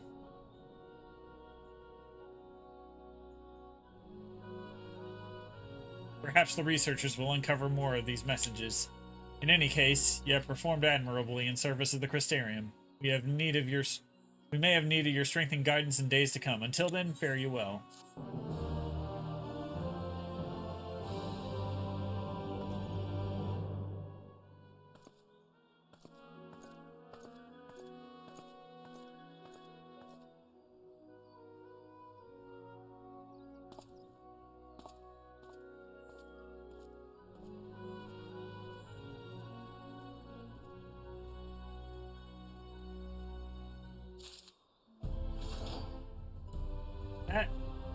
Our duty is complete for the night. And we will continue with part 2, Thavnair, next weekend. I mean, on Thursday. Next stream. Not next weekend. Next stream. Thursday.